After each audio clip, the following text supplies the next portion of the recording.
Got it.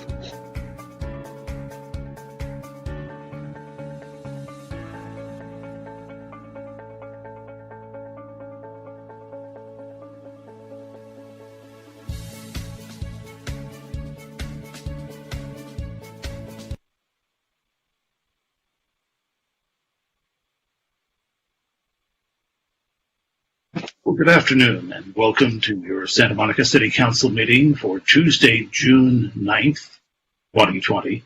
I did say good afternoon, not good evening. We're starting at an unusual time, 3 in the afternoon, because we have a lot to do tonight and we want to maximize the ability of the community to participate in today and tonight's rather long meeting. If you do wish to participate, we have a phone number set up that is 310-458-8423 that you can call into. The city clerk will explain more of that later in the meeting. But for now, welcome, and would the clerk please call the roll? Councilmember Morena. Councilmember Himmerich. Here. Councilmember Davis. Here. Councilmember Winter. Here. Councilmember Hara. Here. Mayor Pro Tem O'Day. Present. And Mayor McKeown. Here. And before we go any further, I want to say congratulations to the Samo High class of 2020. And Councilmember Winter has a proud graduate in his family, so he'll be with us for as long as he can. And Councilmember Morena had another commitment, so he'll be joining us later. But for the moment, we have 6 of 7 council members present, and our first order of business will be to go into closed session, if the clerk would call that. Closed session, we have a conference existing litigation, Bartek Raj versus the City of Santa Monica. Then we have a conference with real estate negotiator, and it's for property located at 1855 Main Street. Our city negotiator is Andy Agel. The owner of record is the City of Santa Monica, and under negotiation is lease terms. Next, we have conference with labor negotiators. Our agency designated representative is Lori Gentles and Sean Weisky, and it's bargaining units with the ATA, the California Teamsters Local 911, Confidential Unrepresented Employees Paid Plan, Executive Pay Plan, Municipal Employees Association, Management Team Association, Public Attorneys Legal Support Staff Union, Public Attorneys Union, Santa Monica Fire Executive Management Association, Santa Monica Firefighters Local 1109, IAFF, Santa Monica Police Officers Association, Supervisory Team Association, and I'm sorry, I lost the last one, but the International Association, and I don't have the rest of that name. And it's the International Association of Sheet Metal, Air, Rail, and Transportation Workers, Transportation Division Local 1785. Thank you. And we have no request to speak. That being the case, we'll open and close the public hearing. There's no request to speak, so we're prepared to go into closed session. Let me ask Actually, Attorney how there is. I'm sorry to interrupt. It looks like there is a call, yeah. In that case, we'll go back a step and I'll open the public hearing. I'll ask that to bring that call into the meeting.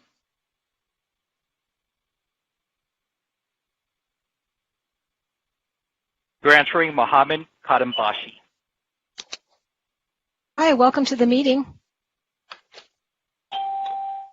Hello. Hello. Yeah, you're in the meeting. Go ahead. Hi, my name is Mohammed Kadambashi. Thank you so much. I'm calling on behalf of Team Santa Monica. Thank you so much for taking my call.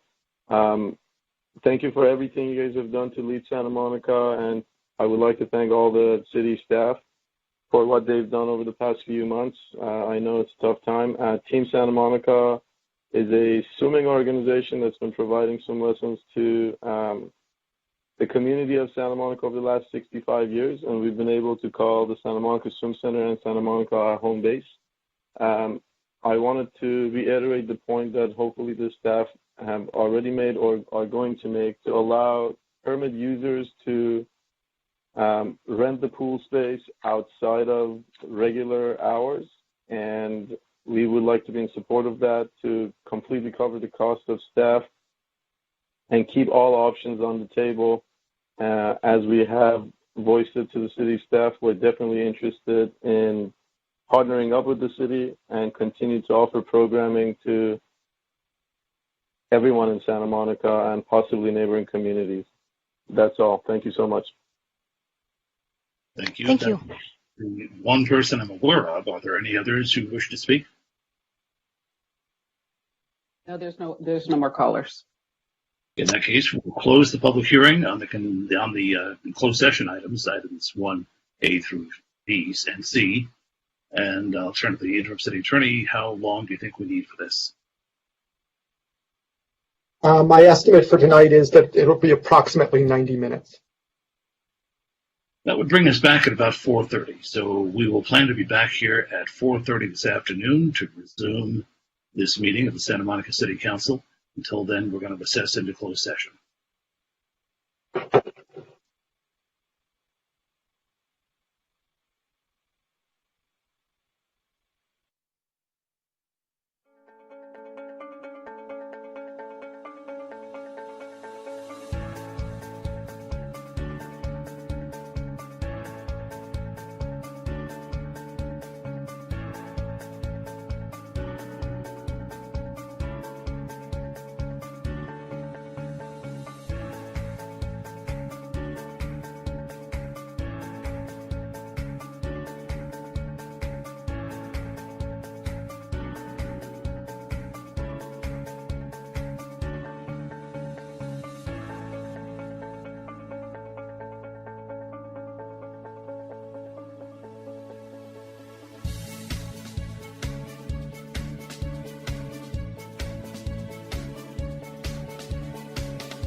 Well, good afternoon, Santa Monica. Welcome back to your Santa Monica City Council meeting for this Tuesday, June 9th, 2020.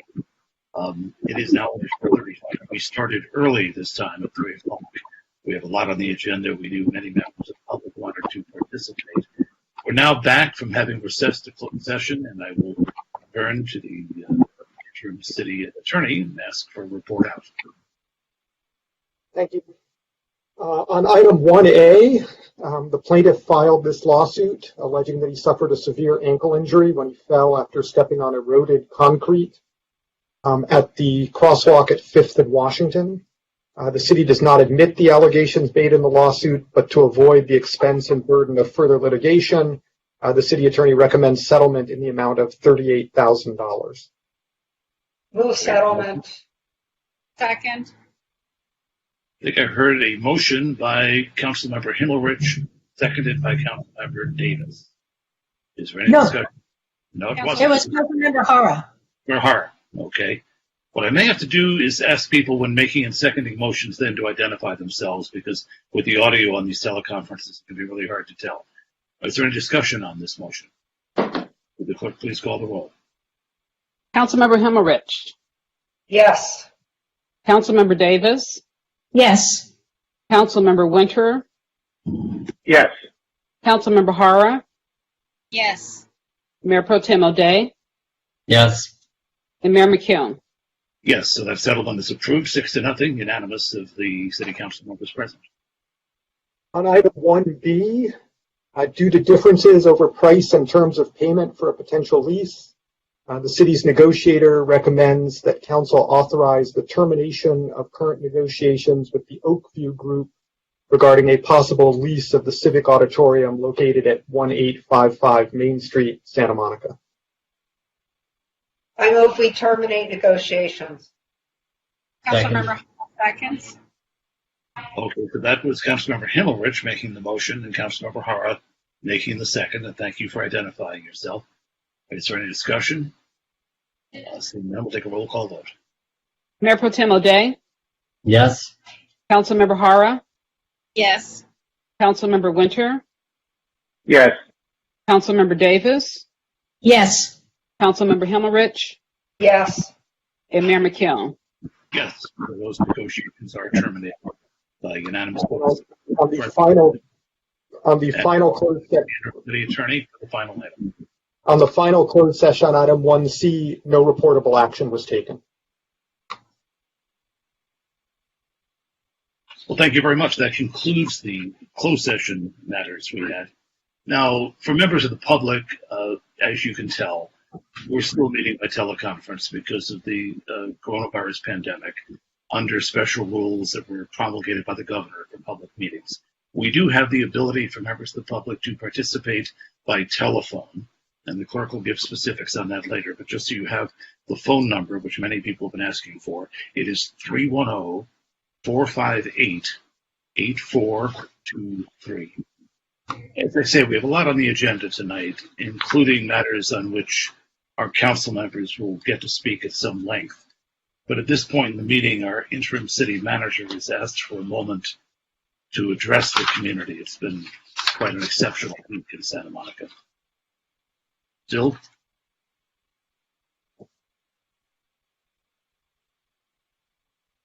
I see your mouth moving, but we cannot hear you.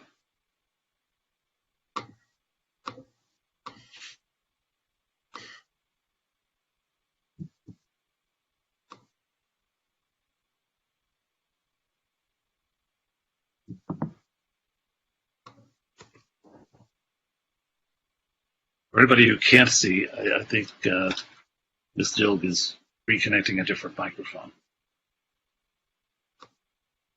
Mayor, can I take this opportunity to explain about calling in? I think this would be a good time to do that. Okay. All right. So as you said previously, if you want to call in for remote public comment, dial 310-458-8423. However, caller queues for each item do not open until just before the item is called.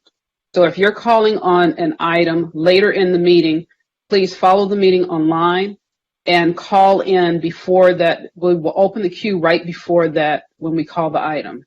Because remember, when we call the item, we still have to do the staff report, and then we still have council Q&A. So there's plenty of time for people to call in, fill up the queue before we close it.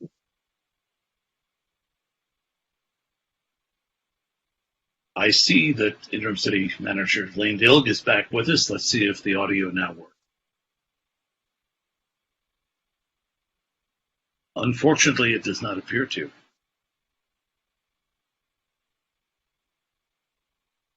Mayor, You're on. Perfect. We can hear you. you can hear me. Okay. We can hear you now. Thank you. Good. Mayor, Mayor Pro Tem, members of the City Council, and members of the community, good afternoon. It's hard to believe that it's been only 14 days since this City Council last met. As a nation and as a city, we continue to be in times of crisis and times of reckoning. Yesterday, the National Bureau of Economic Research formally announced that our country is in a recession. Our budget faces $224 million in deficits in the face of the local impacts of COVID-19 and the broader economic downturn. And public health in our region remains precarious as the virus continues to spread, even as we enjoy the slow reopening of our local stores and restaurants. In the midst of these historic crises, we've been called to join the millions in our streets who demand justice and accountability over the killings of George Floyd, Breonna Taylor, and the far too many men and women that came before them, and to condemn and take action to end institutional racism in a country that has, in fits and starts, grown from but never escaped the searing stains of slavery.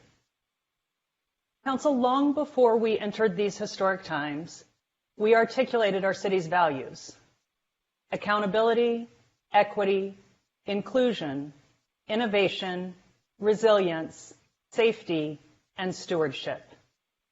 In these difficult days, we must, as a community, live up to those values.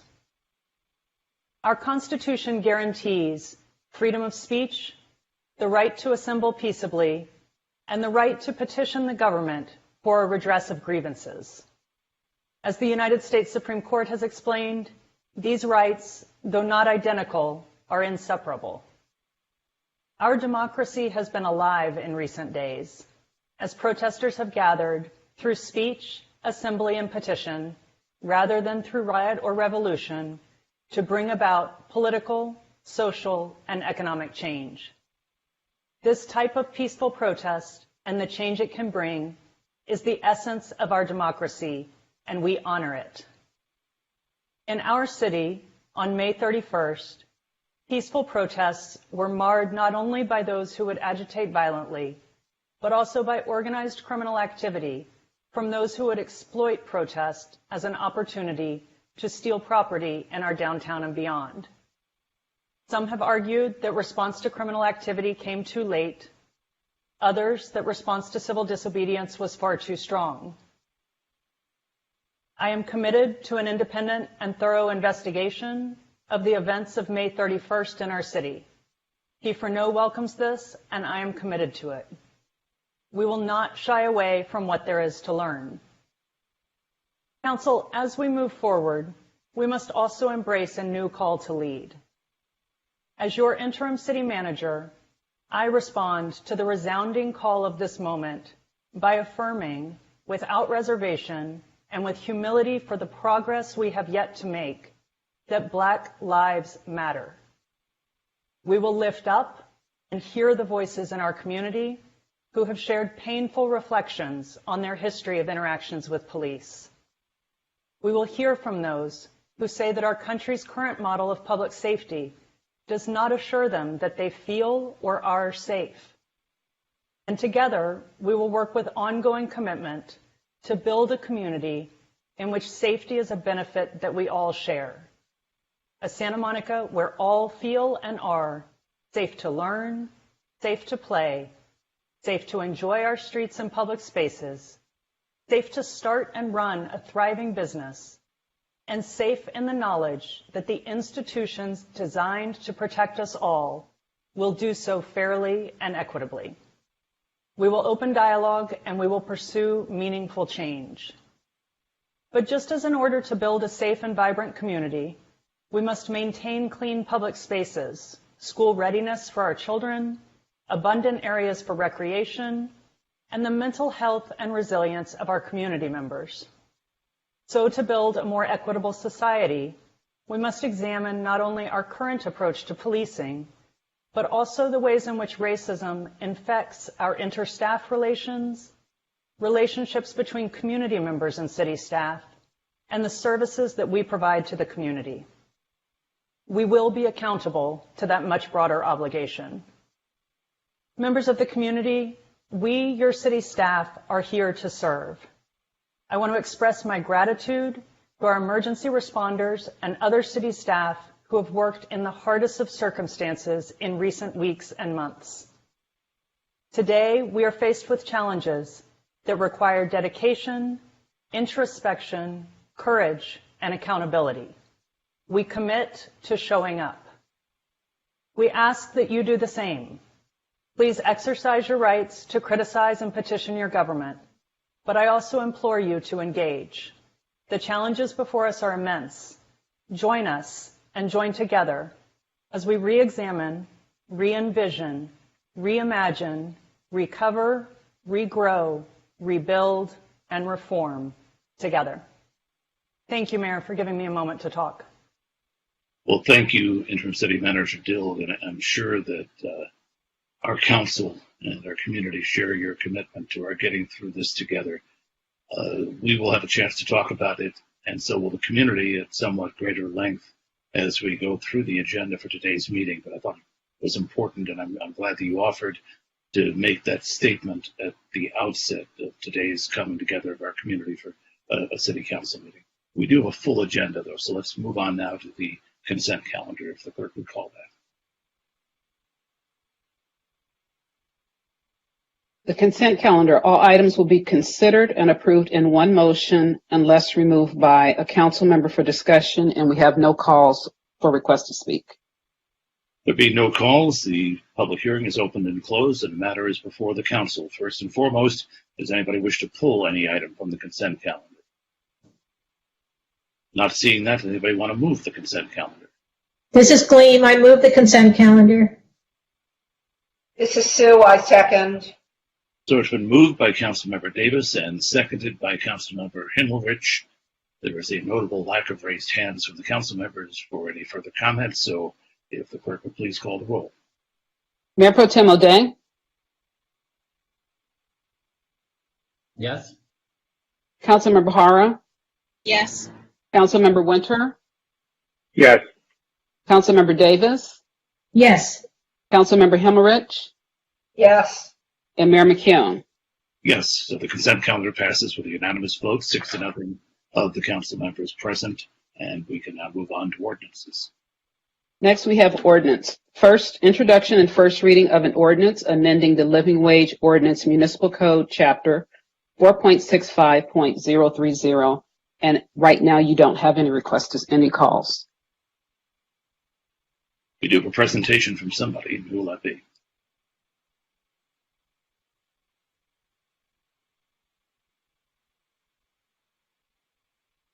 City Manager, is there a department head who will be doing the presentation on this?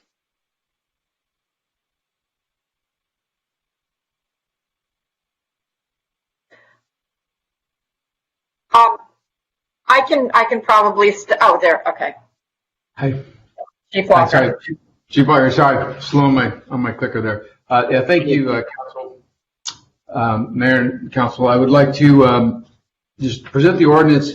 This is an amendment to the current contract we have with McCormick Ambulance.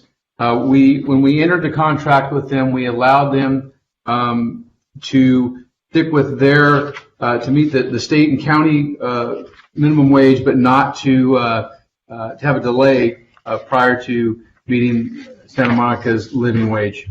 If you see in the report, their current starting wage is 75 cents below where our wage would be on July 1st, 2020. The current contract expires January of 2021, but we also have potential to extend that. McCormick has, like a lot of the businesses, suffered a little bit through this COVID-19. Our call volume's down approximately 25%, but by contract, they still maintain 6 ambulances in the city every day.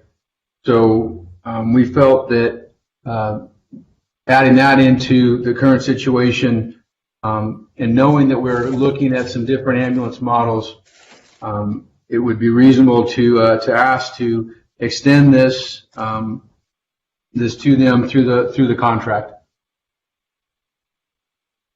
That's the end of my report. Are there any questions from council members for the chief? Councilmember Winter. So, Chief, if I understand, the ambulance companies, the way they get compensated is based on a county standard, right, for delivery of the service. So we don't really have any flexibility, at least on the current contract there. So they're sort of squeezed by the number that the county sets for compensation. Is that correct? Yes, sir. You're exactly correct. The county sets the rates, and that there's no fluctuation with that. No, you are exactly correct. The county sets the rate. Thank you. We'll be turned back then to the city clerk and see if any calls have come in on this item. No calls have come in. The public hearing thereby is opened and closed without any further public comment. Anybody on the council have discussion or a motion? This is Sue. I move. Oh, sorry. Ted, go. I was just going to say, I hate to give any sort of, break to our minimum wage ordinance, but understanding that the ambulance companies are under the financial constraints by the rate they can charge from the county, and given the necessity to provide that ambulance service to our community, I'll either second Councilmember Himmel's motion or make the motion on my own, whatever you prefer, Councilmember. I don't see you leaving. I'll move we adopt the item. This is Sue. I second Ted's motion. We have a motion by Councilmember Winter, seconded by Councilmember Himmelrich, and a comment from Councilmember Hara. I think I'm going to echo Councilmember Winter's sentiments. I also wouldn't want to give anything away from our living wage. And so but exactly, given the circumstances, then yes, go ahead and move forward with the motion. I see no more requests for discussion from the council, so would the city clerk please call the roll? Councilmember Himmelrich? Yes. Councilmember Davis? Yes. Councilmember Winter? Yes. Councilmember Hara? Yes. Mayor Pro Tem O'Day? Yes. And Mayor McKeown? Yes, so item 7A passes with the unanimous vote of the 6 council members present, and that'll let us move on to item 8A. Item 8A is adoption of resolutions related to the general municipal election to be held on November 3rd, 2020, an amendment to Santa Monica Municipal Code 11.04.120, and currently you have no requests to speak on that. And I suspect at least part of the staff presentation will be coming from you. It is coming from me, and we just got one call. Well, one more. Okay. Yeah, that one's coming from me. Mayor and council members, I'm presenting a staff report recommending adoption of two resolutions related to the general municipal election to be held November 3rd, 2020, and approve an amendment to the Santa Monica Municipal Code 11.04.120 to allow the city clerk to charge candidates for the full cost of printing, translating, and mailing candidate statements. In preparation for the upcoming general municipal election, the city is required to call the election for and request consolidation and services from the county registrar recorder for the November 3rd presidential election. We are also introducing for first reading an amendment to the candidate statements of qualifications. The expectations have been for the upcoming election would be different from other elections based on the new voting system from the county, the changes in the state legislation that require municipalities to consolidate with the county, loss of our election consultant, waiting for results from the pending CRVA litigation, and overall increase in costs for the election. And just to remind you guys, the cost for the 2018 election was almost double what we had budgeted. And at this time, we're not clear as to the increased cost for the November election because the county will not have accurate estimates until early July. Then when you add the budgetary results from the COVID-19 and the necessary reductions in the budget, we're recommending amendments to the municipal code to change the language to have the candidates pay the full cost for candidate statements if they choose to have one. With the loss of the election consultant, the city will no longer be able to produce the supplemental information pamphlet that was mailed out to every voter. The only option available is for a candidate to have, if they want a statement of qualification, is to publish their statement in the county's official sample ballot. And currently the cost estimate could run between $1,700 to $6,800 per candidate, depending on how many columns and the translation that the candidate wants to appear. This is significantly higher than when we had our election consultant providing the printing, handling, translation, and mailing of the supplemental information pamphlet. The municipal code allows the city to pay all election costs except for the $25 filing fee. Staff is recommending as a cost savings to the city, if the candidate chooses to have a candidate statement, that the candidate be responsible for the full costs. The election code allows local agencies to charge candidates for all or part of the costs incurred for the printing, handling, translation, mailing, and electronically distributing the candidate statements. So our alternatives to that recommendation are to have the city candidates pay half of the full costs, or the city council could use some of your discretionary funds to pay for all or part of the costs and have the candidate pay the remaining costs. So, for example, we put in a staff report, we gave an example of $25,000. That would pay for the deposit or the full cost for up to 14 city candidates. This is based on the average number of candidates that city candidates that we have had over the past 4 elections. If there are more than 14 candidates, then the council can either increase their contribution or evenly distribute the fund amongst the candidates, the city candidates. Also, as a result of the COVID-19, the way elections are held and the way nomination information is provided to the candidates will change as well. The Secretary of State guidance for health and safety reasons, instead of us holding in-person candidate workshops on the opening day of the nomination period, we will instead on July 13th hold a virtual video conference, a live video conference. And this is to provide the basic information, and we will schedule appointments with candidates or possibly small groups to provide basic information. We'll also schedule appointments with candidates to issue the nomination papers as well as receive and accept nomination forms and petitions. And this will all be done by the close of the nomination period, which is 5:00 p.m. on August 7th, 2020. We'll continue to provide as much information as possible through smvote.org. Other noticeable changes to assist with the social distancing will include the FPPC Candidates Workshop that we typically offer here in the council chambers will be offered as a webinar if the workshop is not available. The state and county are implementing vote by mail ballots to all eligible voters, regardless of their vote by mail status. This will reduce voters waiting in long lines and to vote and be limited to and we'll have a limited number of vote centers. They're also planning to increase the number of ballot drop-off boxes.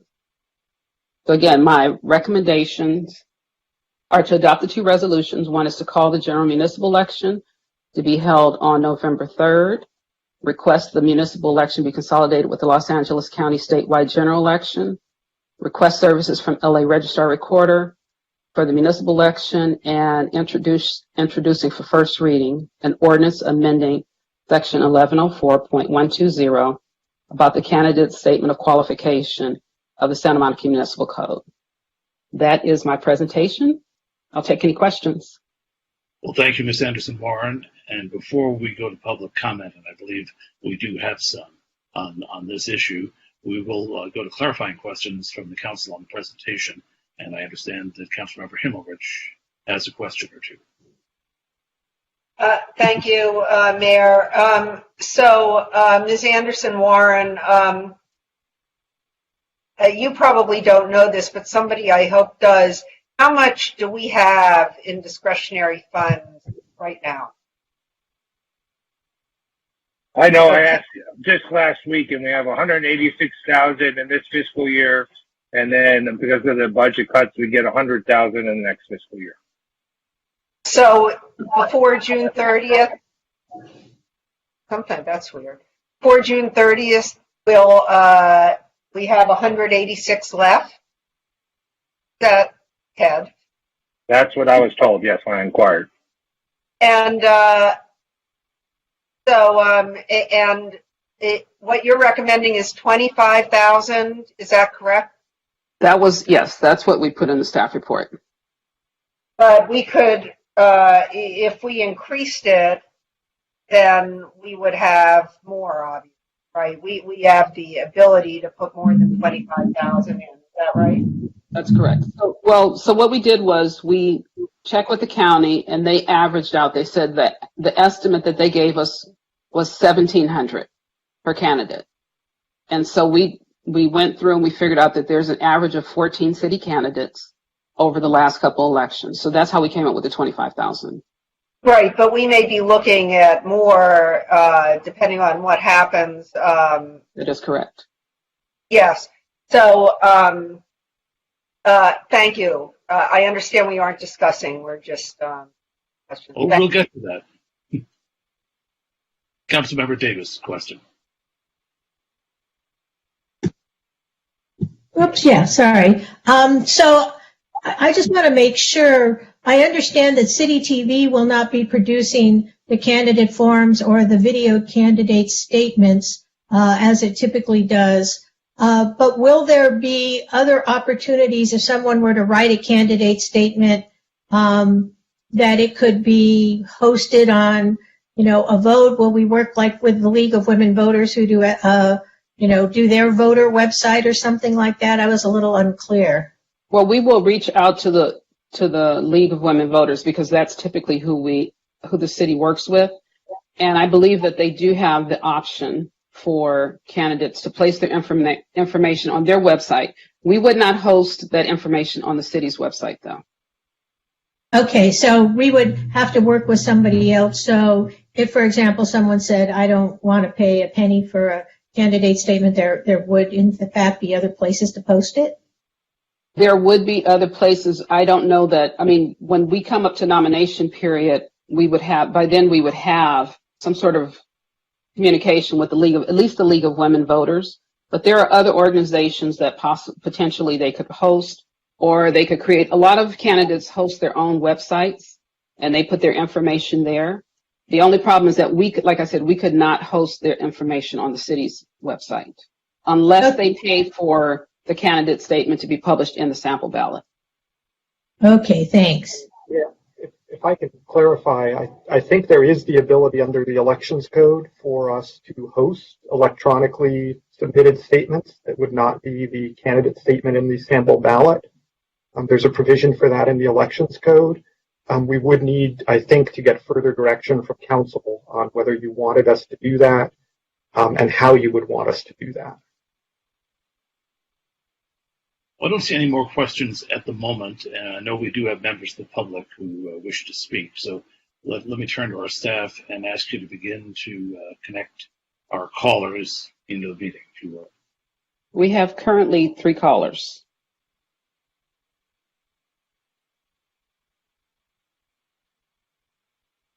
Transferring a member of the public speaking on general election. Hi, welcome to the meeting. Thank you. I'd like to state that I am opposed to charging any candidates. I believe that the city should bear the costs.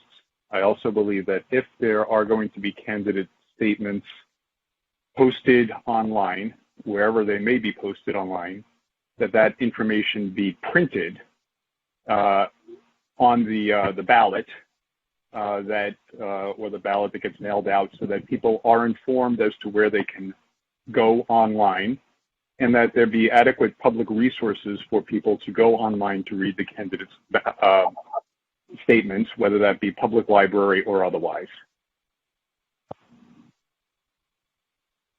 Thank you. Thank you.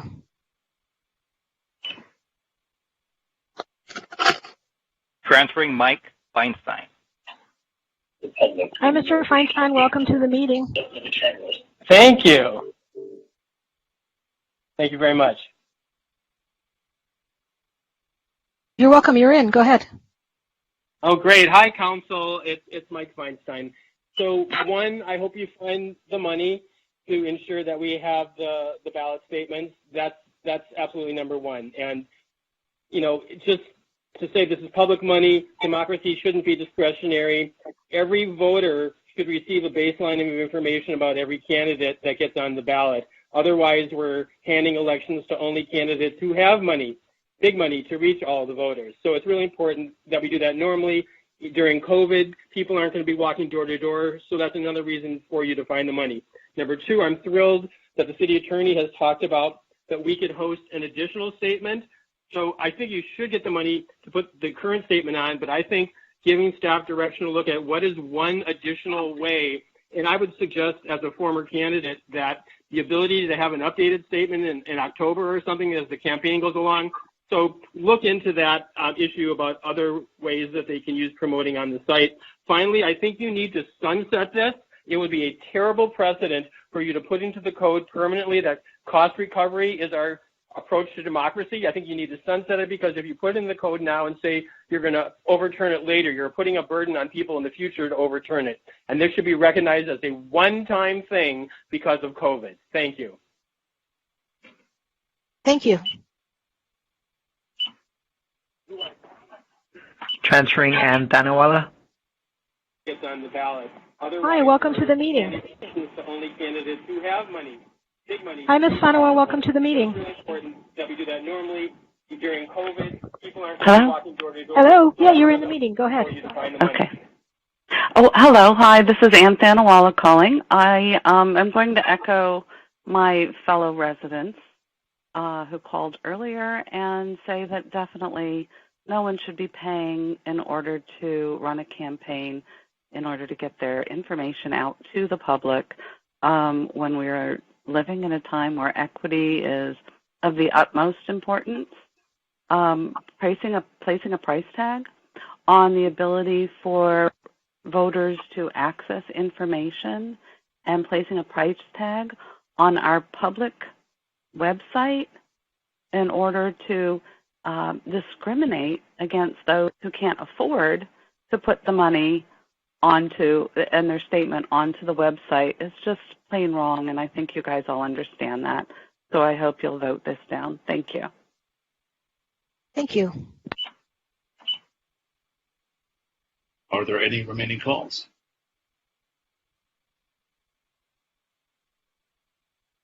No, the queue's closed. We'll then close the public hearing on item 8A. I just want to note, because it didn't seem to be clear to some of the callers, this is not a decision we made to charge people. We had a vendor who went out of business we used to work with. It is the county that wants to charge people, that does charge people for getting a message into the county booklet. We're trying to figure out what to do about it. Council, the matter is before us. Councilmember Hara. I think I'm going to see. I know. Thank you for the clarification. First of all, Mayor McEwen, that it's not the city, the one that it's charging, that it is the county. But I do want to echo that this is an inequity for some of the other people that might want to run for elections. So it may not make any difference, but I just wanted to echo that statement. Councilmember Himmelrich.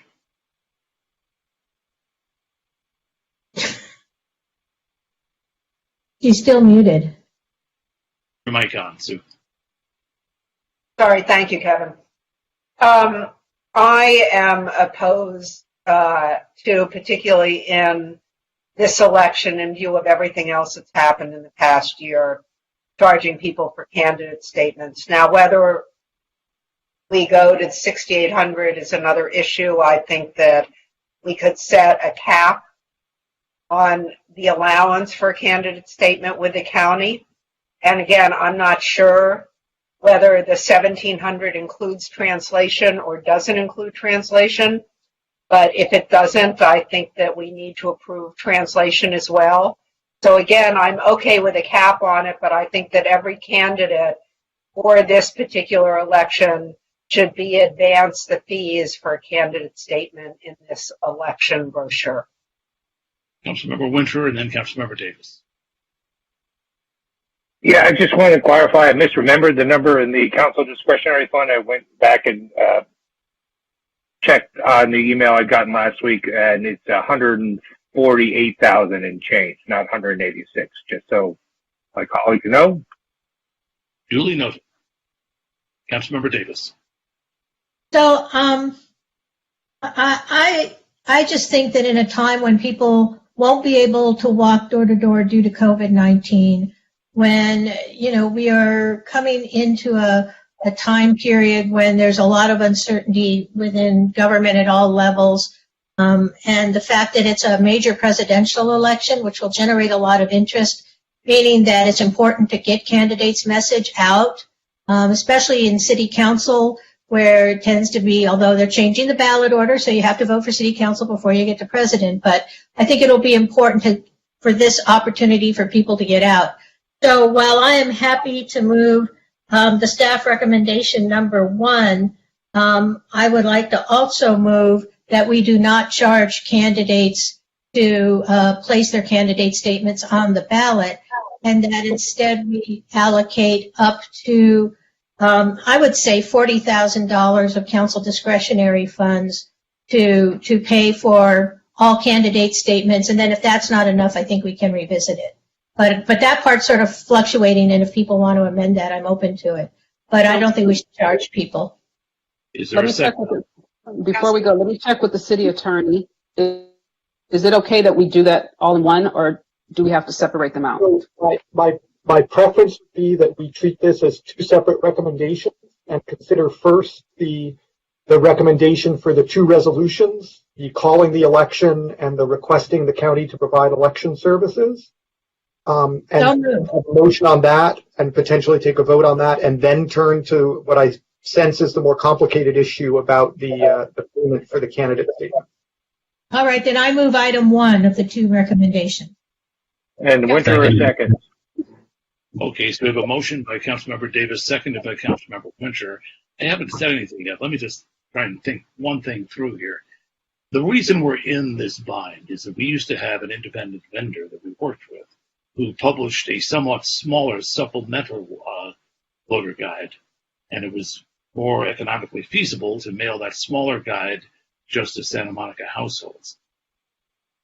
That vendor went out of business.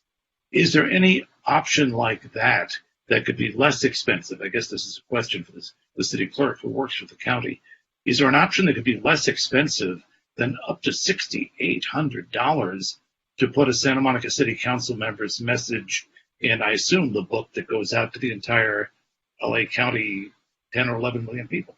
No, so this would go to just the Santa Monica residents. This would go to the Santa Monica registered voters as well as the college and the school. That's separate, but the city registered voters. And even so just to give you, the county charges by columns, whereas we did it by words, and the county does it by columns. So they count things differently than we do. So it's $1,700 if you just did one language in one column, and then they charge separately for the translation costs. So yes, their cost is more than what we used to pay. And there's no other vendors that currently can provide that service. Okay, we'll deal with that in a second motion, but right now we have the motion on the floor. I believe it was by Davis, seconded by Winter, to call the election and adopt the resolutions. Is there any further comment on that motion? We'll do a roll call vote. Mayor Pro Tem O'Day. Yes. Councilmember Hara. Yes. Councilmember Winter. Yes. Councilmember Davis. Yes. Councilmember Himmelrich. Yes. And Mayor McKeown. Yes, so that portion of item 8A passes unanimously, 6-0. The council members who are present. So now let's wrestle with the question of what we're going to do to maintain what people may not up to now have appreciated was a quite remarkable program of making access for candidates free in Santa Monica. We have changing circumstances, so what are we going to do? Is there discussion or motion on that? Councilmember? Can I ask, so one question I have is, we're now just talking about city council candidates, is that correct? It's city council and rent control because those are the city candidates. We've reached out to the school district and to whatever you guys decide to do, we've reached out to the school district and to the college to make them aware that this change is being proposed. And then they can go to their boards and make the decision based off of what you guys do. Okay, so we wouldn't be paying for school board candidates, for example. If the school board wanted to pay for school board candidates, they could. The college wanted to pay for college candidates, they would. That is correct. Okay. I'm proposing to pay for rent board candidates. Rent control they'll reimburse us back. Okay. So, I mean, I'm gonna move that we use $40,000 of our discretionary funds to pay for candidate statements. I'm going to second that motion, Councilmember Hara. So we have a motion by Councilmember Davis, seconded by Councilmember Hara, to adopt what staff had recommended, but with the Councilmember Himmelrich increase to $40,000 out of the discretionary fund, which Councilmember Winter has now told us dips at $148,000. Is there discussion on the motion? We could do this by roll call vote then. Councilmember Himmelrich? Yes. Councilmember Davis? Yes. Councilmember Winter? Yes. Councilmember Hara? Yes. Mayor Pro Tem O'Day?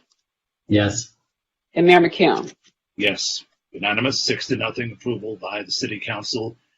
There may be more parts of this that come to us as this continues. We are at the mercy of the county in many ways. We don't conduct our own elections. People may not realize that.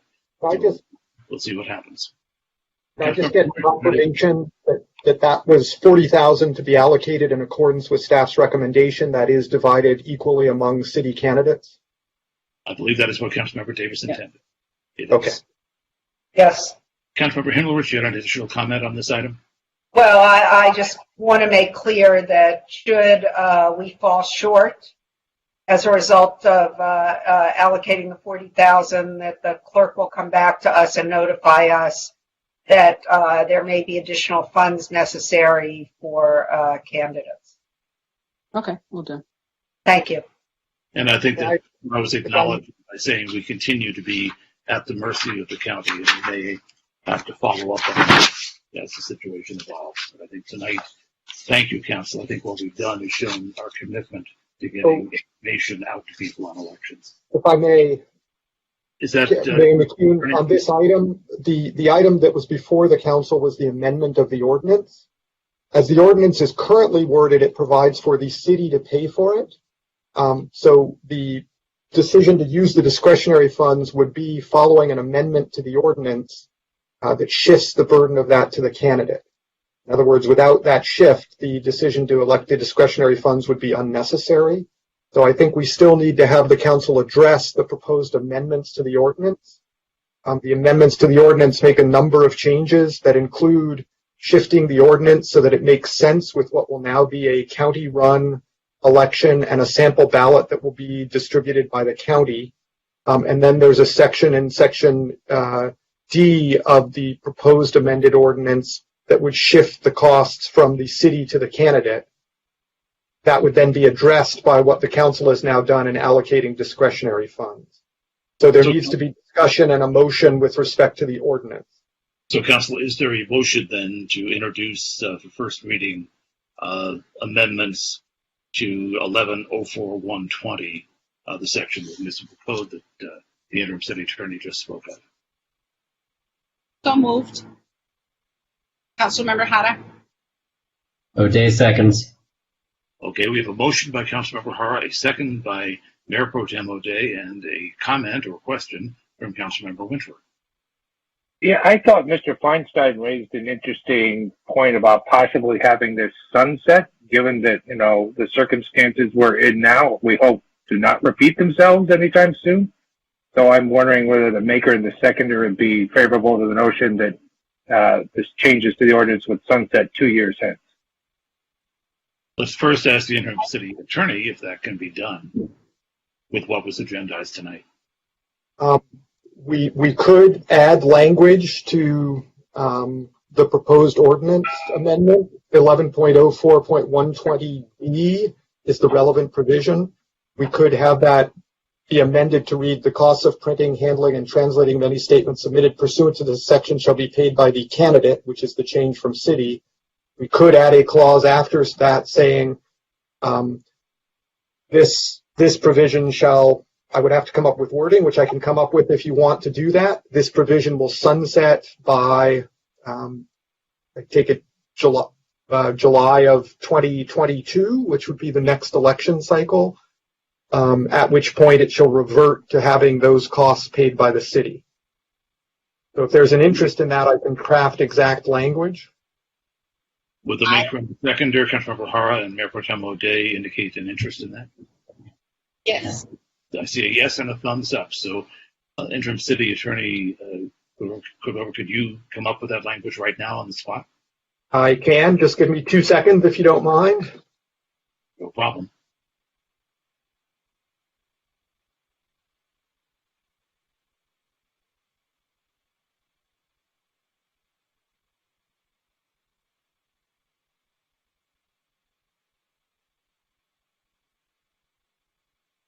Mayor, I have an announcement to make while we're waiting. That would fill the 2 minutes. That'd be great. Okay.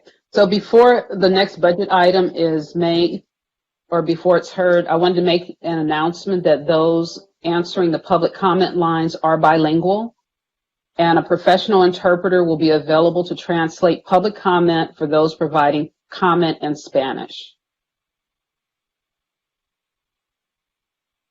That is good to hear. I think that may be an augmentation from what we've been able to provide up to this point, and shows that as we've had to deal with meeting by teleconference, we've been able to better accommodate the public. I'm happy to hear that. Thank you.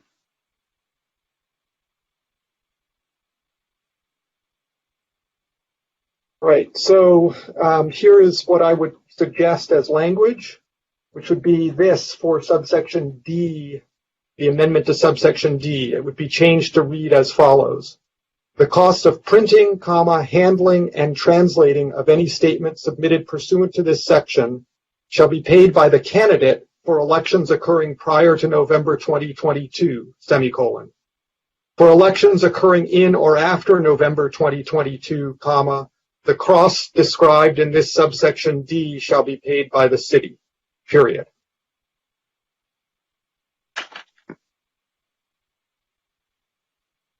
I'm seeing affirmative movement in the tiny little images I have of colleagues on the council. So we have a motion by Hara, seconded by Mayor Pro Tem O'Day, which has now been amended with their consent, as just noted by the interim city attorney. I see no further requests to comment on this. So can we go to a roll call vote? Mayor Pro Tem O'Day. Yes. Councilmember Hara. Yes. Councilmember Winter. Yes. Councilmember Davis. Yes. Councilmember Hilmerich. Yes. And Mayor McCune. Yes, so introduced on first reading by unanimous vote of the council, 6-0. And mentioning 6-0 before we go on to item 8B brings up another issue. Tonight, because of an event that is happening also in a teleconference, I'm afraid, one of my colleagues, Councilmember Ted Winter, will have to leave the meeting to go celebrate the graduation of his daughter, Eleanor Winterer, from Samo High as one of the valedictorian candidates, as a matter of fact. Congratulations on that. Our congratulations to all the graduates of the class of 2020 at Samo High. So if that is, you may notice that Councilmember Winterer does leave us at some point. Councilmember Moreno will be joining us. It may happen in the middle of this budget item, and I wouldn't be able to stop us then to explain, so I wanted people to understand. I saw your hand go up. Councilmember Winterer, is that what you wanted to say? That was a wonderful preamble, and since, yes, the virtual graduation starts in 4 minutes, I will be taking my leave now and wishing you all the best for the challenges of the budget discussion ahead. These are challenging times. So good luck. Eleanor, and go Vikings. Congratulations, Eleanor. All right, thank you. Thank you. Goodbye. So with that, we'll move along to item 8B. Item 8B is the 5-year financial forecast, fiscal year 2021, proposed budget, and fiscal year 20 through 22, proposed biannual capital improvement program budget. And you currently have 8 requests, 9. And I'm sure it'll be more. And this feels a bit like deja vu all over again, but there's new information to be considered, and we'll have a staff report on what that is. Mayor and members of the council, because this does feel like deja vu all over again, and because you have heard from me at 2 prior council meetings, I'm going to turn the presentation over to Gigi Decavalis-Hughes, your Chief Financial Officer, and I want to thank her for her extraordinary dedication and work over the past months. As you all know, this is a historically challenging moment in our city budget. And also international and broader economy. So I want to thank Gigi for all of her work here. It is a very difficult time. We look forward to the days when we are in front of you in a different budget environment. But for now, we are where we are, and we are committed to moving the city forward, to developing a solid foundation for regrowth, for rebuilding from here. And we appreciate everyone being with us tonight on that front. So thank you, and I'll turn it over to Gigi. And Gigi, we really appreciate your work on this. Thank you. Thank you very much. Thank you, everyone, for your support. And I also, before I start tonight, want to give a big thanks to our budget manager, Susan Lay, Dave Carr, our assistant treasurer, who has been working on many of these projections, and our budget analysts, Jennifer Young, Jonathan Tang, Syra Malik, and Lori Coe, who have not left their computers since probably March 15th, their computer screens. They have been working tirelessly around the clock every day of the week. So I do want to thank the staff and everyone in the city who has worked to develop this very difficult budget. So with that, good evening, Mayor and Council members. Tonight's report is a chance to discuss the proposed operating budget for fiscal year 2021, the second year of our biennial budget that you approved last year, and the proposed biennial capital improvement program budget. We've come before you several times in the past 3 months. If you could change the slide, please. We've come before you to keep you informed as we shifted our budget to respond to the impacts of the COVID-19 pandemic. In these meetings, you directed us to restructure the city's budget and in some cases to allow the restoration of city services. The direction we received from you tonight will be incorporated into the final budget that we will bring back to you on June 23rd for adoption. Next slide.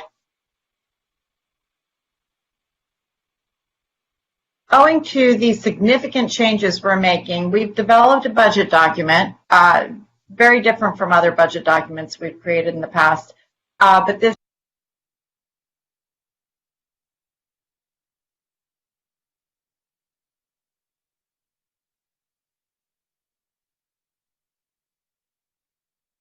it explains how departments are shifting their operations to focus on the pandemic and the new normal that awaits as we emerge from quarantine. It also provides information of the key programs that we would seek to restore if additional funds are made available. And finally, schedules in the budget book also include detailed information on program changes so that if members of the community, of the public would like to see how things have changed, how our operations have changed, that is a good place to start. Slide, please. The fiscal year 2021 budget reflects city operations that have been restructured to accommodate the public health emergency. We've maintained and in some cases have enhanced our foundational services to meet the challenges brought by the pandemic. We've shifted staffing and use of space in our after-school programs, our libraries, and our sports facilities to ensure that when our facilities and programs reopen, we have the ability to maintain social distancing. We've realigned the scheduling of our facilities and our buses to ensure that they receive the proper level of cleaning and that our staff is safe, but also to service a smaller number of people while we deal with phased reopening. We've reallocated funding to ensure that members of our community can remain in their homes, have access to food, and as the economy reopens, have childcare options available to them as stay-at-home orders are lifted and people go back to work. In a time when the economy has seen the worst downturn since the Great Depression, the budget makes recovery for all members of our community a priority, including the creation of a $1 million economic recovery fund to help individuals, families, and businesses get back on their feet. Shadowing all of these changes, however, is the fact that the city is anticipating a 22% decline in general fund revenues through the end of next fiscal year. Even in better times, our resources are limited. Now we're addressing significant new needs with a budget that is almost 3/4 the size of what it once was. We've done this by focusing on the values that you adopted in January of 2019 as the foundation of your decision-making. We've worked to be accountable to the community while also remaining good stewards of public funds, providing information along the way on what we can do and reallocating funds to essential services. We're focused on equity and inclusion in the programs that we're maintaining, restoring or enhancing, and we'll strive to keep our community safe while also building our resilience through economic recovery and being a leader in sustainability and innovation. Slide, please. COVID-19 has brought the global economy to its knees. The National Bureau of Economic Research announced yesterday that the country has been in a recession since February. While historically recessions are defined as at least 2/4 of downturn, this one is different due to the unprecedented magnitude of the decline and its broad reach across the entire economy. As we've reported in past meetings, GDP contracted 5% in the first quarter of the year, and it's anticipated to contract by 30% in the second quarter. Unemployment is now at 13.3%, and while it's better than the month before, these rates haven't been seen since World War II. While a rebound is anticipated on a national level during the second half of this year, our reliance on tourism, restaurants, and retail sales, industries that have been hit the hardest and will be required to operate at a much lower level, will result in a later and slower rebound for us. Our revenue projections reflect this. Through next June, hotel taxes, sales tax, and parking-related revenue, which make up almost half of our general fund revenue, are anticipated to decrease by 35% over what they were last fiscal year. When we look at all general fund revenues, we still see an anticipated decrease of almost 22%. And revenues are suffering in other funds as well. Our Big Blue Bus Fund has seen dramatic decreases in customers and has foregone fares in order to allow for social distancing. Our beach and pier funds have lost revenue from parking and leases during closures. And our resource recovery and recycling and water funds have also experienced revenue declines as businesses closed during quarantine. Slide, please.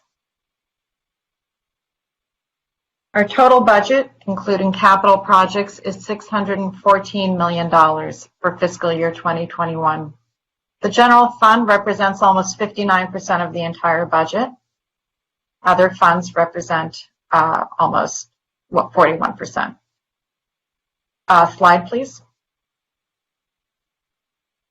To reach a balanced budget, the city must cut its expenditures by 23% over fiscal year 1920. While we've eliminated 304.7 permanent positions and 122.4 as-needed positions citywide, We were able to actually restore 26 permanent and 15.6 as needed positions over our initial plan. So this is the updated number that you see in front of you tonight. I should note that almost $60 million of the $110.9 million decrease in the general fund from one year to the next reflects bond-funded construction that has now been completed. And this is also true in non-general funds, where about $56 million of the $80 million decrease reflects the use of one-time loan funds for construction. So while the increases look are about $190 million, a portion of that is not in ongoing operating funds. Slide, please. Our projections for 5 years show that with the contraction in our spending and the use of one-time funds, including our economic uncertainty reserve, our rainy day funds, and reallocation of funds that would have gone to other uses, we are able to maintain a positive balance in the general fund until we see a strong economic rebound about 4 or 5 years out. This corrects the deficits we were otherwise projecting, totaling $48 million this fiscal year, $102 million in fiscal year 2021, and $74 million in fiscal year 21-22. We anticipate that revenues will recover to fiscal year 18-19 levels by fiscal year 24-25. And as I note in the staff report, we'll need to see actual gains in revenues before we can consider restoring programs. And at that point, we'll need to catch up on items that we've deferred, maintenance on infrastructure, equipment replacement, and refilling the reserves that we've drawn down during this crisis, so that we can ensure that our resilience, ensure our resilience through the next emergency. And to provide additional protection, given the possibility of a second wave of the virus, staff has established, with Council's approval, a $20 million shutdown reserve that is equal to the estimated amount of revenues that would be lost if the city had to go through another 2-month quarantine and shutdown. Slide, please. And that $20 million is not included in those in that chart. So this slide shows programs included in the budget that have been highlighted in community and council advocacy. We touched on most of these programs already at the May 26th council meeting, but I wanted to especially note that the proposed budget includes a restoration of our crossing guard program, which will begin, like other programs that partner with our schools, such as CREST, when schools reopen. The budget also includes a reworked process to support the Landmarks Commission. Slide, please. As I noted above earlier, the other funds are also finding ways to control expenditures in order to deal with revenue declines. With restructuring throughout, the funds are able to remain self-sufficient, except for the Housing Authority and the Beach Fund, which are receiving loans from the successor agency in the case of the Housing Authority, and the Beach Fund is that is a subsidy, and the Beach Fund is receiving a loan from the general fund temporarily. Next slide, please.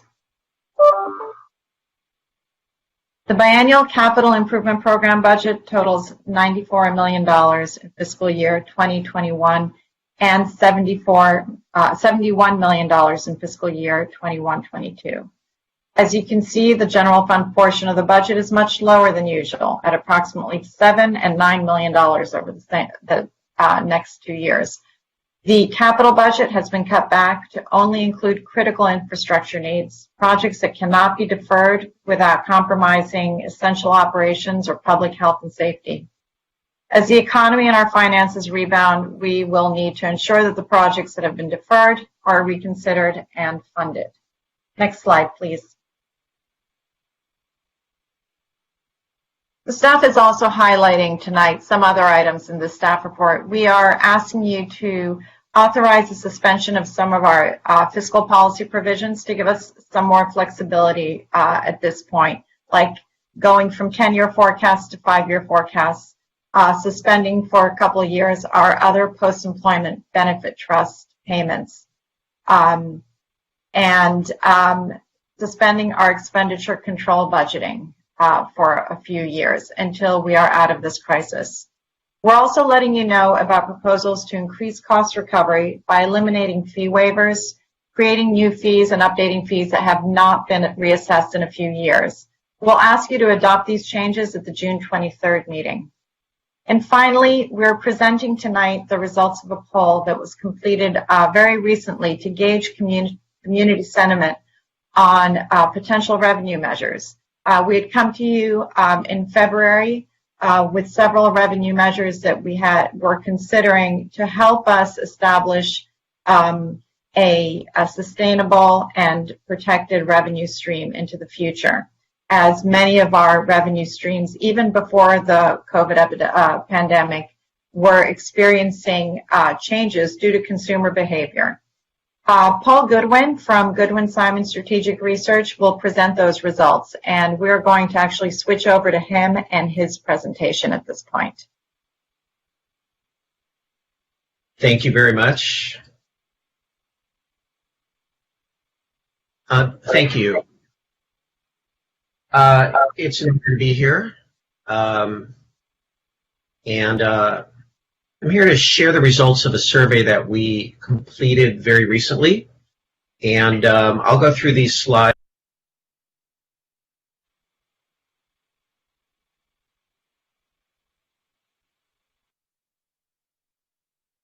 You'll notice that we fielded this survey May 26th to May 31st, so it began one day after the murder of George Floyd, and it concluded actually well before the unrest in Santa Monica. We just had a few interviews after the 29th.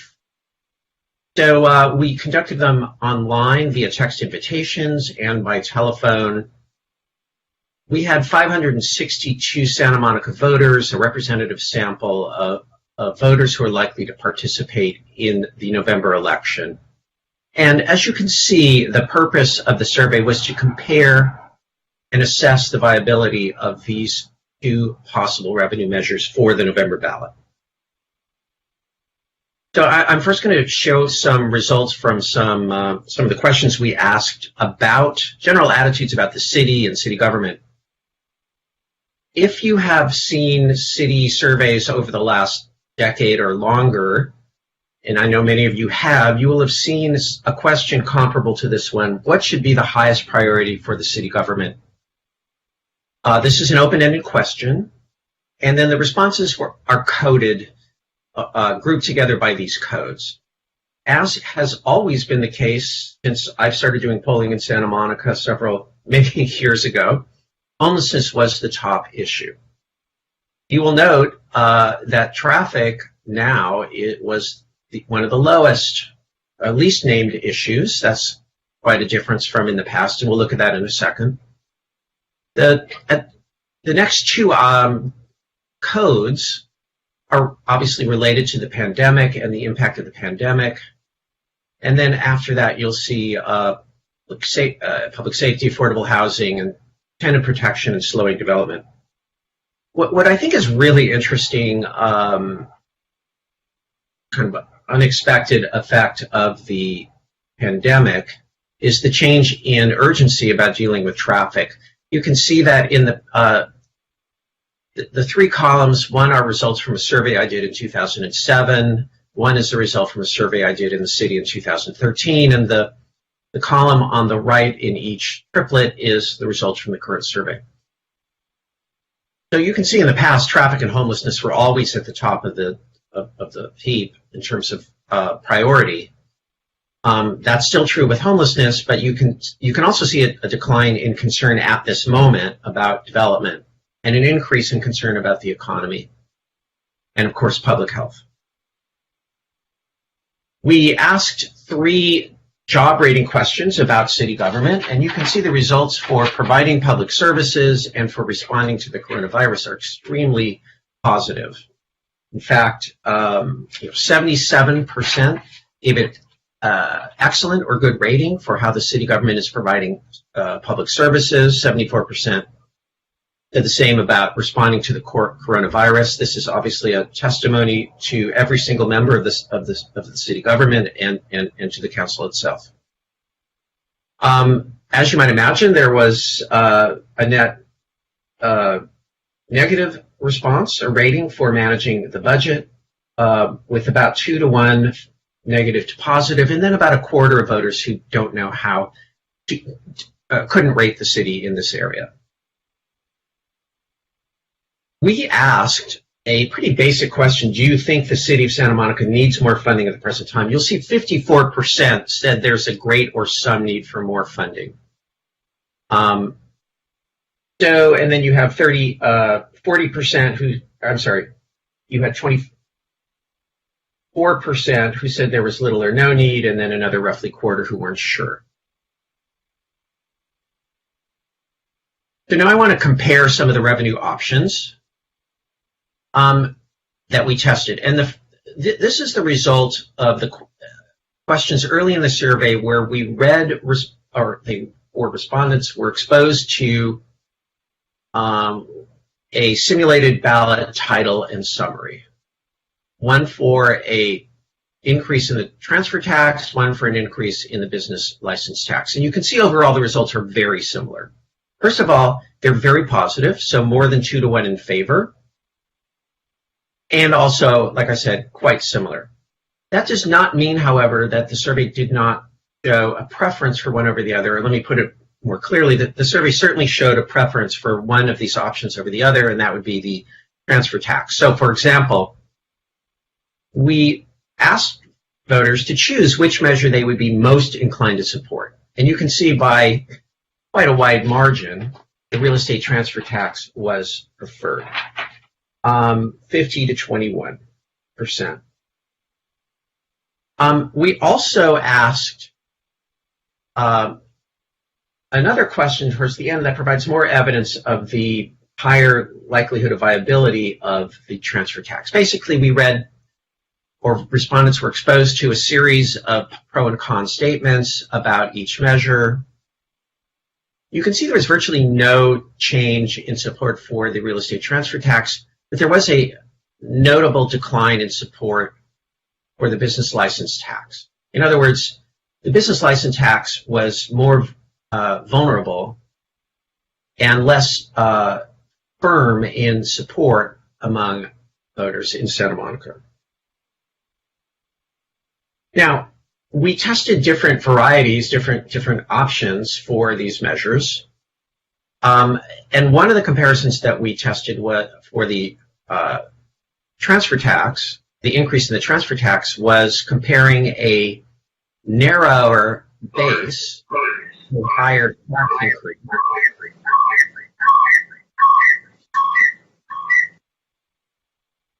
Which is the column on the left. So this was the percentage who would prefer this $3 increase in the transfer tax per $1,000 of the property sold for $5 million or more, and a much lower proportion preferred a lower but broader tax on sales.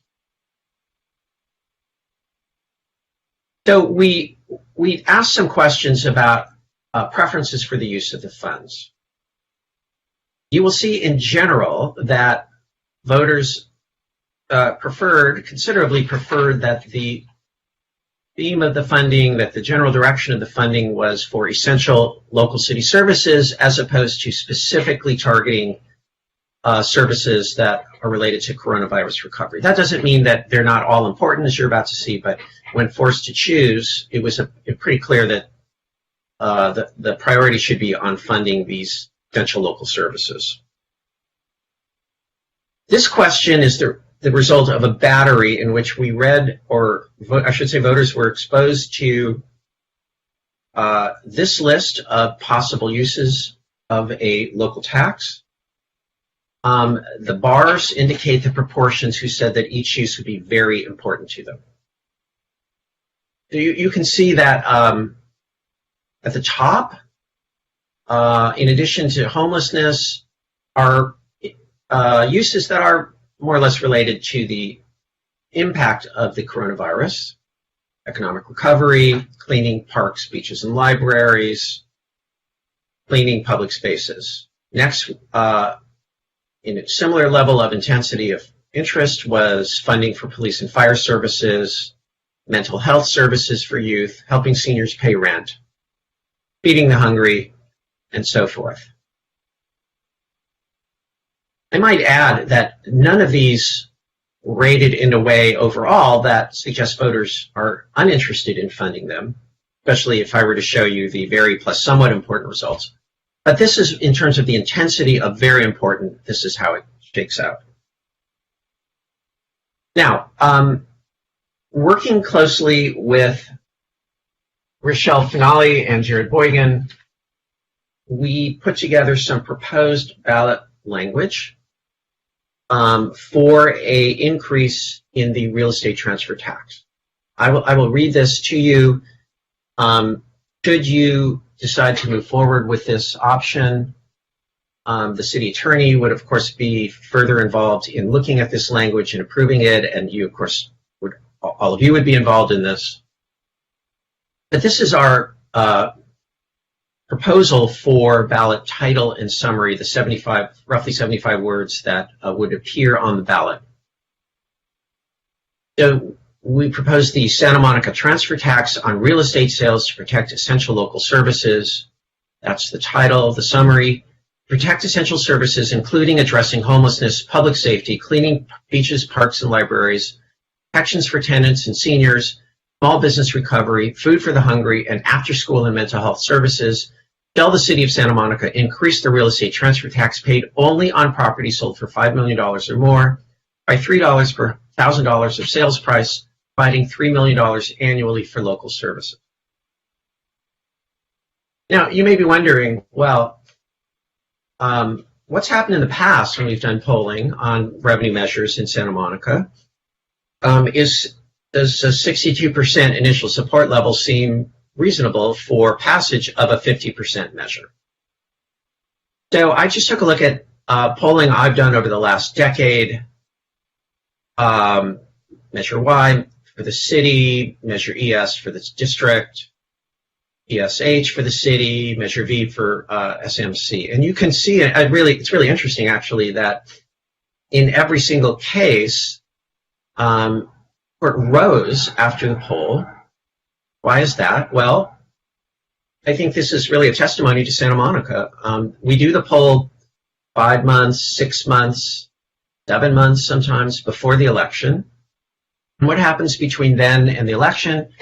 The citizens of Santa Monica and its leaders come together and in a really remarkable way and unique to Santa Monica to help build community support.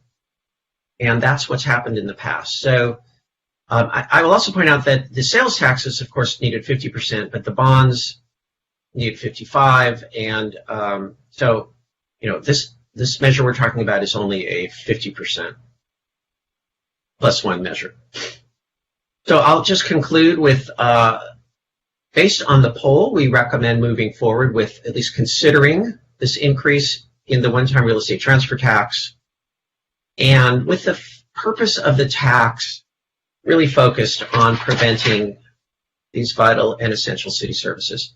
So I am going to stop sharing and take any questions that you might have. And I guess I can put this back up on the screen if needed. All right. Thank you. I'm trying to get my screen back to where I can see if anybody's asking for a question. The first one I see is Councilmember Davis.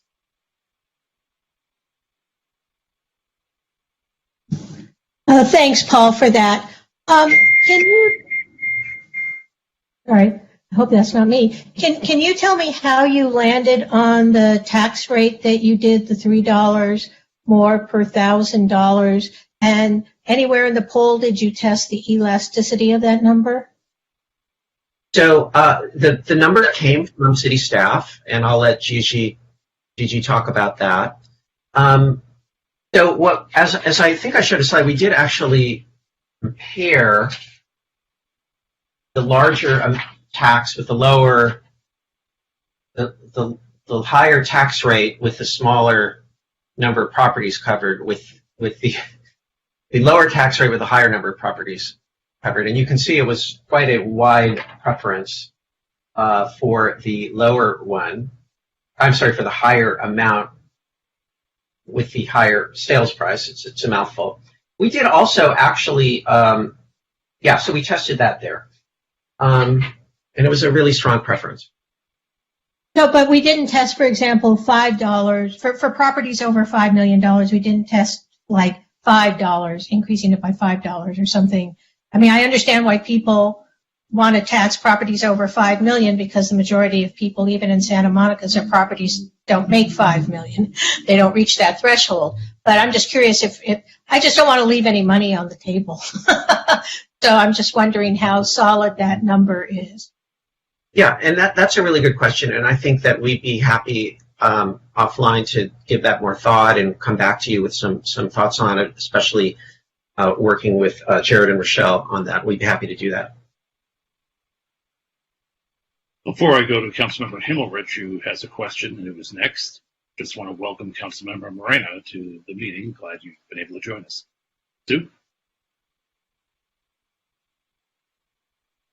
Thank you, and thank you for these polling results. So, Mr. Goodwin, my question is, we did have a revenue measure similar to this when we had H&HH, and I'm guessing you did the polling for that too? No. No. So you didn't compare this to H&H. Did you compare this to H&HH, even though you didn't do the polling? Yeah, I did not do the polling. I am going to defer to some actual experts in the day-to-day operation of Santa Monica campaigns. That is Jared and Rochelle. I don't know if they're on the line, but we had quite an extensive discussion of exactly about this topic, and I will allow them to share their thoughts. Are you guys on?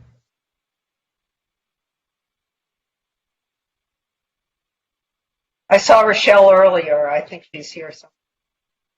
Hi, Rochelle is here. I thought Jared was on, but he may not be. Open my video. Hi, everybody. Hi, Rochelle. Hi. Good evening, everybody. So I'm not sure. We did not do a measure H and HH. We worked on measure GS and GSH, but we did in the course of our conversations about this particular recommended tax measure look at the previous documentary tax measure outcome. We did not work on that campaign, but the ballot language was dramatically different than what we would be recommending here. It was very just simply the mechanism of the tax itself without any description of the types of services that it would fund. And so that was very telling to us and led to the reason we wanted to put this one forward. I also see that my colleague Jared is trying to weigh in here, which I don't know if he has sound, and we'll give him a moment to see if he can.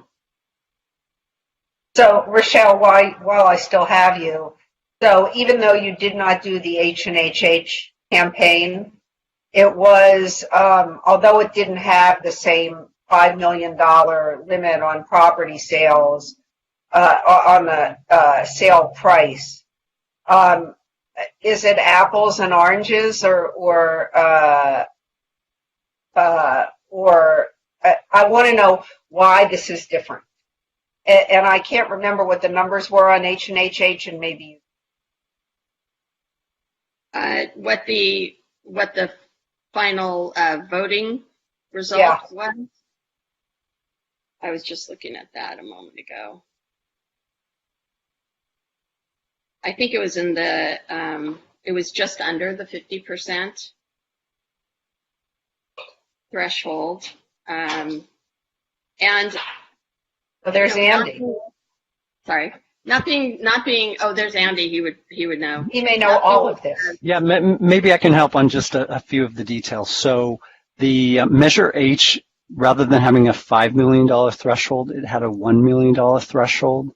And if you were to compare the HH campaign to, say, the GSH campaign, the HH campaign did not have a significant fundraising source behind it, and it had a very well-funded and organized opposition campaign. So if you compare GSH, you had both a very active organized group primarily associated with the schools. You also had a well-funded campaign, which I think are important factors that may make this different. And a lot of the funding that opposed Measure H, I think related to that there was a much broader tax that would impact many more properties in Santa Monica.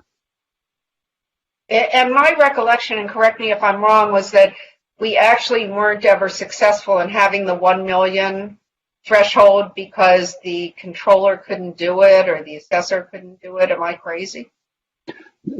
That's correct. There are administrative challenges with doing that, and I think that if you move forward with this, the city team is committed to figuring that out. Thank you. Thank you both. I appreciate it. You have other questions about the polling in the council. Councilmember Moreno. Thank you, Mayor, and thank you, Paul, for putting this together. Just a quick question: if the language were changed, and you find, from when you poll to when the actual language gets on to the ballot, does that have a significant impact on your testing? Yeah, that's a really good question. Thank you, Councilman. And it's also related to the question that Councilwoman Himmelrich was raising. Ballot language is not is an important factor, especially in a sort of relatively low visibility down ballot race in presidential election environment with who knows what's going to be happening at that point. So for some voters, the first time they really grapple with this measure will be when they open their sample ballot and prepare to mark it or mail their ballot. So to that end, the actual language is really important. And I'll just give you an example of why this is important. I worked on the ill-fated, ill-named, ill-numbered Prop 13 in March, which was the statewide higher education bond. And we tested some language that was pretty good. And it was polling in the high 50s. And then the legislature or the attorney general, whoever actually wrote the ballot language, ignored all of that. And it went on the ballot as very, very uninformative and technical language. And it got about 48%. Ballot language matters. And we weren't the only one polling on that. Everyone had it up high, and then the ballot language made it, knock 5, 6, 7, 8 points off it. That said, specifically, I don't think that changing, a word or two, this is not written in stone. In addition to whatever, although I believe your city attorneys looked at this in a preliminary fashion, there's, I'm sure there'll be more review. And, swapping one thing or another out is probably not, going to be the difference between passing it and not passing it. That said, we think based on the polling at the time, this works the best, but it may well be that there are changes that you folks may want to consider. That's helpful. Thank you. To be more direct, and my question was leading clearly, to be more direct, if we exempted publicly financed housing projects, do you think that would have a significant impact on the readers and ultimately the voters? I don't know the answer to that. I will say this, that you do not need to put every intended use of the funds or intended non-use of the funds in your ballot title and summary. This is meant to give voters a sense of the general direction. It's offering areas in which the city is, including these functions, but there are probably other functions that may not be on there that might be funded and so forth.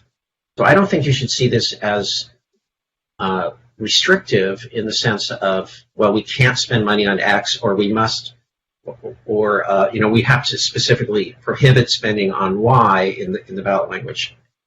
And it looks like Jared is on now. He may have some additional thoughts on this. Jared, you there? I'm sorry. Hi. Great. May I ask a follow-on question? Greg, were you asking about assessing taxes on public projects or actually giving them to public projects? Because I understood the question differently. No, I was asking about the assessment of right. Tax on public property. And so I would assume that has to be in the language when people read it because it's an exemption. I apologize. Yeah, I believe that would be something that you could decide either to put in the title and summary, or it could be in the body of the resolution. Great, thank you. So we're going to hear from Jared. Is he here? Did he have something to add? Hi, we had audio difficulties. Can you all hear me now? Yes. Okay, great. Honestly, I think Paul and Rochelle have handled it well. I think the ballot language is, extremely important for the voter understanding, and that's a key difference between this and the prior effort. I don't have anything at this stage to add to their excellent answers to your questions. I was able to hear, I just couldn't talk for some reason. Well, Mr. Goodwin, Ms. Finale, and Jared, thank you for your help on this. I hope you can stick around because we are going to hear from the public and they may raise other issues we want to explore. But for the moment, I don't see any more questions on the polling from the council. So staff, is there more to the staff presentation? No, that's the end of the presentation. We are here for any questions that you may have. So council, it's back to us. And do you have any questions for the staff on aspects of what we've heard other than the polling? Understanding we have people waiting to speak to the item. I don't see any. So I'll turn to the city clerk and the staff who've been watching the phone lines. What do we have coming in the way of public comment? We have 21 members of the public, but it looks like Councilmember Himmerich, did you have your hand up? Yeah, I had one additional question, which is what we haven't asked is how much money would this raise? We anticipate that it's going to raise $3 million. If this were to pass, we would not the tax wouldn't actually be levied until about April of next year. We also have to remember the fact that we are in a recession, so it would be a slow beginning. And we would, the $3 million is a little bit toned down from what we hope to see in a couple more years, but maybe $3 to $4.5 million by the time things look better. Thank you. Sorry. Okay, so at this point, we will open the public hearing. I know we have at least 21 people standing by. Is that still the accurate number? That is correct. So I'll ask our staff who is handling the phones to start to bring people into the meeting, please. Transferring. Hi, welcome to the meeting. Transferring Benjamin Steers, ATA President. Hi, Mr. Steers, welcome to the meeting.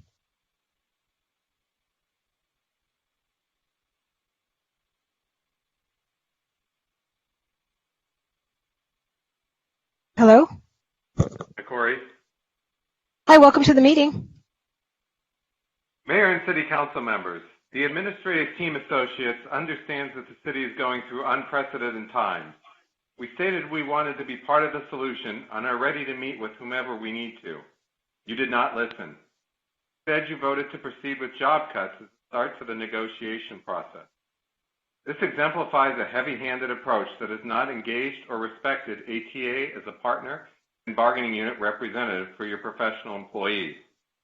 The city concluded those negotiations. Despite our members offering to take pay cuts as furlough days, there was no movement on behalf of the city. Not one job was saved. Our members were willing to make significant sacrifices to maintain the services that our community wants and needs. The next time you go by one of 2 shuttered libraries, know that you are the ones that closed it, and despite the best attempts of labor librarians, it will remain closed. So a pay cut would have been a sacrifice. Instead, you're sacrificing the community's access to an open library in 2 neighborhoods. The community wanted to save after-school programs. We made it clear to the city that our members were willing to sacrifice to save these programs, even if it only saved jobs in other bargaining units. Again, there was no movement by the city. If the children don't have enough after-school programs, then that's on you as well. These layoffs come at a time that leaves good, hard-working people particularly vulnerable. You have sent our coworkers out the door with no job, no income, no medical insurance, and no one is hiring in the middle of a pandemic. Many of your employees are also Santa Monica residents. Santa Monica has always been different and distinguished itself by attracting talented and dedicated workforce. That's why people have wanted to live and work here. Although you have changed your direction, our members remain committed to providing the level of services the residents of Santa Monica deserve. Thank you. Before we proceed, if I may, I want to ask our interim city attorney a question. This council, my colleagues and I, have been in multiple closed sessions talking about the negotiations that we've just spoken about. And as a council, to do that in good faith, we're not allowed to speak publicly about what's going on. Interim city attorney, is there anything we can say to respond to what was just said, and its factual nature or lack thereof? You can speak in general terms without getting into specifics of negotiations with any of the particular bargaining groups. Then I hope it's okay if from my colleagues, if I just say on all of our behalves that we have been deeply engaged in good faith negotiations. And while the outcome may be disappointing to both sides, contrary to what was just said, it's not because we didn't try. And we'll move back to the public comment, please.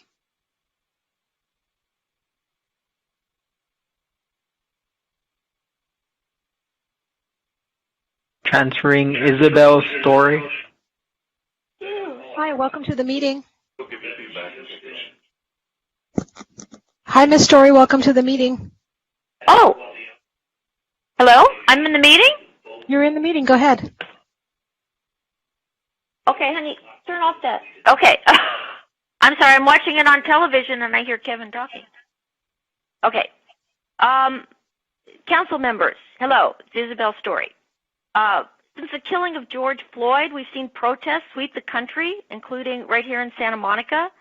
The public outcry is highlighting a number of important issues, and among them is the growing realization that police departments nationwide have become too bloated and too brutal. I believe that we need to reconsider the city's impulse to automatically keep increasing the police budget. The current budget proposal calls for more than a 5% increase in the police budget, while every other department except fire will be cut drastically. Especially in light of the radical income reductions due to the coronavirus pandemic, we can't afford a knee-jerk increase in the police budget.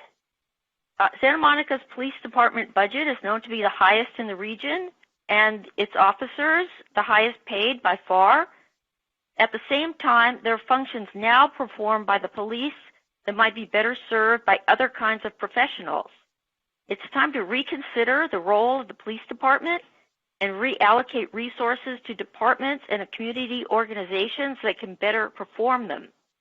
Trained professionals in mental health, drug addiction, and homelessness may be better equipped to deal with problems than uniformed and armed police officers. Thank you. Thank you. transferring John Katz. Hi, Mr. Cat. Welcome to the meeting. Thank you. Good afternoon, Mayor McEwen, City Manager Dill, and Council. My name is John Katz. Last week, our neighboring mayor, Eric Garcetti, announced that even the Los Angeles Police Department is set to enact an unprecedented $200 million in budget cuts.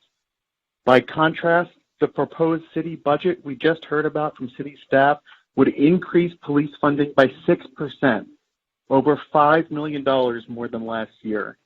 Now, given this fragile time in our city's history, we should not be increasing funding. We should be defunding the department in order to free up funds for our city's treasured services.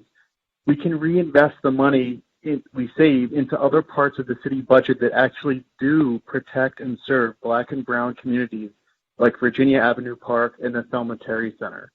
Why would we make drastic cuts across all city departments while the SMPD is rolling tanks through our streets and the average department employee is making more than $230,000? And when the time came to use the robust funding last weekend, we saw how they used it, deploying tear gas and rubber bullets on peaceful Santa Monica residents. It's time for Santa Monica to shrink the scope of police responsibility as well as the size of the force and reallocate these resources to departments or new entities better equipped to meet the need. Mental health care, access to housing. We don't need to invest in training police to be better social workers. Instead, let's hire well-trained social workers, therapists, and counselors in the first place. This movement to dramatically rethink and defund policing is spreading quickly. Just this week, when faced with a budget deficit of $200 million due to lost income from coronavirus, the Minneapolis City Council voted to begin the process of dismantling their police department in order to begin to heal from the tragic murder of George Floyd. When the mayor suggested he opposed this, he was booed off the stage. To give you an idea of how far this dialogue has shifted. Thank you, City Council. Thank you. Transferring Carol Lemline. Hi, Ms. Lemline. Welcome to the meeting. Thank you. I'm speaking on behalf of the Santa Monica Conservancy. Chair McEwen, Pro Tem O'Day, and council members and city manager. We are pleased to see that the current budget proposal reinstates the Landmarks Commission, albeit in a significantly limited role. While we have several remaining concerns about impacts on the city's historic preservation program, particularly the lack of a public process for demo review, the proposed increased cost of rescuing a historic or culturally significant property from the wrecking ball is of great concern and could readily be resolved in a revenue-neutral way. We have investigated practices at other municipalities, and it is our understanding that in South Pasadena and others, the fees resulting for an application for designation for a demo application are charged to the demo permit applicant. Please direct staff to make this Santa Monica's practice as well, thus making it possible for our nonprofits and other interested members of the community to step forward to protect our historic properties. Thank you. Thank you. Transferring Ann Tanawala. Hi, Ms. Tanawala. Welcome to the meeting. The proposed increased cost of rescuing Ms. Tanawala, can you hear us? significant properties. Hi, welcome to the meeting. It's of great concern. Hello? Yes. Hi. This, Go ahead. oh, hello. Hi, this is Ann Thanawala calling again. I wanted to first of all thank you for the hard job that you've had working on this budget. I do appreciate that you appear to have restored, if not all, most of the funding from Measure GSH and a considerable commitment to our CREST program at our schools, and also what appears to be a restoration plan for our crossing guards. Hopefully that will be a direct investment from our city staff providing that very important and safety measure. I know that you've heard from me for years now about the lack of open space for our kids to play. So I'm appealing again to you about the playground access portion of what's been cut. Our kids really do rely on this. We don't have yards to play in after school, and it's very important, particularly in this time where COVID, our kids have been really wilting on the vine without having the ability to go out and do and play with their friends and do the kinds of activities that they need to do in order to develop. And unfortunately, you know, this is adding to that problem, so I'm going to try and throw out a solution here for you. I know that there are development fees that have been directed toward child development. And those monies have been going into the lab school, and I think it's millions of dollars or at least hundreds of thousands of dollars annually. The lab school, first of all, is not finished, and if it is finished anytime in the near future, I think there may be problems with that actually opening due to COVID. So I'd like you to relook at the funds that you've been putting that way and look at using those funds in order to help our kids your time play is on the up. playground. Thank you. You. Transferring Patty Braun. Hi, Ms. Braun. Welcome to the meeting. And unfortunately, it's just adding to that. Ms. Braun, you're in the meeting. Hello. For you. Good welcome. You're in the afternoon. meeting. Good afternoon. Santa Monica Malibu PTA Council is reaching out again in support of the Playground Access Program at our elementary schools. Quick reminder, Playground Access is a very simple program opening up school playgrounds for 2 hours after school for unstructured play and exercise. CREST staff members sign kids in and out so the students can have supervised playtime or meet with classmates for a group project. Working parents need a pickup time buffer or 2 hours of childcare after school depend upon it. This children helps all kids have equitable, healthy experiences. We know that the city budget challenges are real, but we believe money for this program can be found. Playground access costs only $328,000 annually, but take a look. Staff was budgeted at $144,000, so the remaining $184,000 is overhead, and that overhead seems wildly excessive. While Playground Access has a high participant-to-staff ratio, leading your consultant to suggest it's risky, other factors reduce the risk. All activities are outdoors. The supervisors are never alone with the children, and there are other after-school programs occurring on site. 20 years of operations at all our elementary school sites without problems is a great testament to the safety and effectiveness of Playground Access. We understand for a group project. Working parents need a pickup time buffer or 2 hours of childcare after school depends upon it. We understand that the CREST Club program will continue and will offer financial aid, but many parents need flexibility. 1,835 children utilized Playground Access last year, but there won't be that many CREST Club slots for them. What will happen to the kids who lose out on childcare and unstructured playtime? Will they be safe at home? Can the money be found through creative restructuring and partially recovered by charging a nominal fee to those who can afford it? Thank you. Your time is up. Thank you.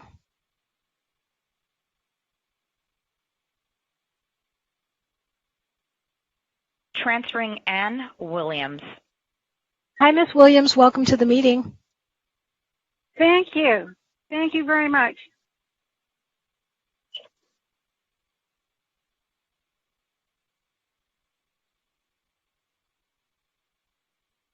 You're in the meeting. Okay, thank you. I thought I was hearing Patty Braun, but evidently not. Let me turn this off. Can you hear me now? Yeah, you're in the meeting. Go ahead. Yeah, thank you very much. My name is Ann Williams, and I have lived in Sunset Park for more than 30 years. A number of years ago, I observed the Santa Monica City Council debate the defunding of a youth sports program at Memorial Park. Then Council Member Bobby Schreiber suggested that if the city laid off one police officer, that officer's pay, overtime, and pension money would amply fund multiple youth sports programs. His comments then were greeted by the council with dismissal and by their unconditional support of the police. Now the council is defunding many programs. Defunding is seen as the reasonable, if unfortunate, thing to do. So what about the police? Why are they immune from deep budget cuts? Why not defund the police? Maybe it has to do with the political support of council members by the police union, as Schreiber suggested years ago. I can't tell you how many times I've witnessed 2 or 3 cop cars surrounding a single person sitting on a curb in this town. And that person is almost always black or brown. I'm sure you've seen the same thing if you've lived here as long as I have. Do we really need this many police? Do the police really need to have such militarized armaments? I really don't think so. I think that this defunding the Santa Monica Police is not a radical notion. In this time of deep budget cuts, this is common sense. Thank you very much. Thank you. Transferring Denise Barton. Hi, Ms. Barton. Welcome to the meeting. Well, good evening. Tonight's theme for the budget is financial irresponsibility. Starting with you, your lawyers, in the district voting case, outed you again. In the front page article, Santa Monica continues district election appeal despite budget deficit in the May 22nd to 28, 2020 Santa Monica Mirror, where in the last paragraph on page 4, it clearly states, they spend money like it's being printed in the basement. Most of the city is overpaid. And tonight's another example of this. This sort of spending is financially irresponsible, along with you giving yourselves medical benefits and pensions, even though you're not full-time employees. In addition, would your pensions be a contributing factor to the city's pension deficit? Or would you be contributing to your pensions? Or would that be another financial burden you put on the residents and the businesses of the city? Then hasn't the city taken funding from Homeland Security to train for situations like the violence and looting May 31st, 2020? So what happened to the training? Or where'd the money go for the training? I also have to question, if there's no longer a housing authority or division, where's the federal funding fee for that department going? Or would it be like the funding you take for seniors and the disabled, that you take and then you discriminate against them?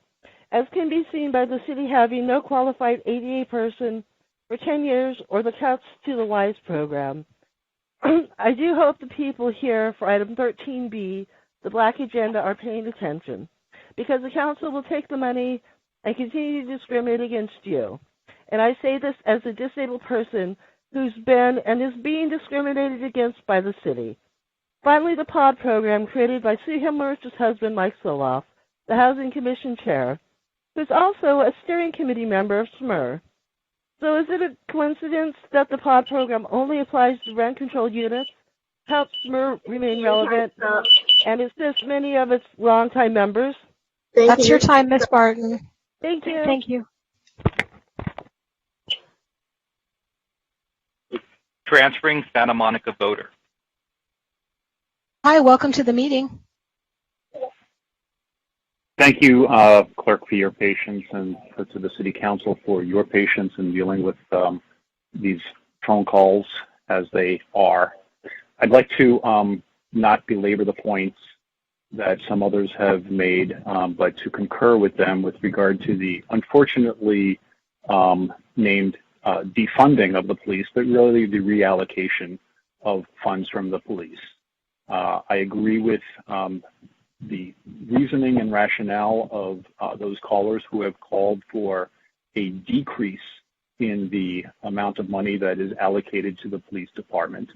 I would like to see the police department be demilitarized, get out of their SUVs with tinted windows and go back to community policing and so forth. And I think that we'll speak to that in item 13A perhaps as well.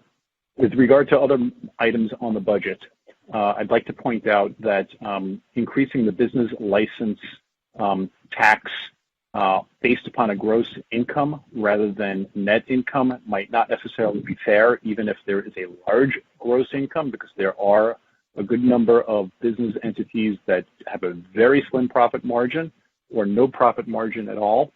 I'd like to say that decreasing the fees for the mobility program at this point in time seems to be ill-advised. Why not keep it as it is or increase it? Libraries are important.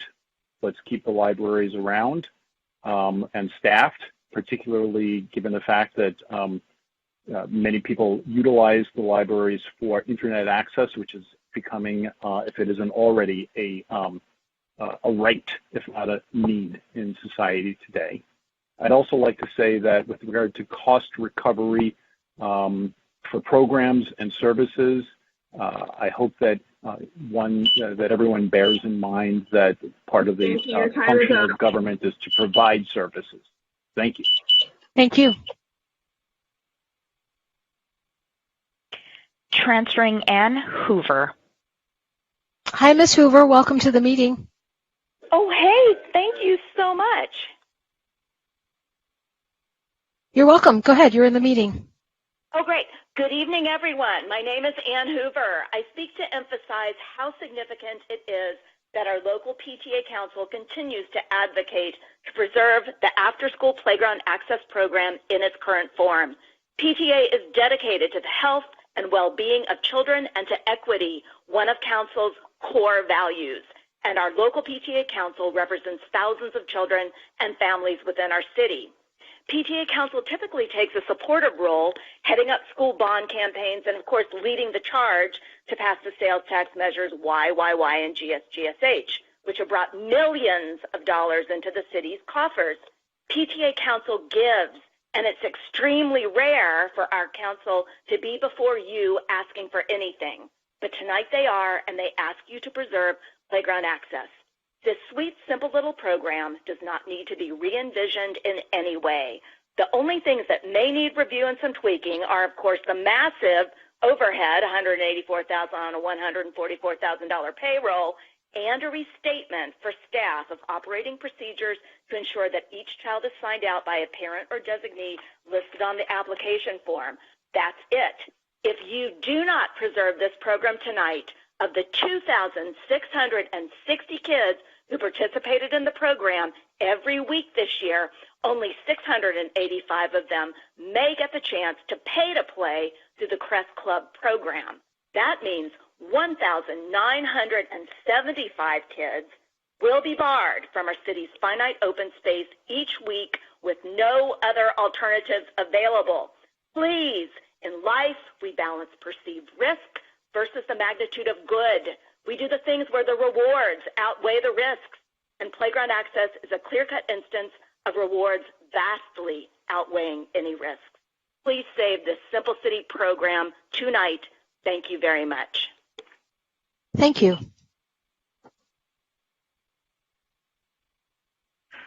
Transferring Rachel Ginnerty. Hi, Ms. Ginnerty. Welcome to the meeting. Hey, good evening, council members. This is Rachel Ginnerty. I'm a 25-year resident of Santa Monica. I'm the president of the board of the Friends of the Santa Monica Public Library, and I'm a SMMUSD parent. The Santa Monica Public Library's librarians and administration have built us a 5-star library system that offers not only access to information and books. It archives and illuminates our city's history. It invites and supports dialogue on social justice topics amongst our community members, connects homeless individuals to services, and support and provides literacy support to people of all ages. It's at the forefront of our city's long-running battle against inequities and educational outcomes, empowering parents to be their child's first teacher and advocate, offering free tutoring and college readiness, and mentoring next-generation community advocates. The budget presented tonight notes that it's, quote, based on our city's longstanding values: accountability, equity, inclusion, innovation, resilience, safety, and stewardship. It is a budget intended to lay a solid foundation for regrowth of our local economy, our community ties and civic life, and ultimately on the programs and services that the city provides. But at this moment, when children are learning from home, the fall is uncertain. Children are falling behind and inequities are growing exponentially. Unemployment is the highest since the Great Depression, and we are isolated from one another. This budget just does not, in my opinion, back up these stated values with the funding we need for our library system. The institution best poised to help students, families, seniors, and the unemployed rebuild their lives.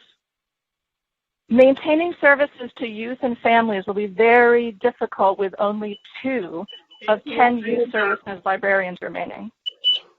Oh, sorry. Maintaining services to youth services. Thank you. Your time is up. Thank you. Transferring Nina Fresco. Hey, welcome to the meeting. Maintaining services. Oh, is she? You're in the meeting. Yeah, go ahead, Ms. Brespo. Good evening. I'm gratified that staff has found a way to ensure Landmarks Commission review of designations and certificates of appropriateness. Please direct staff to continue to develop new ideas with commissioners and the preservation community that can reduce staff burden so we can retain even more of the public face of the preservation program. We know we can do this. Demolition review has to be a public process. The public hearing allows institutional memory of long-term community members to alert us to important resources that might look innocuous. Remember, Landmarks designation is not only for fancy places of privilege. Preservation must celebrate all aspects of our local culture, and we need access to the people who can point out what might otherwise be missed. Please also direct staff to change the fee structure for demolition applications to include the cost of any landmarks-related nominations resulting from their proposed demo. Only deep-pocketed community members can muster $5,000 or more for an application within the 75-day review period for demos.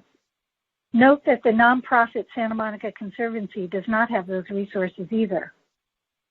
A designation application, when triggered by a proposed demo, can only be viable if the demolition applicant pays for any study that their nomination triggers. P.S. Historic preservation research also needs the Santa Monica Public Library. Thank you. Thank you. Transferring Alia McGee. Hi, welcome to the meeting. Hi, hello. Hi, you're in the meeting. Go ahead. Ms. McGee, go ahead. Hi, my name is Aaliyah McGee. And Turn down your volume on your computer, and then because there's a delay, and you're in the meeting. Go ahead.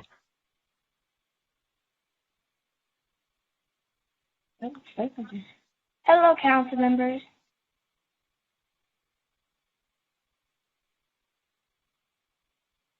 Programs like VIP and PAL are essential services because these are places that the youth of Santa Monica can go, stay out of trouble, get positive counsel from staff that genuinely care about them, and learn how to be leaders in our community. With programs like PAL's Youth Leadership Council, cutting the budget on these programs will be doing the children of the community an injustice, especially the Black and Latino children. These programs are affordable and easy ways for families to receive quality care for free. I don't agree with funding programs like park and beach cleanups. That can be done by the community for free. We can solve quite a few cleanup problems with things like the community service.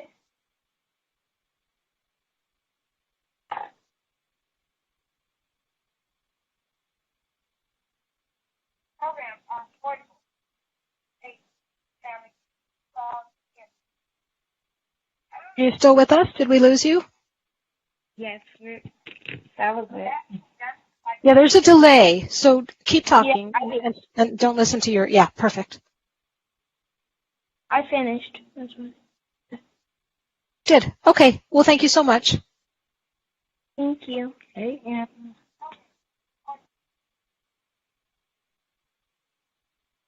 Transferring Dami Peturo. Hi, welcome to the meeting. Hello. Hi, you're in the meeting. Go ahead. Okay, should I do? Hello, council members. This is Dami Peturo, and I thank you all for the hard work you are doing. I'm a local community volunteer, political progressive, fiscal pragmatic, and business person. We are in a time of huge budgetary crisis. Why have there been such high salary and compensation packages for Santa Monica government management, many from $200,000 to $400,000 plus? I have worked in the technology and entertainment sectors for many decades, and these salaries are fairly high even in the private sector. Can we reduce salaries to spread around to hire more people at lower salaries and keep more people employed in Santa Monica? Many people in my community are asking this question. Santa Monica had a huge role in winning World War II with shared sacrifice. We need that spirit to return, and I will leave it at that. Thank you. Thank you. Transferring Ray Avedian. Hi, Mr. Avedian. Welcome to the meeting. Thank you, Council. I just wanted to say that as a parent and a teacher in the district, but particularly as a teacher, the after-school CREST program has proven to be a real big benefit to those students of ours that would need to stay after school to get help and would otherwise have to go and pick up their younger siblings from across the street. Maybe kind of an equity issue, but I just wanted to point it out as a reason to keep the funding for the after-school CREST program. Thank you. Thank you.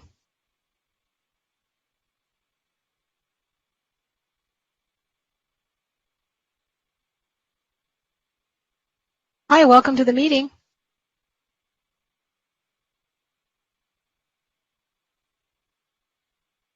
Hello, welcome to the meeting.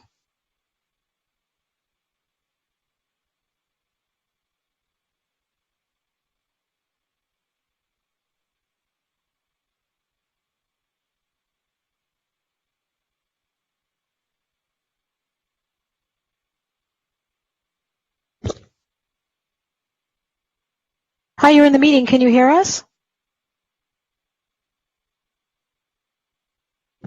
I want to make sure we've heard from everybody who's called in. Is there a way to defer that call and go on to somebody else in case that person just stepped away from the phone for a moment? Yeah, I'll put them on hold and we'll take the next caller. Thanks. Transferring Laura Lee Ash. Hi, Miss Ash, you're in the meeting.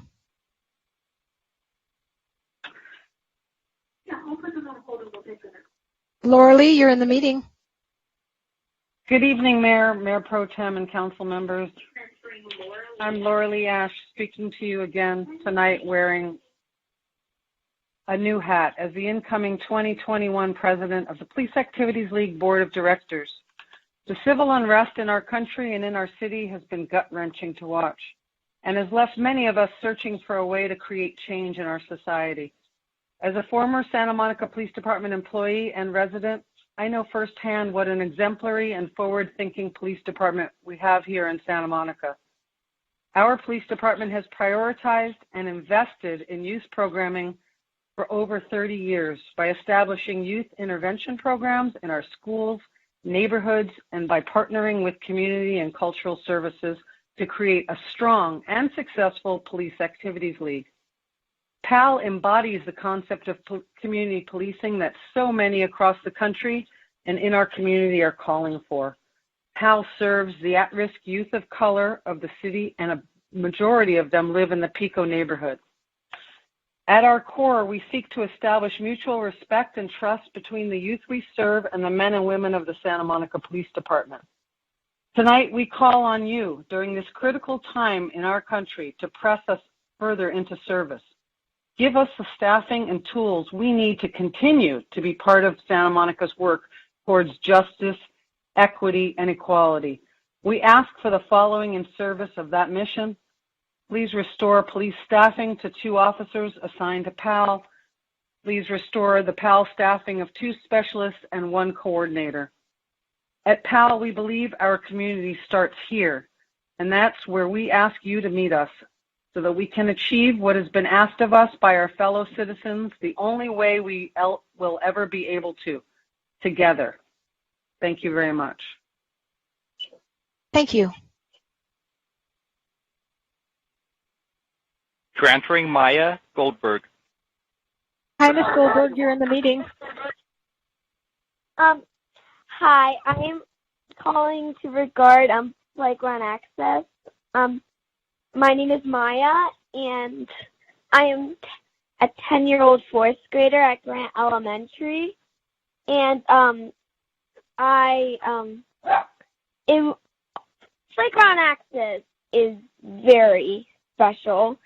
And if you take it away, it's going to be hurting your future, or our future, because kids are our future.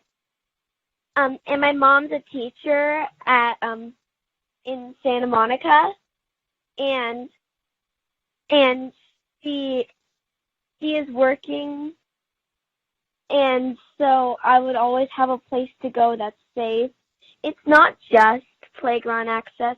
It could be like sports or afternoon activities. And so that's why I'm calling, because it's really important to save space for kids. And that's it. Thank you for your time. Thank you.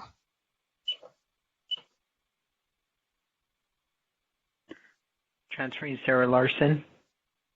That's why I'm calling. Hi, Ms. Larson. Welcome to the meeting. It's really Oh, hi. I'm calling for the complete dismantling or defunding of the police in Santa Monica like they're doing in Minneapolis. You've seen what is happening across the country. Police violence against Black people is not something to debate or investigate, as you said you'd do. Debate happens when there are 2 sides. An investigation means we are unsure what the problem is. There's only one side of the problem with the police department, and it's an issue of human rights. Black people are being targeted and murdered by police and have been for centuries. Santa Monica is no exception. If you don't address this and defund the police, you are complicit with the brutality in our community against Black people.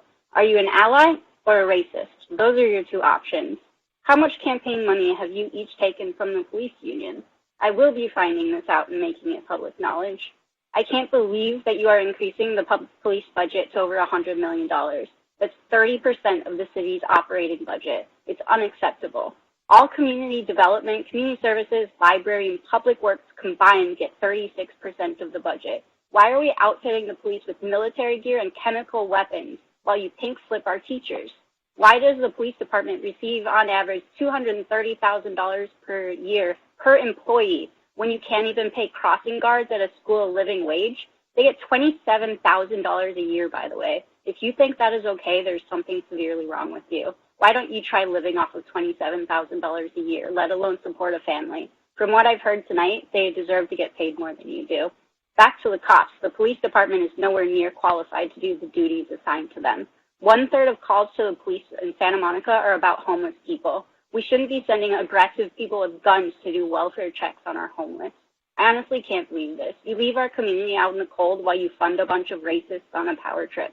What on earth are you thinking right now?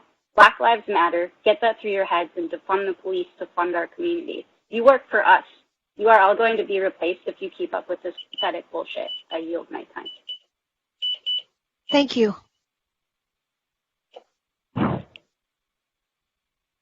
Transferring a 4th grader from Edison Elementary School. Okay, we're going to get off the call. Hi, 4th grader. You're in the meeting. Get that through your heads and defund the police to fund our community. Hi, you're in the meeting, 4th grader. Hello. I'm in the 4th grade and I'm going to the 5th grade. I participate in the Virginia Avenue Park VAP programs on the elementary side. Before the pandemic, I used to go to VAP, and when I was there, we would do about 2 hours of homework, and then we would play. But before we would do homework, we would have a snack, and most of the time we would have like chips or a granola bar or some celery and carrots with ranch. And sometimes they would have two options for snacks. Snack is my favorite part. I just want you to know how good of a program VAP is. That's my first favorite part. My second favorite part is the staff, because the staff are very loving and they're very fun to play with when it's time to play. I heard that some of the staff are going to lose their jobs and no longer are going to be running the programs. I'm writing to ask you to keep Cindy, Monica, and Lewis's jobs, because they are taking care of many ages of kids, and many of them are on the elementary side. Now, if you take away their jobs, you are taking away our after-school programs when the pandemic is over and when we go back to school. All of the teens and kids on the elementary side love Cindy, Monica, and Lewis, including me. Lewis is a black man, and if you take his job, what will he do? Will he be working in a grocery store, or will he be waiting at home for his kids to come home from school? So at the end of the day, all I want you to say is please keep Cindy, Lewis, Monica, and Lewis's job. And can you also keep Lewis's job? That way when I'm in the middle school, I get to see him. Thank you, City Council. Thank you. Dora? Transferring Bridget Pollock. Hi, Ms. Pollock, you're in the meeting.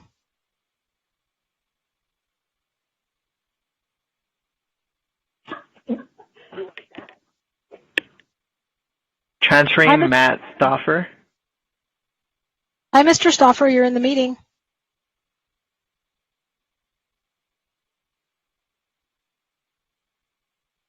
Mr. Stoffer, you're in the meeting. Hi, thank you. Good evening, council members. This is Matt Stoffer from the Chamber of Commerce. I just wanted to read a brief letter that we submitted to you electronically, excuse me, a little later in the day. So just in case you haven't had a chance to see it, I will go ahead and read that. Dear Mayor and council members, as a business organization, the Chamber of Commerce is never enthusiastic about raising taxes on business, but we understand that given the extraordinary circumstances of the past few months, the city has to make some extremely tough choices in order to balance its budget and preserve essential services. We are aware that there were several more onerous proposals that were considered, including a gross receipts tax, which we strongly opposed. We think the current proposal related to the documentary transfer tax is the most benign of all of the alternatives and will represent the least disruption to business. We also want to thank the interim city manager and city staff for their tireless efforts and willingness to make these difficult but necessary choices. Thank you. Thank you. Transferring Melissa Ramirez Hernandez. Hi, Ms. Hernandez, you're in the meeting. Hi, okay. Hi, my name is Melissa Ramirez Hernandez. My brother and I have been Santa Monica PAL members since we were really young. I am currently a junior at Samo High, and my brother is attending the university at Berkeley. The people we have become today would not have been possible without PAL. I am here to represent the Santa Monica PAL Youth Leadership Council. If the drastic cuts are approved tonight, when the program that I grew up with will never be the same. We are asking that the council reconsider bringing back PAL to its former self, include the return of a second PAL police officer. When the rest of the country is looking for a way to unite its people in the police force, the city of Santa Monica is dismantling the very bridge that has been uniting its youth with the police for so many years. This is not what the citizens want. We also would like for its employees who have been known for a lifetime to continue in their positions in providing exceptional programming we've all grown up and loved. Thank you. Thank you. Transferring Allison Hobble. Hi, Ms. Hobble. Welcome to the meeting. Thank you. This is Allison Hobble, a resident and parent in our district. Thank you for the opportunity to speak. I read an article in the New Yorker from June 8th, and I'd like to share a few quotes with you because the author, Keeanga Yamada Taylor, eloquently expresses my convictions. This article is titled, How Do We Change America? After talking about the history of policing and racism in the U.S., Taylor says, this points to the importance of expanding our national discussion about what ails the country beyond the racism and brutality of the police. We must also discuss the conditions of economic inequality that, when they intersect with racial and gender discrimination, disadvantage African Americans while also making them vulnerable to police violence, end quote. I think this is a discussion that needs to begin in Santa Monica now. I appreciate our 3 city council members, Council Members Morena, Himmelrich, and Hara, adding this as an agenda item today, item 13B, the proposal to create a Black agenda to address systemic racism in Santa Monica. And I hope you follow through to ensure that this proposal brings about tangible change. Later in the article, Taylor writes, even as the wanton violence of law enforcement has come into sharper focus in the last 5 years, there has been almost no consequence in terms of municipal budget allocations. Police continue to absorb absurd portions of local operating budgets, end quote. In the current Santa Monica budget, the Santa Monica Police Department increases from 21% of the current annual fund in 1920 to 29% in the 2021 budget, while other programs that support mental health, homelessness, education, programs that reduce crime are being cut by at least 12% across the board. How do you justify that a police department funded at $100 million is only being required to make a 3.3% cut? Why weren't they held to the same standards as the rest of the departments in our city? Mayor Garcetti has already pledged to make significant cuts to his police budget and address reform. We should do the same. I hope Mayor McCune signing the Obama pledge leads to policy changes to Santa Monica's public safety and emergency response. There are many cities we can look to for ideas for effective reform. Time is up. Now is the time for change. Thank you. Thank you.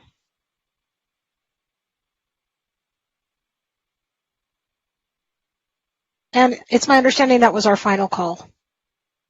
Well, before I declare the public hearing closed, let me turn to staff. I think we had at least one person there where when we went to the line, they were not present. And I asked that that call be deferred and brought back. Did we ever connect to that person? We did. I took them right after. I was instant messaging with that agent. We got them back on. Yeah. Good. Just wanted to check. So that'll close the public hearing on item 8B and bring the matter before the council. Now, council, hold on a second. I want to ask a question of the interim city attorney. I realize we have to at least bifurcate this to include or exclude items having to do with the pier because of the involvement of one of the council members. But the agenda that I got shows 8 separate motions we're supposed to make on item 8B.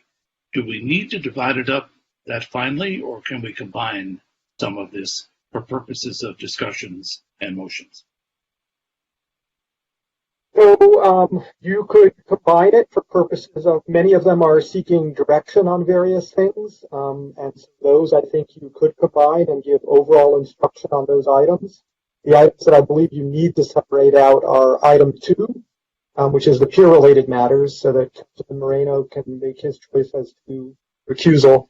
And then the other one I would urge you to break out would be recommendation number 4, which is the explicit adoption of the resolution, which I would suggest should be done by a separate vote, so we have a clear vote for the passage of that resolution. So, council, let's as a group decide how we want to divide this up. At some point, we have to, I'm assuming that Councilmember Moreno will ask to be recused on matters involving the pier. Do we want to have some discussion in general before we separate the pier out, or should we right now vote on matters having to do with the pier so Councilmember Moreno can be part of everything after that point going forward? Is there anything? May I weigh in on that? In the past, we have traditionally had Councilman Moreno leave for the pier matters first, which is the preferred approach, so that no discussion on the other matters could be viewed as influencing the pier-related matter. That is what I'm asking of the council right now, if they want to again follow that. Councilmember Hara? I think that it's probably best if we do that, so that way we can have a more longer time if we need to, and that way Councilmember Moreno can. So, Councilmember Morena, if I were to say the council is about to discuss only those matters having to do with the pier, what might you say? Well, thank you, Mr. Mayor. What I would say is that I would like to recuse myself from number 2 on the recommended actions so as not to, because my family business on the pier and so as not to violate any perceived conflict of interest. Thank you very much. We appreciate that, and if you'll now recuse yourself. Council, this is obviously a hugely broad subject with some new wrinkles that have been added in by the things that have happened last week or so. Is there anything having to do with the pier specifically that council members wish to speak about? There do not seem to be any. So, Acting City Attorney, if we just say that nothing we discuss henceforth has to do specifically with the pier, that it is all having to do with citywide budget matters, can we then call Councilmember Morena back into the discussion? Yes, you may. So we don't need to take a vote on matters not having to do with the pier. No, again, this is just direction. So if there were any specific direction related to pier-related CIP projects or the pier fund, this would be the time. If there is no specific direction on that, then you can bring Councilman Moreno back and discuss all of the remaining items. I see no request for a specific direction, so if the staff can let Councilmember Moreno, who appears to have left for the beach, know that it's time to come back, we will begin discussion on the entirety of item 8B, although we'll end up with a couple of separate motions. So while we're waiting for Greg to come back in, is there any council member who'd like to kick off the discussion or ask any questions having heard the public input?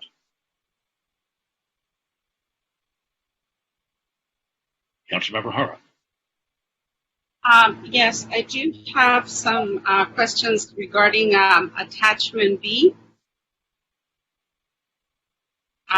which is the resolution for adopting salary rates for new positions. We'll go ahead and ask him. Okay, thank you so much. So, I just wanted to know if we could have a little bit more explanation about these salaries. Is there a staff member who'd like to take that on?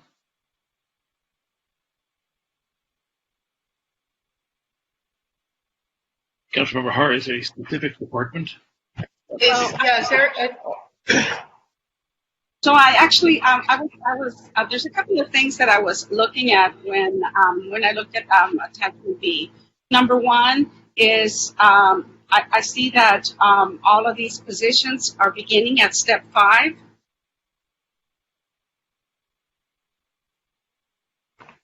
So could you explain to me why that is? Yeah, I don't think that the salaries are beginning at step 5. Councilwoman Hara, I think that we list it at the step 5 because that is the top of the range. It's not where the person will start. Okay, so that means, I'm sorry, go ahead. Yes, if I could look for that information quickly and just confirm it for you. Many people in the organization are either moving laterally into positions or actually are being demoted into positions. As a result, I can assure you that there is no one here who is getting a raise in the current environment. What I don't know for sure is whether these are budgeted at step 5 or whether the individuals will actually begin at step 5 because they are either being demoted from previously higher paid positions or are moving over laterally to positions similar to their prior salaries. And I can confirm that. I don't know if Gigi's able to answer that question because they're each different departments, though I could confirm that. So I can jump in real quick. When we do a salary resolution, we do peg it at the step 5 level, and then the steps go down. I believe it's 5% each step down from that. So it's just the practice that we're doing. But as Lane has said, the positions are not necessarily being budgeted at that level.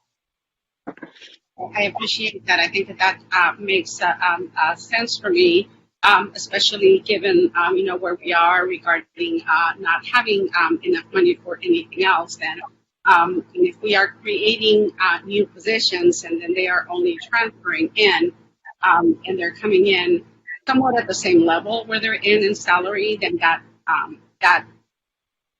makes me think that this is a good move. So I wanted to ask specifically, if I may, please let me know if I cannot, what are the duties of the special assistant to the city manager? I see that we Yes, have. thank you. Thank you, Council Member. The special assistant to the city manager position is a new position. When we eliminated the assistant city manager position, which is a much higher paid position, and moved the Office of Emergency Management out of the city manager's office, we created this position and also sunset both the Office of Performance Management and the Wellbeing Project. We created this position to make sure we would have the ability to support high priority work across the organization in the COVID-19 environment and beyond. The individual moving into this position she currently is the project manager for the Wellbeing Project. She also, in her past background, brings emergency management experience. So she has both equity and community work experience as well as emergency management experience, as well as strong analytical and data skills, I should say. Thank you. So I wanted to follow up on our opening statement, that it is necessary and crucial to include an equity lens with the recovery efforts. And I think that it is there is a need to invest in creating actions to address the systematic racism that we find ourselves in local government. So, can we provide support for the growth of racial equity work through CMO with this position? Yes, Councilmember and all of the council, you have my absolute commitment that equity is a priority for me personally and for the entire organization. Lisa Parson, who is in this position, has already been brought in to some of our equity work. She does have equity background through the Wellbeing Project and has already been brought in within the last week to helping us think about real structural change and equity work. And so, yes, she absolutely will be involved in equity efforts across the organization as a show not just of verbal commitment, but of actual resources and staffing for equity work across the organization. Another thing is, could we start with this position as an investment in this critical work and have this be the first step of the creation of a potential Office of Equity, knowing full well that we cannot do this because we don't have any funding in order to create one specific Office of Equity, but so that we can move for something like this in the future. And could we add racial equity lens to this work? And even though it is small, but it would be concrete in the first steps for us to move towards acknowledging the necessity of including this work. And would Absolutely. it be possible to add, I don't know how, but the word equity into the description of the position?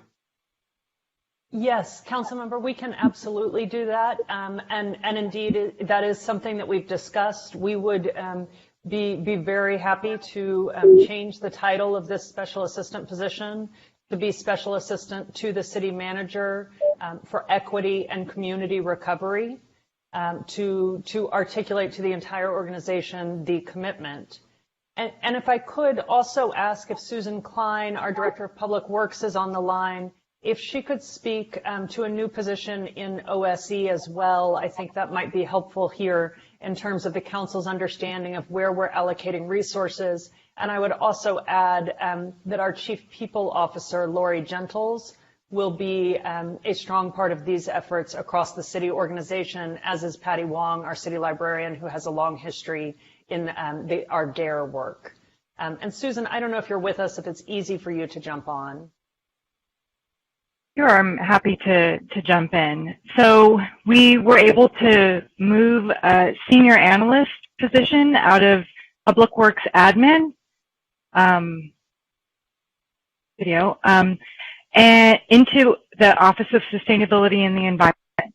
So we've obviously had a focus within OSE on equity, but we've never had a dedicated staff person to do that work.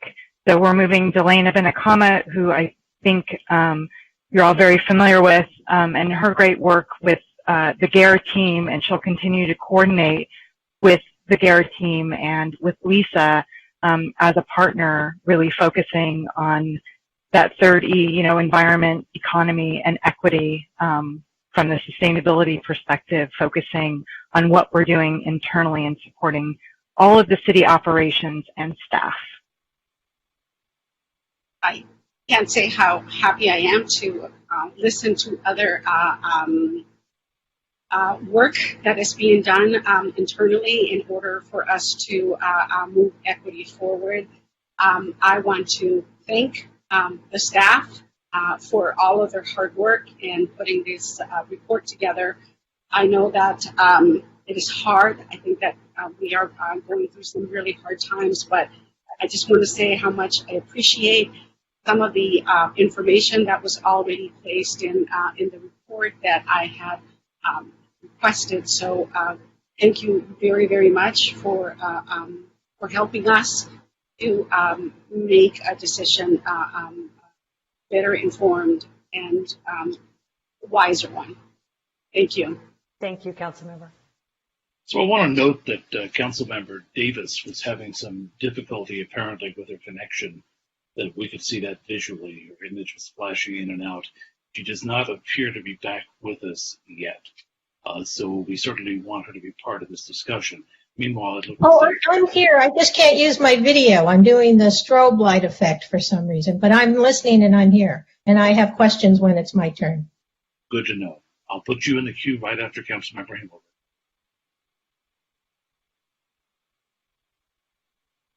And I do have a few questions. In listening to the public comment, it seems important for us to address the idea of how we're increasing the police budget and yet decreasing other budgets. And I would like to hear somebody talk about it. I know this is a discussion item, but I wonder if somebody from staff could, one, address that, and second, address whether there are any additional reductions to the police budget that we can accomplish, or alternatively switch to more of the community policing that I know we do, and I think that people from other places may be specifically addressing police actions in other cities or other localities, not to, but I wonder if our interim city manager or Gigi could address that particular issue.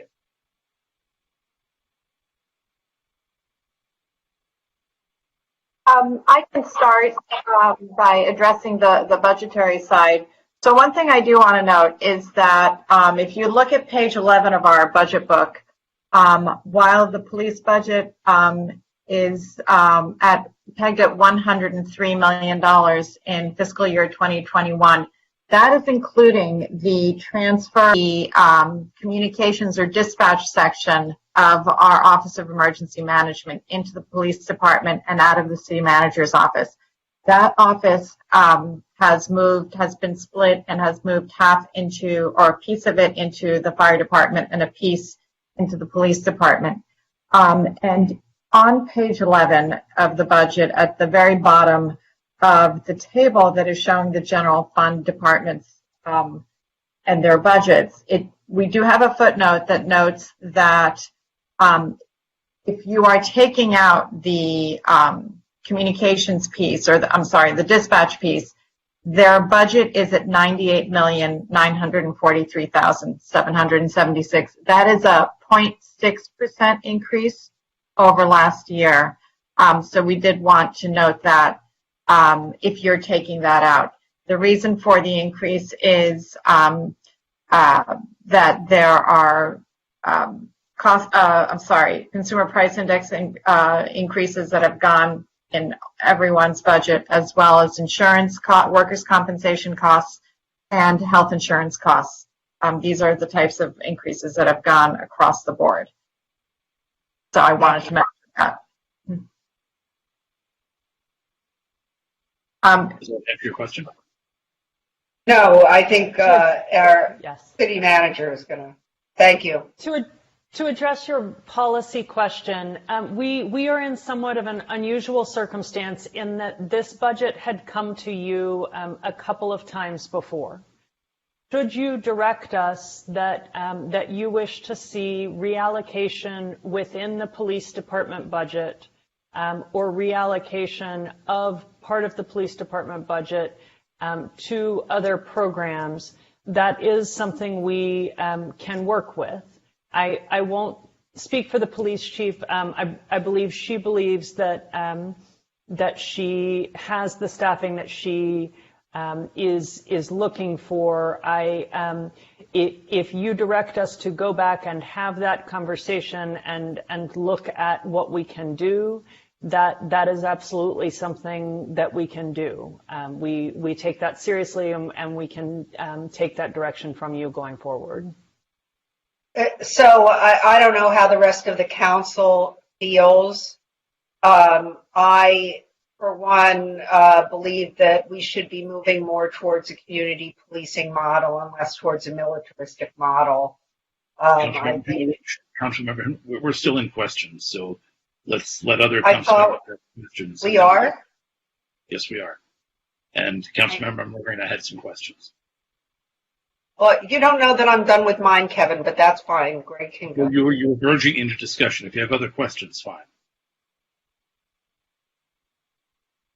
Councilmember Hinrich, you have other questions. I'm done, Kevin. Thank you. Greg? I'm happy to jump next, but I believe Councilmember Davis was in the queue before me. I don't see her in the chat, and I don't see her hand raised. All right. She's in the video, so. Well, I'm in the chat, and you can't see me raise my hand because you can't see my video. Sorry. Councilmember Davis, you've got the floor. Yeah, okay, thanks. I'll try and be brief. So I want to shift gears just a little bit. Well, first of all, I think we should note that not everybody may understand what we're talking about when we talk about GARE, which is the Governmental Alliance for Race and Equity, and that this city has done a lot of work in that space as part of the well-being work that was done. So it's not that we're newcomers to that, but I think when people hear the word GARE, they may not understand what that is. I just wanted to make that clear. I want to shift gears maybe just a little bit here to the issue of the ARB and the question of demolition permits. There was some suggestion from some of the callers that we could create a fee structure where the people who were filing for demolition permits would pay a fee that would effectively, fund the review. And I'm just curious, have we given any thought to what that fee might be or look like? This is Jing. I can address that question. So in consultation with the city attorney's office in reviewing that question of whether we can charge demolition permit applicants for their historic assessments if the community files an application. If council gave that direction, we do believe that we could do that. And do we have any idea what the amount of that fee would be, just out of curiosity? So right now, the demolition permit is about $800. The historic assessment reports are probably on average about $5,000. So if we were going to make the demolition person applying for the demolition permit, it would be $5,800? That is correct. However, what could be proposed is not charging that right at the beginning, because not every single demo application, would result in a designation application. So in a restructured process, the demolition review process would really consist of, not having a Landmarks Commission do that for legal risk. However, what would be proposed is posting on the city's open data website and notification, to whoever wants it in terms of the demo list. And then the community would have, the 75-day waiting period to file an application. However, they would not bear the cost of that assessment. That would be invoiced to the applicant of the demolition permit. So they would only be invoiced for that if, in fact, somebody wanted there to be an evaluation. Is that correct? That is correct, yes.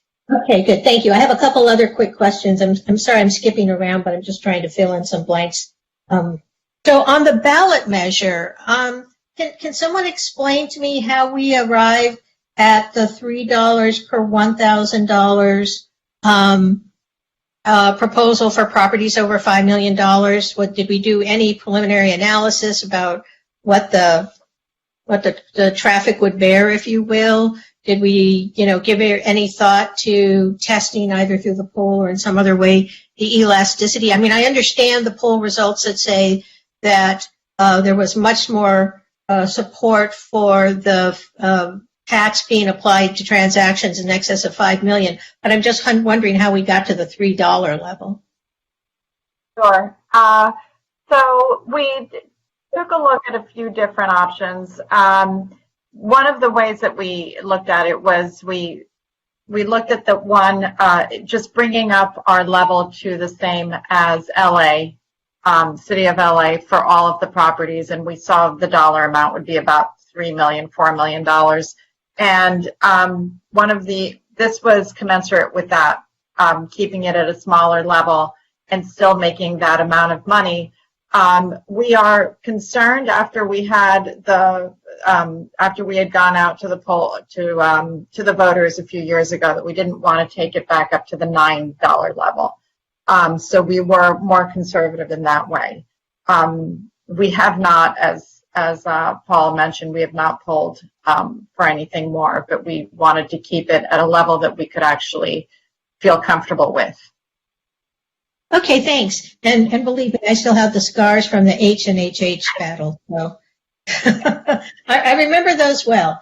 And then also on the ballot measure, would there be any issue or legal problem with exempting, and I think Councilmember Morena had gotten at this earlier on some of his questions, for creating exemptions, for example, for nonprofit developers or public agency transactions or land trusts, so that we don't put this tax as an additional hurdle that the development of affordable housing might have to overcome? I think we're going to have to take a look at that, and unless our interim city attorney can speak to it at this point, but we can take a look at that. I think probably, the one issue that we do, that we will have to deal with is making sure that as we're working with the county recorder's office, that we're able to either exempt properties or even do the tiering for the $5 million and up. We believe that we have a good way to do this, but the more exemptions and customization that we have, it might be a little bit more difficult. But we will take it back and take a look at that. Okay, thanks. We would have to look at that legally as well to make sure that the exemptions wouldn't run afoul of any state laws or other laws before we put anything in like that. Okay, thanks. And then I think my final question, I have some comments like Councilmember Himmelrich I'll save for later. We did get a number of emails about the possibility of billing swim programs for after-hours use of the pool at SMC. And it sounded from the emails we got that there had been conversations with staff that thought that might work. Can someone just expand on that for me? Is that a way to expand swimming opportunities at the pool? without necessarily having, making further inroads into our already tough budget. Sure.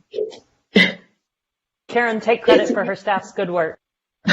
So, good evening. It's Karen Ginsberg. And yes, we've been working with those swim permit groups and plan to bring back a staffing fee on your June 23rd budget adoption night. The timing for this meeting just didn't allow us to have enough conversations with those groups.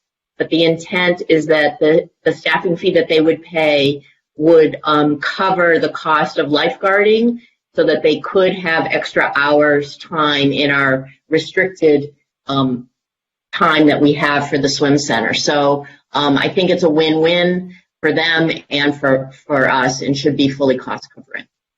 Okay, great. Thank you. And again, I apologize for being the disembodied voice. I've been trying to play with my camera and I just can't stop the strobe light effect. So I'll try and fix it now that I'm done. Thanks. Before we go to further questions from Councilmember Moreno, could I ask our tech staff to reach out to Councilmember Davis, see if you can't resolve that video issue? I'm just concerned that she'd be able to participate fully in tonight's meeting, which is probably one of the most important we're going to have. Councilmember Moreno, questions?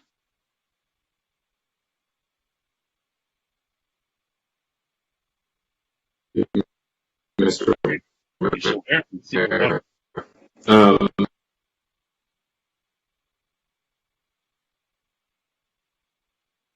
I think the tech monster is chewing on Councilmember Moreno. Oh, you're there again. Try it again.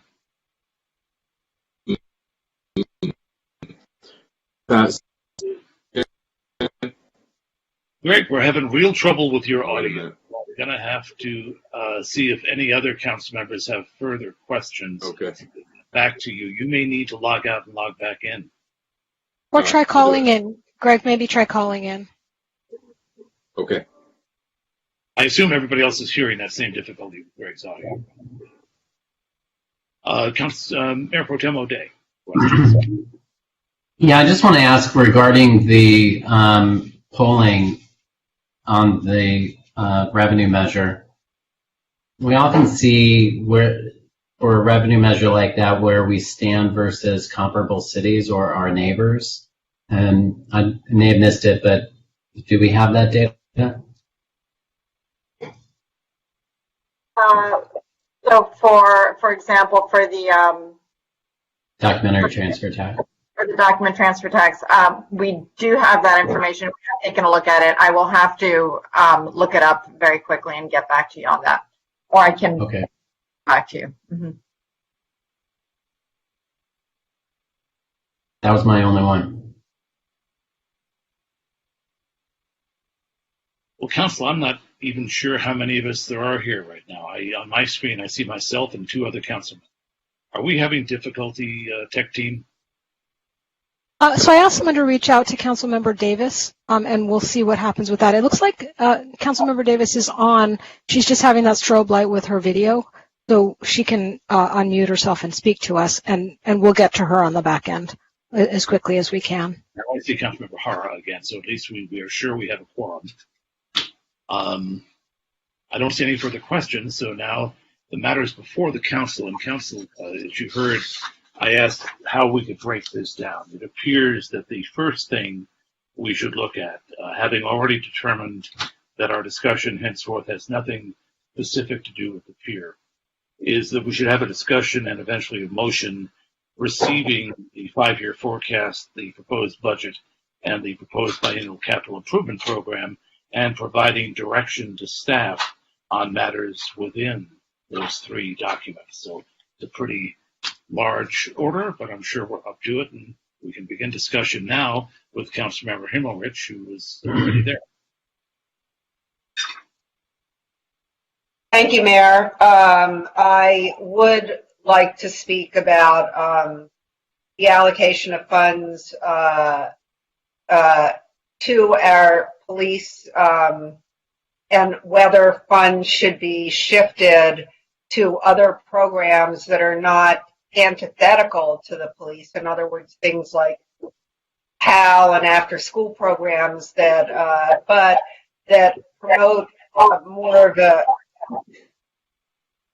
a community policing concept and less of a militaristic concept. And I don't know how that happens with respect to capital investments or how it happens with respect to staffing. But I do believe that this is significant for our community in view of the events of actually the events in this country for a long time, but in particular the increased calls for community policing in the last few days in our city and in our country. We're certainly not ready, getting we're close to a motion, but Councilmember Himrich, do you have a proposal just so we can chew on it? Because I don't know where there are areas to make change other than any vacant positions, so I think that we should start basically dedicating positions and that may have gone towards traditional police officers towards tasks that more involve community outreach and community. Councilmember Morena, it looks like you're back, and I'm hoping your audio is now working. I think we're about to ask a question. Since then, we asked a couple more questions, and now we're in discussion, but I'll let you drop back 10 yards. Great. Thank you, Mr. Moore. Is that working now? Hearing you loud and clear. Awesome. Thank you very much. I just had a few questions. One is about the cash flows of the revenue related to the increase in taxes. So I believe Gigi said that we won't receive the revenue till April of next year, but we'll know that that revenue is coming in November when the ballot measure passes or fails. At what point do we consider that money hard and then can allocate it into the budget? We could probably look at that at mid-year, which will be after the measure has gone to the ballot. And so yes, it would be starting in April. So obviously it would be prorated for the first year, and it really depends how much activity is going on in the housing market or in the real estate market at that point. Got it. So when you say mid-year, you mean like we'll start planning for it in January to then spend in June, July? We can budget it in January, and if it comes in, we can budget it for the prorated amount for, a quarter of the year. You may want to wait until the next year to see that it's actually coming in. Got it. Okay, I understand. Thank you. And then my next question is related to the sports program, playground access, Crest Club, PAL, Virginia Avenue Park. Some of the questions that I've received, that I'm sure we've all received, and I think we based some of our direction on in previous meetings, is the recommendations from Presidium and their recommendation to pull the playground access because of the liability. What is that? And I remember when the presentation was made, and what I recall is that it was a fairly blanket statement that just said, this isn't going to work. Is there color around that, and can that be changed, adapted so that the playground access could be managed in a way that didn't create that liability? So this is George Cardona. I can go over. Their recommendation was not to pull particular programs or not to pull. They did an evaluation and looked at the various programs and made recommendations regarding what would be needed to make the programs comply with best practices. So with respect to the playground access program, based on their site visit here and their interviews with a number of people, they made a series of recommendations, which included that it needed an increase in staffing to better supervise program participants, that there needed to be a development of monitoring structures and zones on the playgrounds, again, to ensure appropriate supervision, that there needed to be rules limiting playground access participants to specific areas of the playgrounds, and to limit the playgrounds to only playground access participants so that there weren't third parties on the playgrounds at the same time. And to develop check-in and check-out procedures and/or some mechanism where children would either wear a bracelet or lanyard or something else so that staff could easily identify who was in the program and who wasn't. And to ensure a procedure that would allow parents and youth to report any concerns that were observed during the program to staff who were supervising it. So reducing that down, it came down to essentially there was more staff needed to meet best practice recommendations for staff to participant ratios, and there needed to be kind of more control over who was present at the playground and a way for staff to identify that. Great. That's really helpful, George. Thank you. And I understand that. So then my follow-up question there is as it relates to the total number of kids impacted, and understanding that Presidium's recommendations would effectively increase the staffing. Do we have a performance criteria, and do we have the total number of kids that would be affected? As I understood the numbers from previous meetings that were provided, the Crest Club has a really small number of affected kids, whereas the playground access and the sports program had a larger number of effective kids, yet the budget was allocated to Crest Club. And so do we have an idea about how much our dollars will go in terms of affecting the greatest number of kids? So it's Karen again, Greg. I'll give a shot at answering your question. For Crest Club, we're projecting, based on the proposed budget, accommodating up to 420 children. That, with the restorations that you provided at the last meeting, that enables us to do a 20-to-1 ratio. For playground access, while there were over 1,800 children enrolled, our average daily attendance across the 7 elementary school sites was about 530 children. So that program is, very well received because it's an umbrella program, like you've heard from many families who have sent letters, and 67% of those who had enrolled in that program pre-COVID participated in other things: Crest Club, sports, enrichment. So there's quite a bit of overlap. They have that safety net, and then they pay for other types of enrichment activities. It is a free program, or it was a free program, and the staffing ratios, as George alluded to, would need to be increased. We were at a 40-to-1 ratio. We've done some numbers looking at a 30-to-1 ratio, and I should say that the 30-to-1 ratio is closer to best practices from the California Department of Education for these types of. Okay, that's really helpful. The ratio certainly makes sense to me. And I just wonder if you've heard any feedback, whether or not parents would be willing to, increase the fees to make these programs more cost neutral. I know you put the fee schedule out. It's hard to quantify it because I don't have the expense side. It's just the revenue side. So do you have a feeling whether or not parents would be willing to pay more to keep their kids in programs so that they can continue to work? So I think from the letters that we've seen, there has been some interest in possibly paying a small fee for playground access, for example. It wouldn't be fully cost covering. Anything that we've looked at wouldn't exactly be fully cost covering, but it would come somewhat there. Our recommended fees for Crest Club from $300 a month to $350 a month for full fee paying customers does go a distance in getting a little bit more towards cost recovery, but our programs traditionally for youth are not fully cost free. They're just not. Got it. Okay. Okay. I'll follow up with the council afterwards, but thank you, Karen.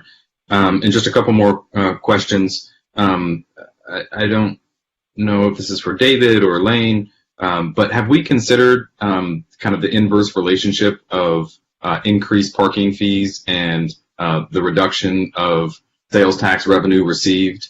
You know, as a consumer, I always like going where it's easy to park, and I know that's the case for a lot of people. But is there any studies out there that show, you know, that inverse relationship? I know we're talking about increasing parking fees, but have we looked at it in the alternative? An answer for you there, or Dave Carr may. But yes, we have looked at it.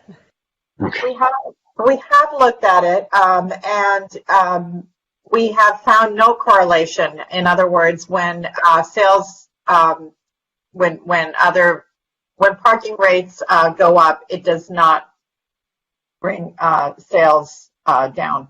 In not just in Santa Monica, but in other studies that have been done throughout the area. Okay, great. Thank you. I just trying to think out of the box there. And then another question with regard to CIP, and I promise these are the last series. I noticed that there's a remodeling of the Big Blue bus offices in one of the CIPs, $1.5 million. Is that necessary right now? I'll see if either Susan Klein or Ed King can answer that question. Hi, Councilmember Moreno and Mayor, members of the council. That EIP is really for seismic work that needs to be done on the facility. It's not cosmetic or for offices. So we're going to push it out a little bit, but we still have to do it sometime this fiscal year. Got it. Okay, so the bulk of that you're saying is for seismic and not for office. I think the two concepts were conjoined in the document. That's correct. Got it. Okay, understood. Thank you. And then with regards to CIP with parking, it looks like we're paying for some of the upgraded equipment with that I assume that SP Plus will be managing. I assume that that's part of our project. If you could just clarify that. And then also, I know that we're replacing a number of parking meters. And just, again, assuming that we've done the analysis and that the cost of CIP is worthwhile in year one, whereas, you know, if we defer it for a year, you know, what programs can we reinstitute? Yeah, I could answer that, Greg. It's David Martin. Yeah, we need to move quickly on the meters because they are reaching the end of their useful life. They will soon no longer be able to, they won't be able to communicate with the, I'm forgetting the word, but the 5G that's coming out. Wow. So yeah. the meters as they're currently structured just don't communicate. So we do need to replace them as soon as possible. Got it. Okay, helpful. Thank you. And then my last question is a general one about the airport. And I noticed that we have a number of CIP, and I'm sure it's coming out of the airport fund. But are we considering these airport improvements alongside of what the airport is going to look like in the coming years?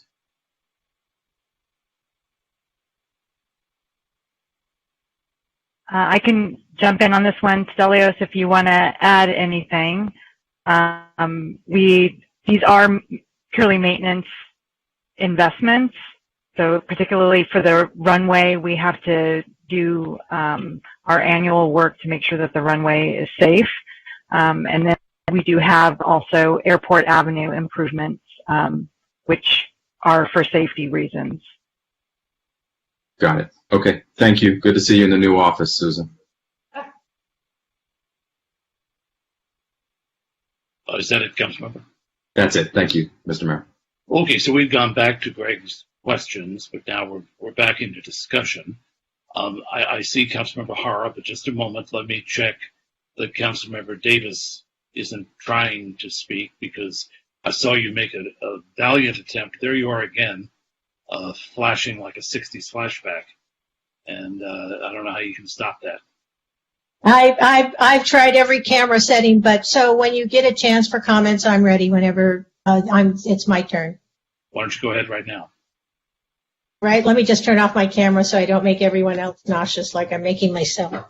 So I want to echo the comments of some of my colleagues with regard to, sort of adopting to what I'll, the new situation we find ourselves in. And I appreciate the interim city manager's commitment to making equity part of Lisa Parsons' jobs. I think she'll, with her background in well-being, that will really be important.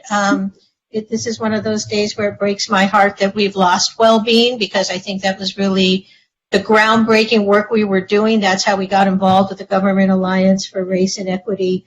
But these are the times we're in. So a couple of comments I want to make about that. And one is, I know, for example, one of the concerns that we had expressed by people who were interested in PAL was that the reassignment of another police officer to PAL. So it seems to me that may be to me it sounds easy. I think to the chief it won't be, but it seems to me that that's exactly the sort of thing we want to do, is taking an existing police officer position and maybe reassigning that to an after-school enrichment type program, because that goes really to the issue of transferring resources from the police department to violence prevention and youth serving programs. So I'll throw that out there as something I think we may want to think about. I certainly think that as we go through this budget, and a lot of this I think will be direction at the end, but we do need to try and figure out if we are going to do the important work around equity and race, and really trying to push ourselves on those issues, which I think we all agree we probably need to. That is probably at some point going to take some additional affirmative funding. We can put people in positions and give them titles, but if they don't have money to take specific actions, then it's all for naught. So, I think that's probably a matter of giving direction at the end, but I think as we adopt this budget and then begin to see how the recovery looks and as businesses reopen, we're going to need to give some serious consideration to where we want to put our money where our mouth is, if you will, as additional funds potentially come online. I think that this is a difficult budget. It's a first step, not a last step. I'm going to have some direction at the end of it, and I won't be able to signal you without making you ill. So I hope that you'll give me the opportunity after we adopt some of the more formalistic things. But the other conversation I want to have is around the ballot measure. And I don't know if it's appropriate to give it a staff direction or it'll be accompanied to the motion. But I do think we need to make sure that nothing that we do with that ballot measure discourages the building of affordable housing or affordable housing projects.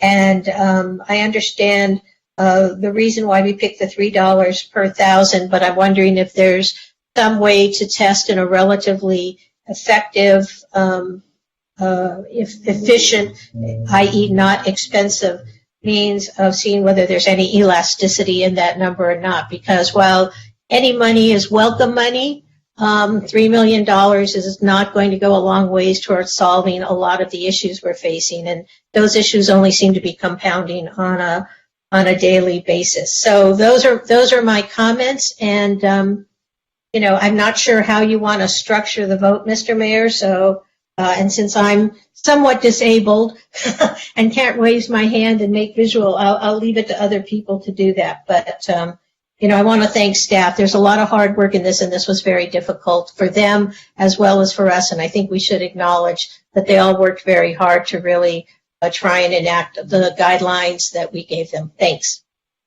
Well, before we go any further, and Councilmember Hara, you are next. Let me try to frame what we might be able to do as a single issue and what parts will be separate. There is a separate opportunity to provide direction on the potential revenue measure for the 2020 ballot.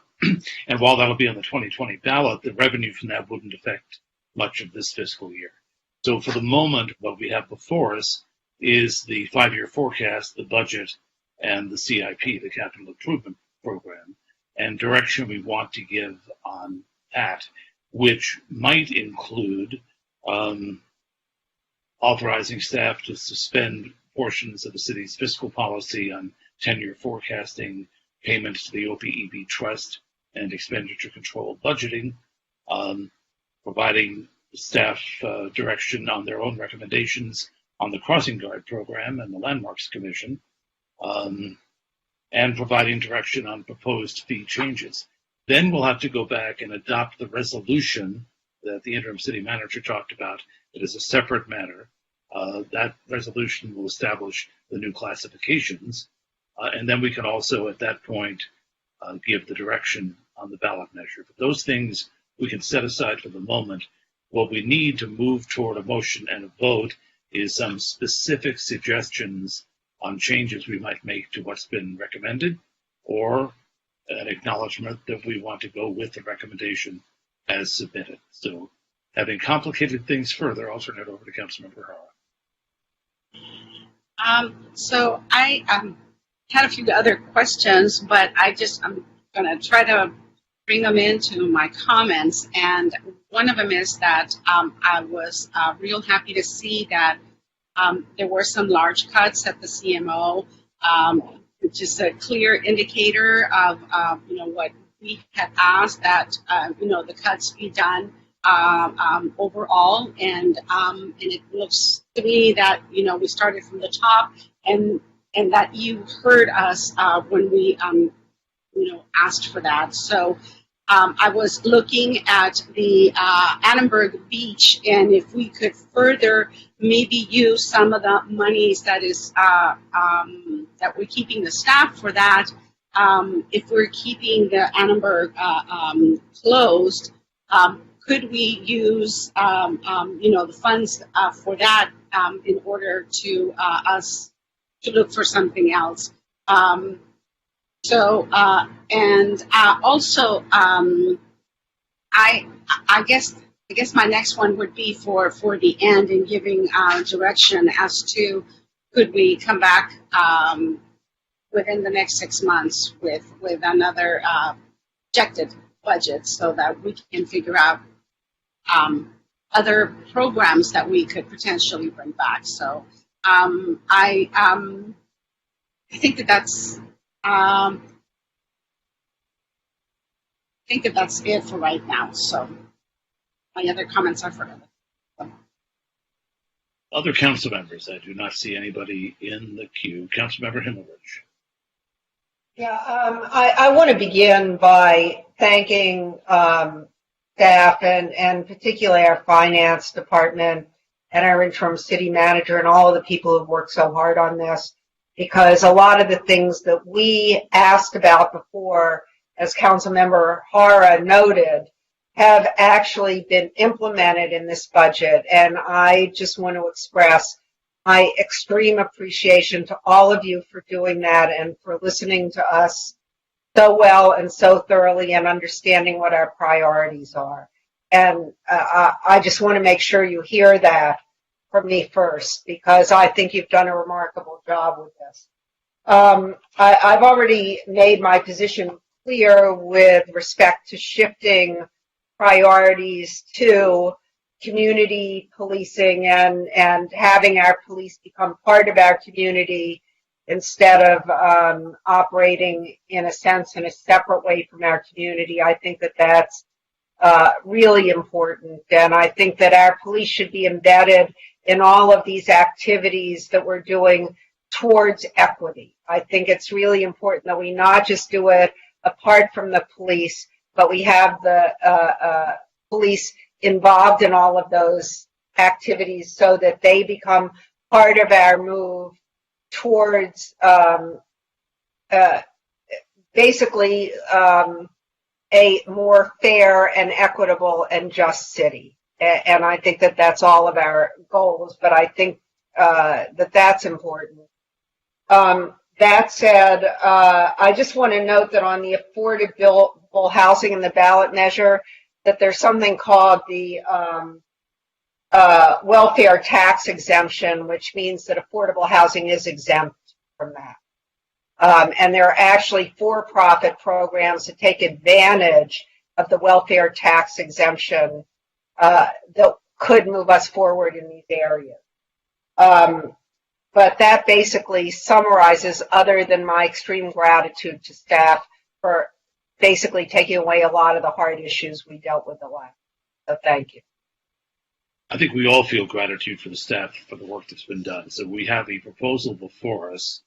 The real question is there anything that anybody wants to change substantively, or does somebody want to move the staff recommendation, including things which I'll help us delineate as we get closer to a motion? But I'm not sensing yet a real direction from the council. Well, I'm happy to start making motions. I did hear that Councilmember Himmelrich wants to allocate funds away from police personnel that may have vacancies right now, and that Councilmember Davis suggested funding is staffing PAL with an officer. Those are suggestions I would support as direction. And I think could be part of a motion or could be a separate motion, however you'd like to do it, Mayor. Well, I think we need to, first of all, just get an overall motion on the budget, then we can begin to amend it. So I'll move the staff report on the budget. Okay. And you are amending that to suggest that, now remember, we only have 2 weeks before we have to adopt this budget, that staff go back, figure out a way to reallocate an assigned but vacant position in PD to PAL. Is that what you were saying? Yes, and if there are other positions that have vacancies now, so that we can address Councilmember Himmelich's concerns that she raised. Now, there may still be amendments, but first of all, do we have a second for the motion? Sue Himmelrich, I second. You can second, Donna.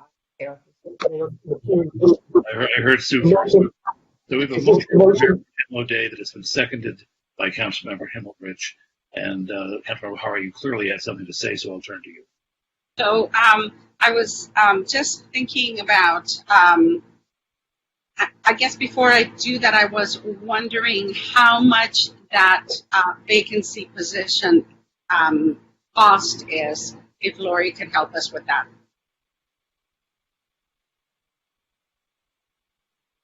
Supervisor or Councilwoman, I'd have to look up the basic salary of a police officer. I don't have that in front of me right this instant, but I can look it up.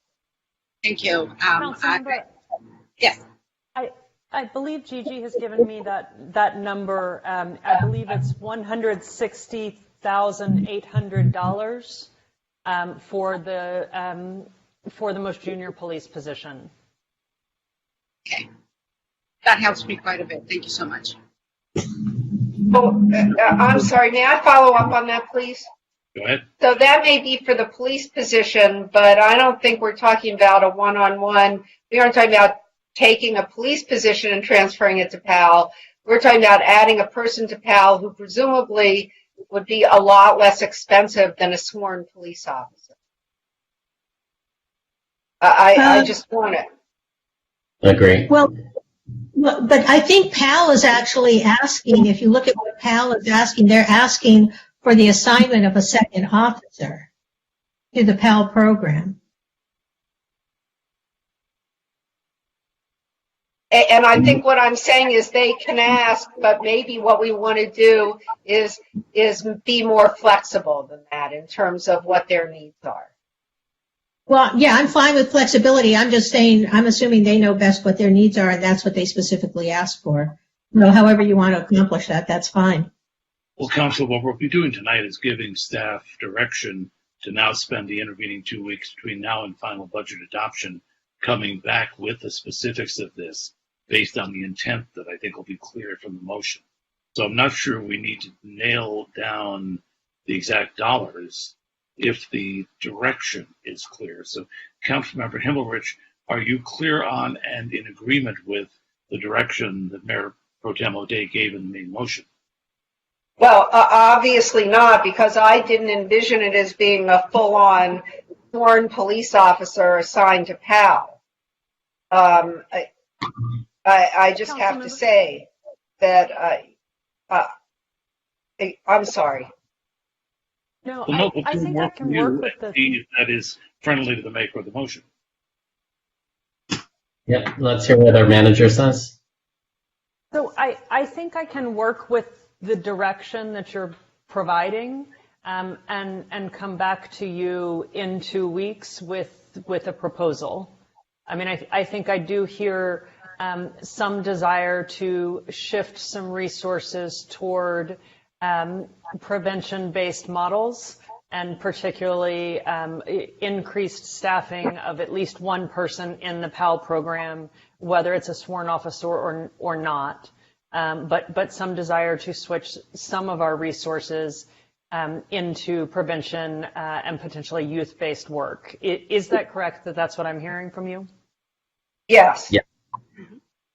Okay, good. Now, Council, before we go further, let me just ask the maker of the motion and the seconder whether the motion in intent includes a few of these other things. The authorization to suspend provisions of the city fiscal policy to allow us to go to 5-year, not 10-year forecasting, the payments to the OPEB trust, the suspension of expenditure controlled budgeting, the restoration of the crossing guard program, and the approach that was developed to the Landmarks Commission.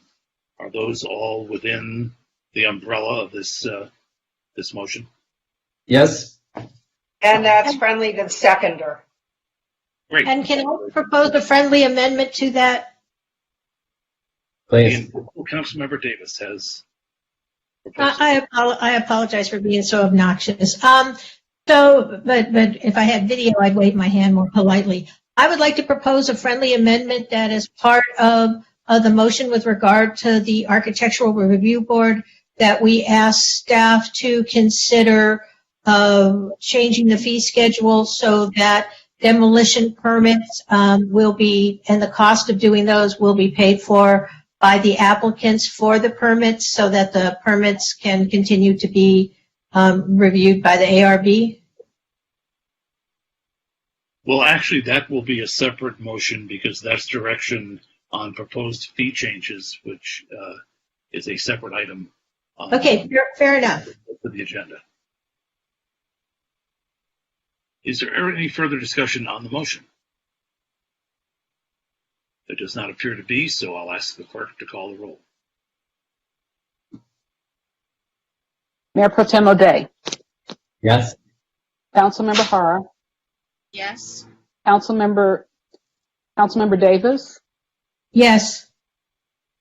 Councilmember Himmelrich. Yes. Councilmember Morena. Yes. And Mayor McKeown. Yes. So that motion passes unanimously, 6-0. All councilors are present. We're not done. Not only do we have to come back on the 23rd to actually adopt the budget once all these changes have been made, but there are a few more things tonight. The next thing is the resolution that would establish new classifications and adopt salary rates for various positions, and review and approval of the classification and position changes for next year in attachment C. Is there council discussion or motion? Mayor McKeown, could we take those as two separate motions so that we have a clear vote first on the resolution and then on the classification and position changes, which have to be adopted?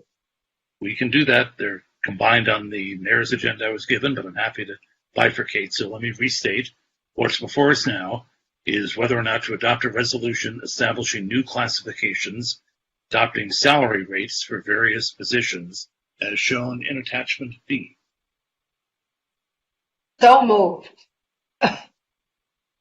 Second. Right, we have a motion by Councilmember Himmelrich. I think the second was Councilmember Moreno, was it? So fun. And I see no further discussion. Councilmember Davis, since I can't see you, do you have anything you want to say? No, I'm good. Thank you. We'll go to a roll call. Councilmember Morena. Yes. Councilmember Himmelrich. Yes. Councilmember Davis. Yes. Councilmember Hara. Yes. Mayor Pro Tem O'Day. Yes. And Mayor McKeown. Yes, that passes unanimously 6-0. And now the second half of that, which is attachment C, reviewing and approving the classification and position changes for fiscal year 2019.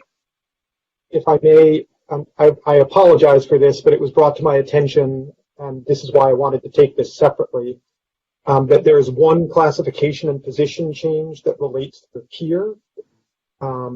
And so we may need to split that out separately. Would somebody like to make a motion for all the positions that have absolutely nothing to do with the peer? So moved. Second. Moved by Councilmember Himmelrich, seconded by Councilmember Davis. I see no questions or discussion. A roll call vote before we ask Greg to leave the room. Mayor Pro Tem O'Day, Yes. Councilmember Hara, Yes. Councilmember Davis, Yes. Councilmember Himmelrich, Yes. Councilmember Morena, Yes, and thank you. and Mayor McKeown. Yes. Unanimous 6-0 in the City Council. This next one won't be 6-0. There'll only be 5 of us here. We're going to vote on a position. I think it's one position having to do with the peer. Councilmember Morena, do you have anything to say about that? Oh, yeah. A lot to say, but I'll keep it short in that my family owns a business on the Santa Monica Pier for 43 years, and I'm going to leave so that I don't have any perceived conflict of interest. Thank you. As soon as he leaves the room, I'll entertain a motion for that one peer position. Anybody? So moved. Anna? I think Councilmember Himmelrich tried to make the motion, but turned her mic off instead of on. Is that That would be me. okay? So it's a motion by Councilmember Himmelrich. Is there a second? Second, Councilmember Hopper. Councilmember Hara has made a second. And I don't hear from Councilmember Davis, so I assume she's okay. I'm here, but I'm okay. That's what I was assuming. And we'll go to a roll call vote. Councilmember Himmelrich, Yes. Councilmember Davis, Yes. Councilmember Hara, Yes. Mayor Pro Tem O'Day, Yes. and Mayor McKeown. Yes, unanimous 5-0 vote of the council. We can now, if somebody would text Councilmember Morena, ask him to come back in. We still have a little bit of cleanup to do here. We've already covered the 10-year forecast, the OPEB trust, the expenditure control budgeting, the crossing guard program, and the Landmarks Commission. What we now will need to do is provide some direction to staff on proposed fee changes. And I know at least one of us had a suggestion there. Was that Councilmember Davis?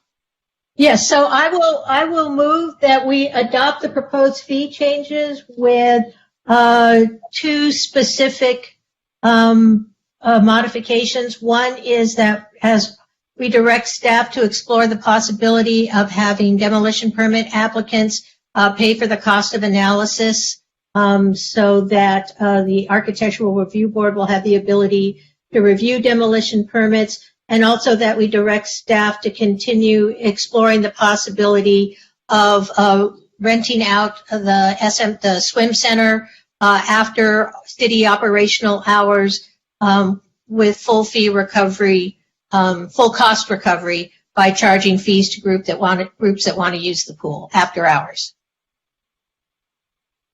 I'd like to second with an amendment, if that's possible. Sure. So I'd just like to add a cost recovery element on some of the after-school programs. My thought there is that if parents start to consider their options and they're looking at other programs that are going to cost more, why not put that money back into CREST or PAL or VAP or wherever they go? So I'd like to support the motion, but then add staff direction to look at cost recovery for some of the after-school programs as well. That's friendly. Thank you. So we have a motion by Davis, seconded by Morena, and we have a request for comment from Councilmember Hara. Actually, I'd like to make another friendly amendment. If we could also add for them to look into some of the programs for older youth and maybe some trades intern programs, which would definitely also benefit them. So I'd like to make that friendly amendment. And to clarify, that is a request for looking at fee adjustments, make them more self-supporting? Yes, so that we can that we can figure out a way of bringing back some of the programs for older youth and the trades programs. So I just want to be clear. So I don't think we have any of those programs on the proposed fee schedule now. So you're suggesting that we should talk about bringing back those programs with fee recovery provisions. Is that correct? Correct. That's friendly. Friendly to me. All right. Any further requests to speak? We'll do a roll call vote on that. Well, actually, it's direction. We can do this by voice. Actually, no, I'm sorry, but you have to voice vote everything because you're teleconferencing, remember? Oh, that's right. Okay. Okay, Councilmember Hara? Yes. Councilmember Davis? Yes. Councilmember Himmelrich? Yes. Councilmember Morena? Yes. Mayor Pro Tem O'Day? Yes. And Mayor McKeown? Yes, that direction is approved unanimously, 6-0 by the council. I'm sure there's somebody on staff keeping track of whether we've covered everything needed. They can come back after this next piece. As far as I can tell, the one thing we need to do now is to give direction on the potential revenue measure for the November 2020 ballot. And I know there was at least one council member interested specifically in that. Was that again Gleam? Yes, it is. So I move that we direct staff to draft a potential revenue measure for the November 2020 ballot and to prepare ballot measure language, and that as part of the ballot measure that it include exemptions. I know Sue mentioned there were some possible exemptions, but I want to make sure we're very clear that there are exemptions for public agency transactions, land trusts, and nonprofit developers of 100% affordable housing. Second.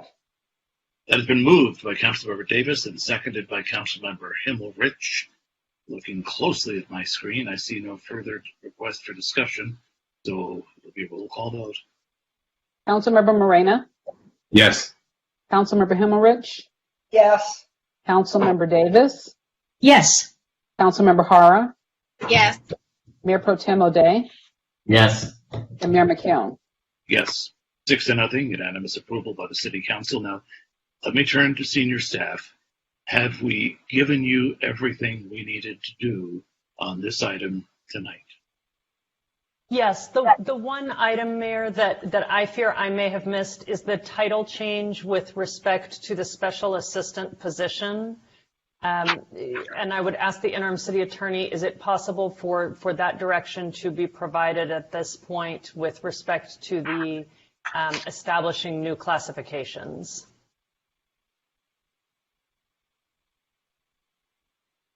What is that? The special assistant to the city manager, emergency response / economic recovery?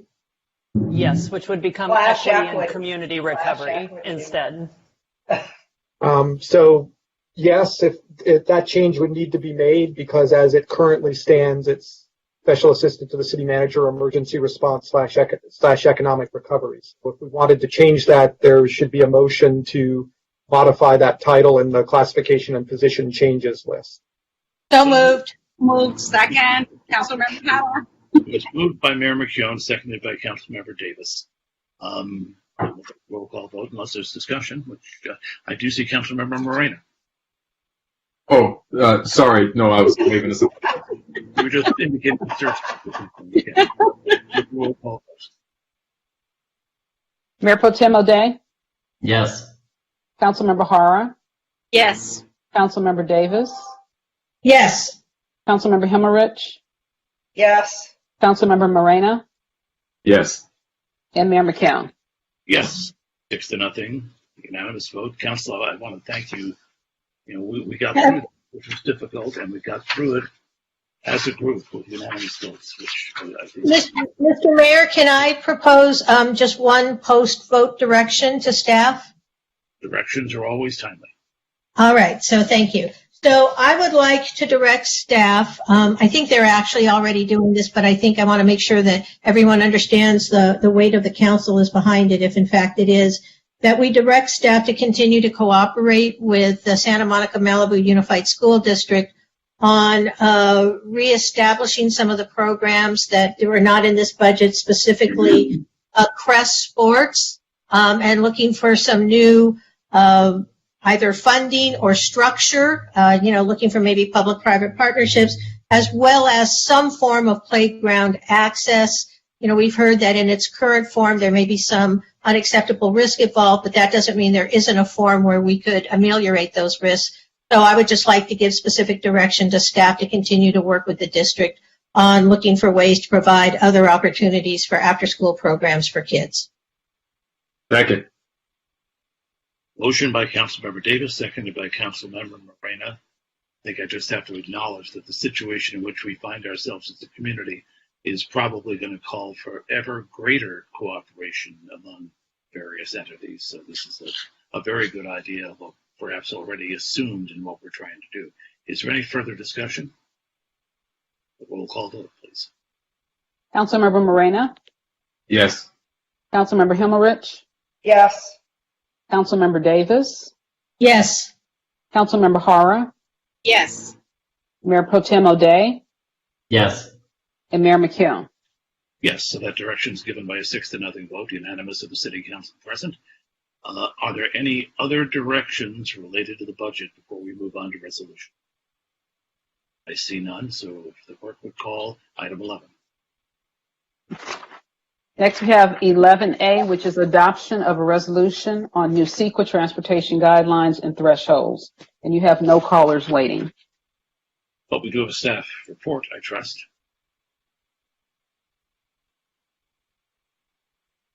Who'll be doing that for us?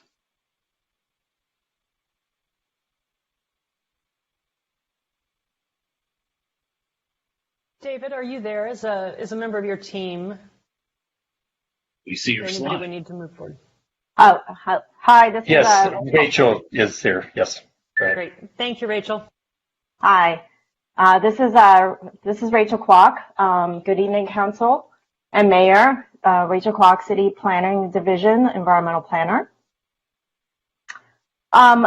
Before you tonight is staff's recommendation that the Council adopt new vehicle miles travel thresholds for the transportation review of projects in accordance with Senate Bill 743 and the changes that I made to the California Environmental Quality Act, or CEQA.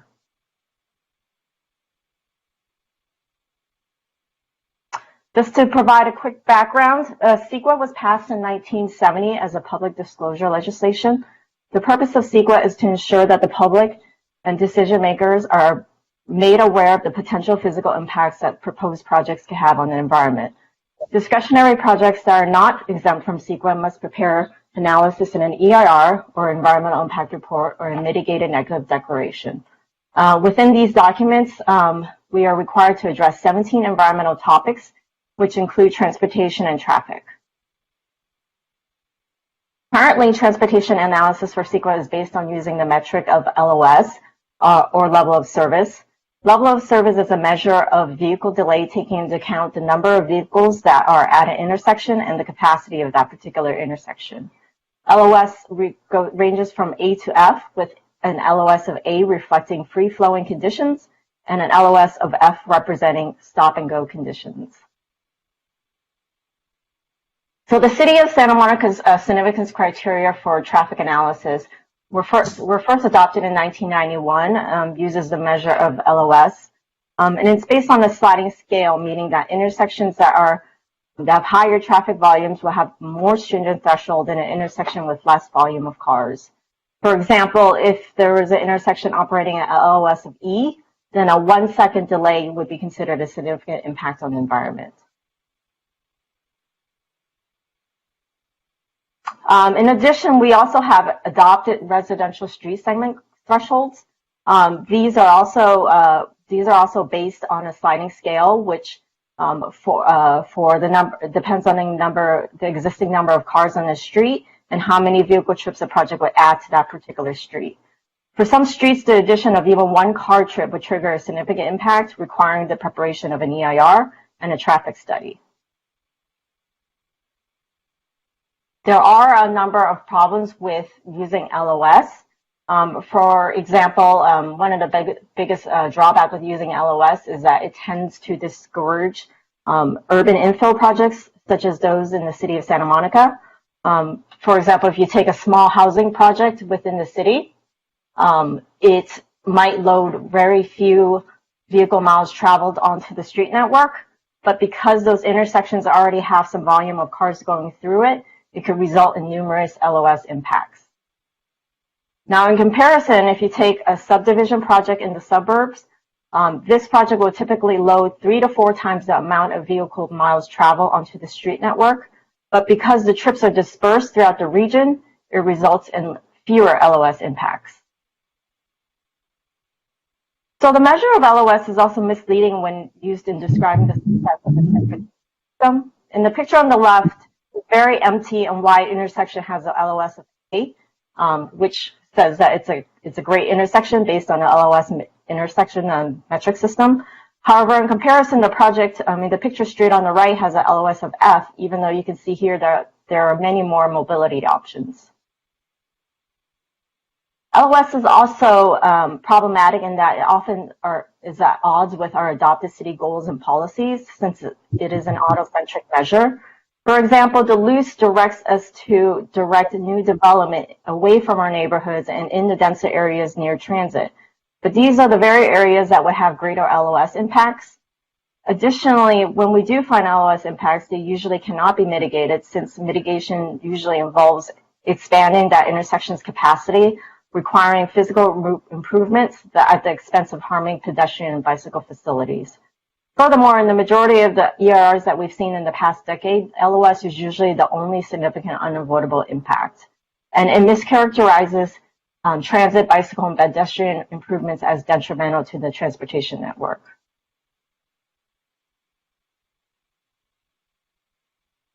So with that LOS background, LOS reform was brought about by a number of statewide GHG legislation, greenhouse gas reduction legislation starting in 2006. These greenhouse gas legislation include Assembly Bill AB 32, SB 32, and a number of governor executive orders. SB 743 was passed in 2013, recognizing that achieving greenhouse gas reductions require not only a change in the way we do transportation and land use planning, but also the way we review projects under CEQA. And so SB 743 directed the Office of Planning and Research to specify a replacement criteria for LOS. The replacement criteria must promote a reduction of GHG emissions, multimodal transportation, and the diversity of land uses. SB 743 states that once OPR specifies that replacement criteria, cities and counties are no longer allowed to use LOS as the basis for determining significant impact under CEQA. So SB 743, as I said, was adopted in 2013.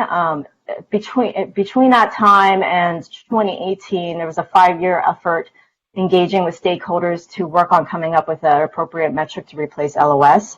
They came out with a few guided documents, and then finally in December 2018, after 5 years, the OPR officially adopted VMT, vehicle miles traveled, as a new transportation metric. And they issued a new technical advisory to guide cities and counties for how to implement VMT. They also provided a 2-year phase-in period, meaning that we have until July 1st, 2020 to adopt these new thresholds. Vehicles miles traveled is unlike LOS, which takes into account only the number of trips generated. VMT captures the full extent of the vehicle travel by multiplying the total number of trips by the trip length. It also directly relates more to environmental impacts, including greenhouse gas emissions. Obviously, the longer the VMT or the greater the VMT, the more GHG emissions would be generated. VMT is also more aligned with the city's policies and goals in that it would promote complete streets, mobility options, shorter trips, and a healthy and safe well-being of the community. We've also note that in our loose EIR, we did use VMT as our metric, recognizing that LOS was not the appropriate metric for analyzing the transportation effects. So to begin, OPR's technical advisory, as I said before, established guidance for how to do VMT analysis under CEQA. They recommended screening criteria for determining when projects don't have to do a VMT analysis. They provided basically a map-based screening threshold, which said that if projects within transit priority areas, which is a half mile of a bus or transit line, would be exempt.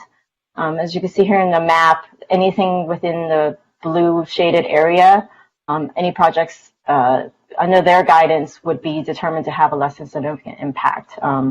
Really only the projects north of Montana and near the airport that are not located within half a mile of transit.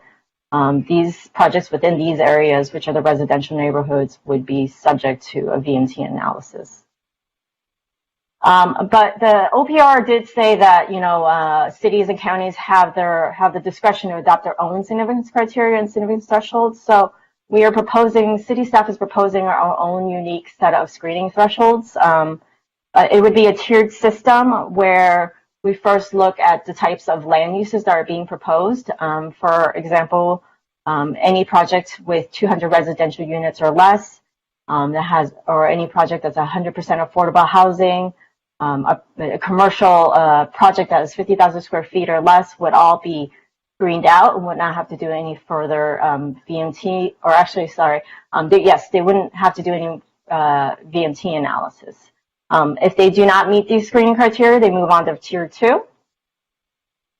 And under Tier 2, we look at not just the half mile within a bus, half mile from a bus station or an expo station.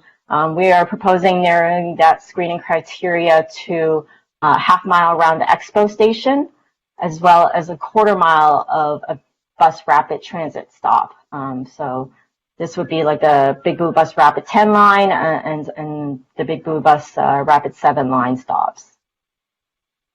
So if a project was located within these areas, no matter its size, it would not be subject to a VMT analysis. And this would help further our goal of making sure that our development is indeed, any future development is indeed within walking distance of transit.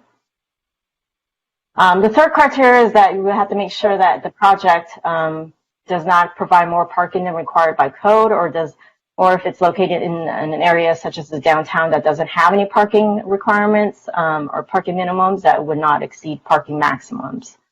So projects that are screened out based on the aforementioned tiered criteria would be presumed to have a less than significant traffic impact, and as such, no further VMT analysis is required. However, if the projects that are not screened out would be subject to a VMT analysis, we are proposing that they be reviewed under new significance thresholds. OPR's technical advisor provides recommended significance thresholds. Their thresholds are listed here on the screen. I'm not going to read them out to you, but basically they state that the significance threshold should be 15% below the existing VMT per capita. And so this 15% below existing per capita is based on extensive research that showed that achieving this would achieve the state's long-term climate reduction, greenhouse gas reduction goals. As I said before, you know, we here at the city of Santa Monica is unique. We're unlike any other city in the region, you know, especially some furthermore suburban areas. Therefore, we are proposing our own set of unique thresholds, significance thresholds. For land use projects, 2 sets of city thresholds are proposed. We are recommending that we review projects in the guise of what our existing citywide average VMT per capita is. For example, for the residential, a project cannot exceed its existing citywide VMT per capita, cannot be greater than the project's VMT per capita cannot be greater than the existing citywide. Same with the commercial. For retail, we would look at the total city VMT and ensure that the retail would not increase the total city's VMT. The second set of significance criteria ensures that that new projects are consistent with the state and local greenhouse gas reduction goals. In a recent, I believe, 2018 California Air Resources Board document, they state that if a project reduces its VMT by 16.8% below the existing per capita, regional or local per capita, VMT per capita, then it would achieve greenhouse gas reductions in accordance with what the state and state goals are. Within our own climate action and adaptation plan, we found that there needed to be a reduction of VMT by 16.3%. And so the 16.8% would certainly be in line with what our climate action adaptation plan is.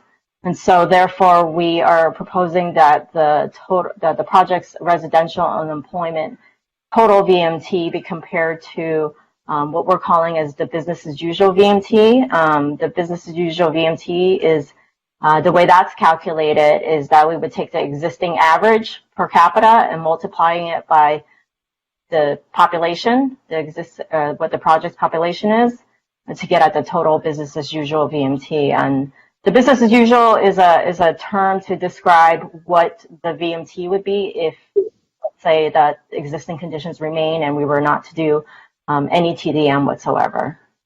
So this is just an example calculation of what it would be. For example, right now our existing VMT per capita is 9 per resident, and our commercial is 19.2. And so if you have a project that has a total residential vehicle miles traveled of 2,000, and this is reflected in daily, 2,000 miles per day, as well as the commercial employee 6,500, you would add these two up.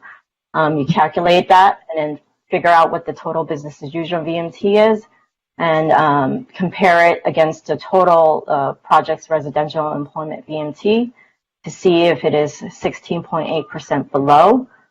So that would be the second significance criteria that we are proposing. For transportation projects, it is a little different.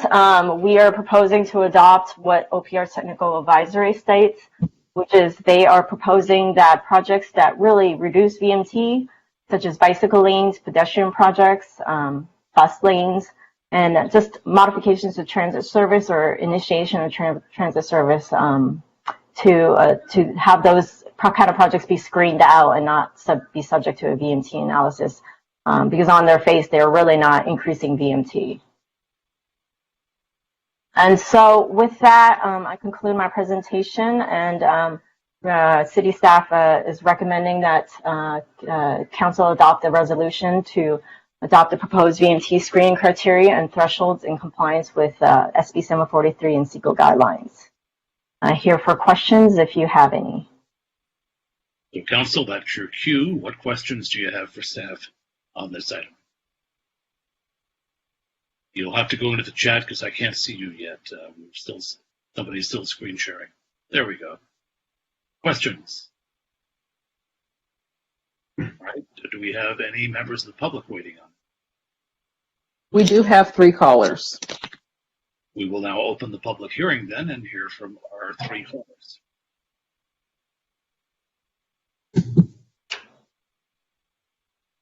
Transferring longtime resident.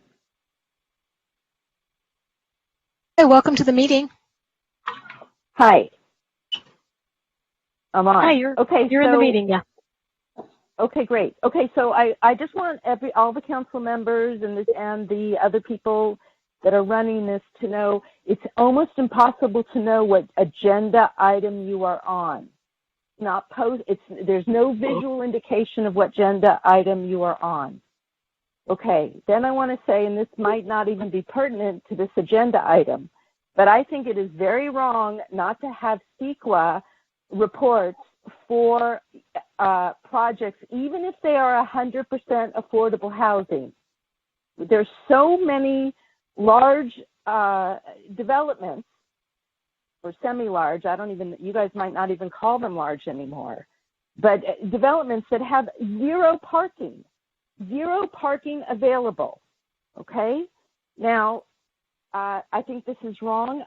This might not even be pertinent to this agenda, but I do want you to know that that you should be posting what agenda item you are on.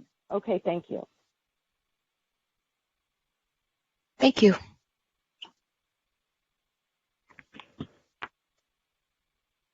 Transferring Denise Barton. Hi, Ms. Barton. Welcome to the meeting. Good evening. Oh, look, another bait and switch. We were sold a story for Luce, the downtown specific plan, and the Pico neighborhood plan, which was untrue, that I believe can be seen on page 9, where it says the changes make transportation review of projects in the city simplified. In other words, make less work for overpaid city employees at the expense of the residents. And of course, with housing projects being exempt. But isn't that how you do almost everything else? Wait until the last minute, call an emergency, and make it CEQA exempt. Then won't all of your bike lanes have to be made back into lanes of traffic? Another waste of money for a false image of the city. And you're basing this on unrealistic ridership on the expo line and buses. Did you not like my example of the stock market telling traders not to use public transportation? Well, then let's try this. The CDC now says to avoid mass transit due to COVID-19. So I don't know if you should expect many more passengers than you have now anytime soon. Again, basing this on unrealistic public transportation ridership. Or would you be trying to give the public a false sense of security that using public transportation is safe, which the CDC guidance differs with? Another example of you giving the public a false sense of security for the image of the city can be found on page 19, where you're trying to sell the positioning of Santa Monica as a clean and safe community to live, work, and visit. Did you all miss the violence and looting May 31st, 2020 within the city? I would say the police being told to stand down during the looting has shown the whole world that Santa Monica is not a safe place, no matter what false images you try to put out or fraud you commit. Thank you. Thank you.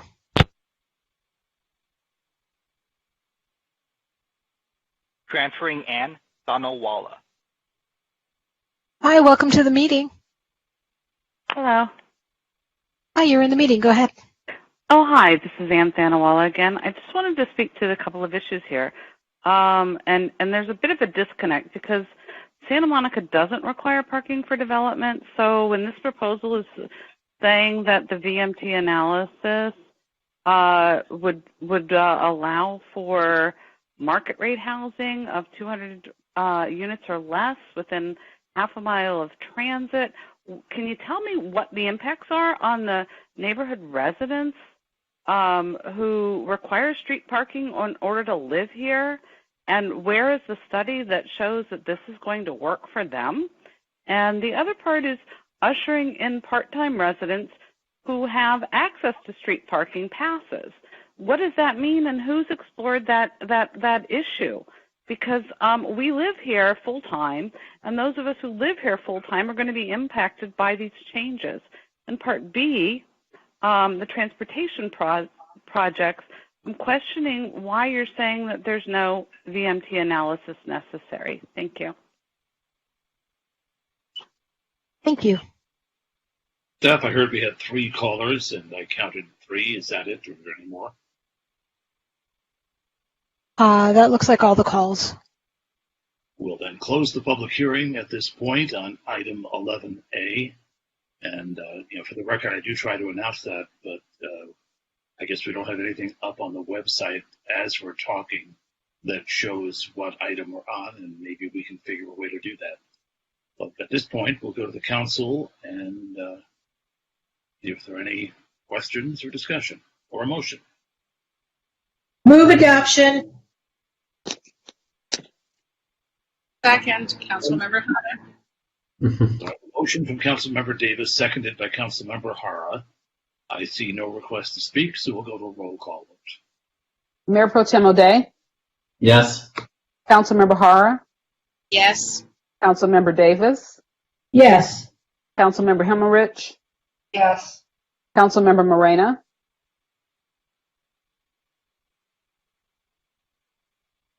Mayor McKeown? Yes, so that item passes with a 5-0 unanimous vote of the council members present. Maybe we could send one of our tech people out looking for Councilmember Morena, because I think it was his intent to be here with us for the rest of the evening. So he must have lost his connection, and we should try to get him back for some of the very interesting discussion yet to come tonight. So that concludes item 11A. mark your scorecard because we're moving on to item 13A.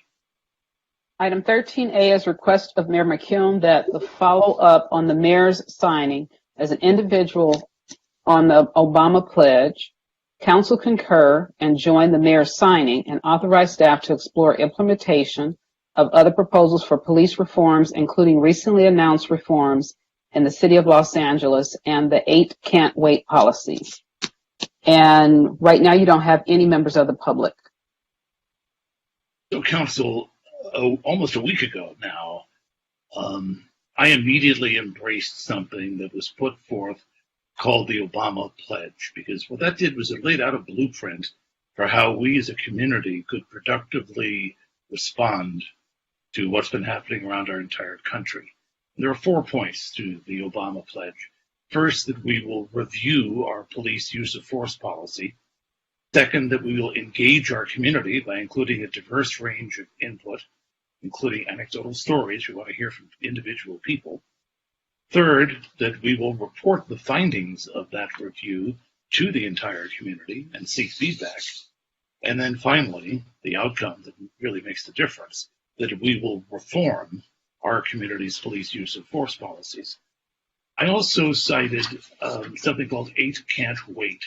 That has been a nationally circulated list of things that many, many people feel all police forces should adhere to. And I'll just read them quickly.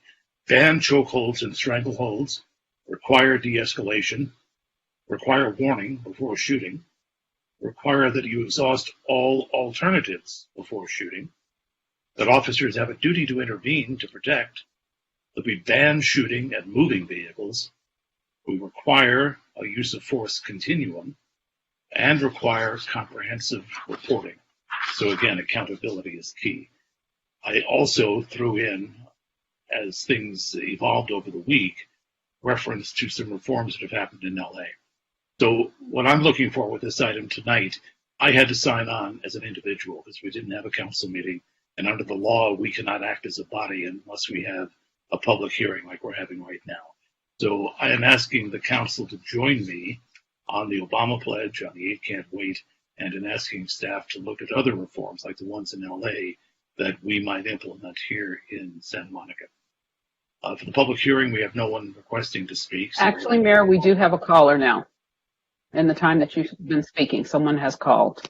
I will then We actually have 5 callers. Open the public hearing for 5 public comments.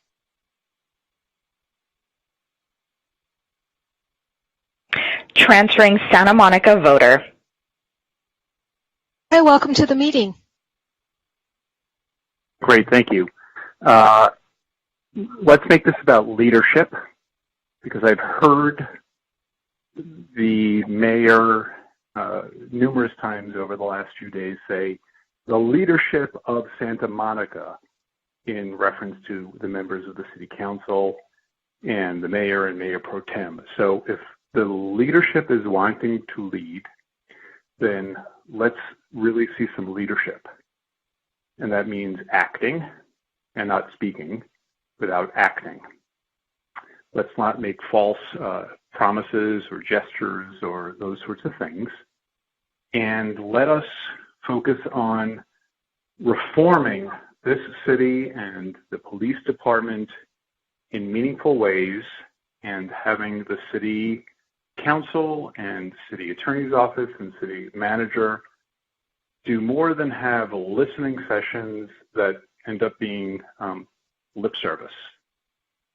So I'm fully in support of 13A, but with real meaningful intent and action behind it, and including, of course, reallocating some of the funds that go to the SMPD and providing for real representative government in this city.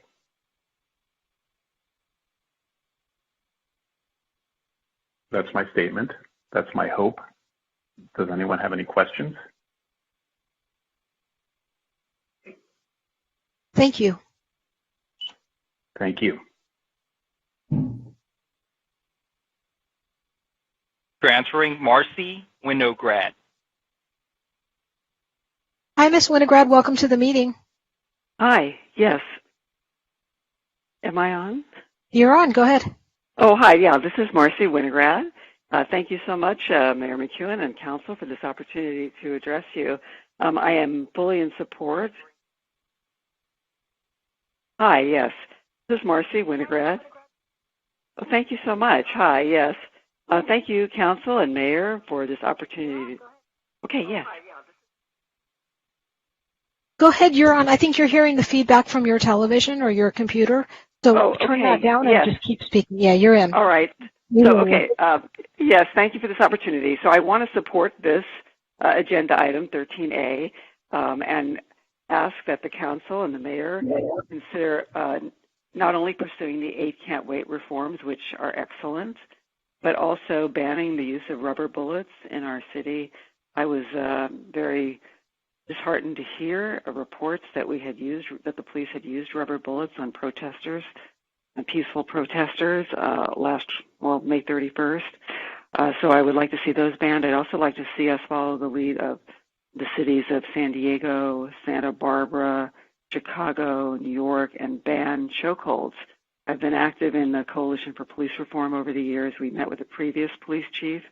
At that time, there was a lot of resistance to taking that out. We have moved in that regard. So I'd like to see that taken out of the use of force policy.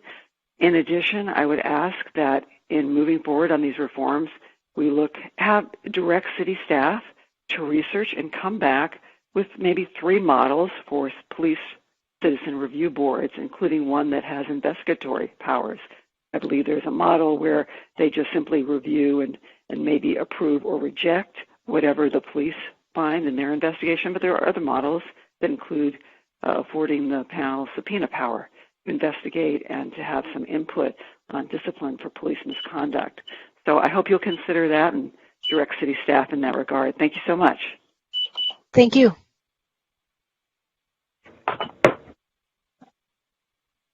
Transferring Angela Scott.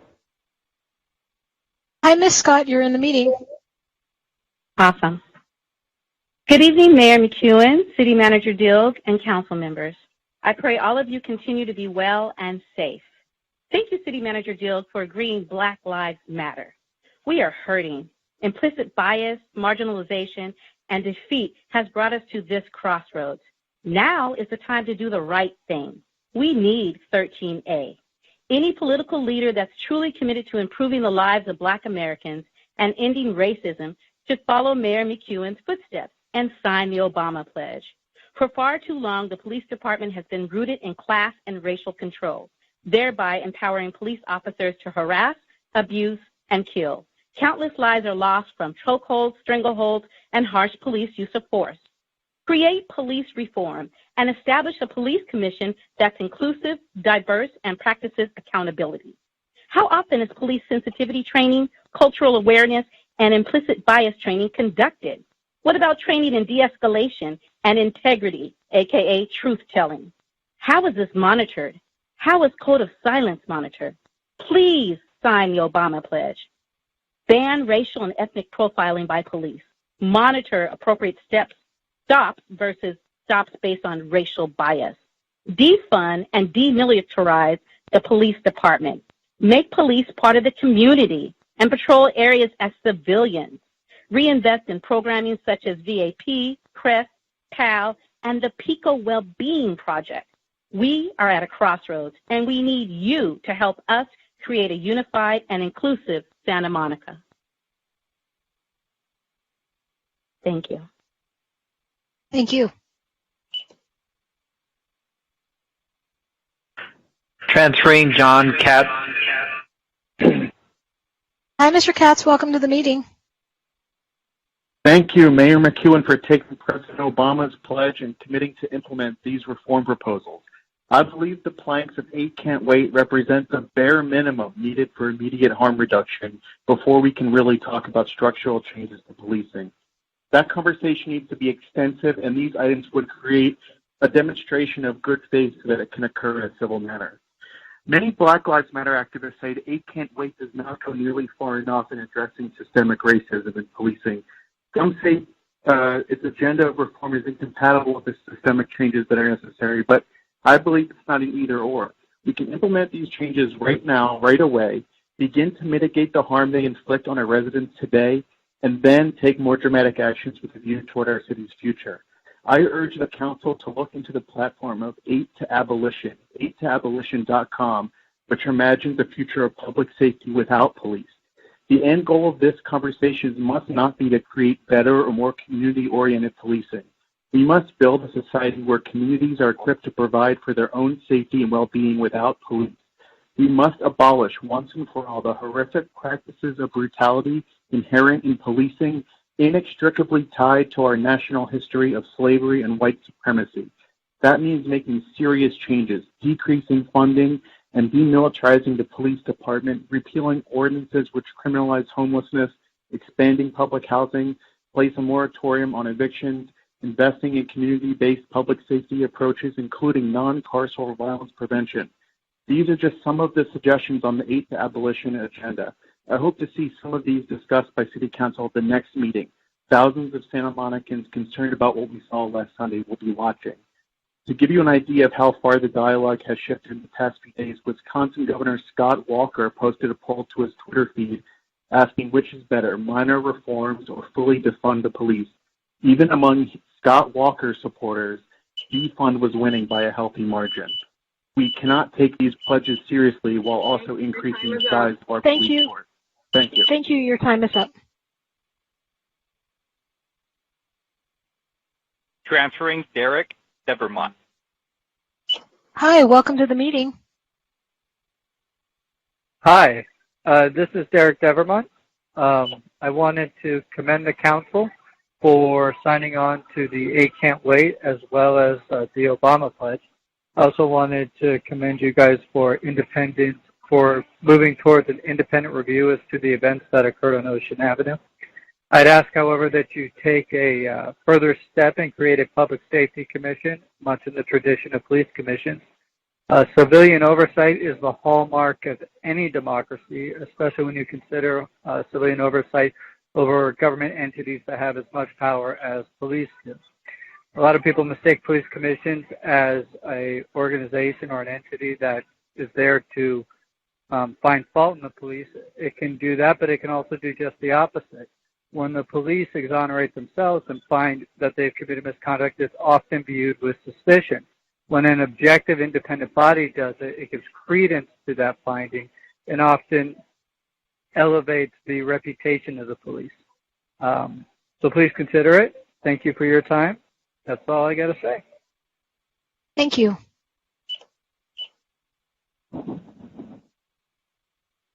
Transferring Natalia Zernitskaya.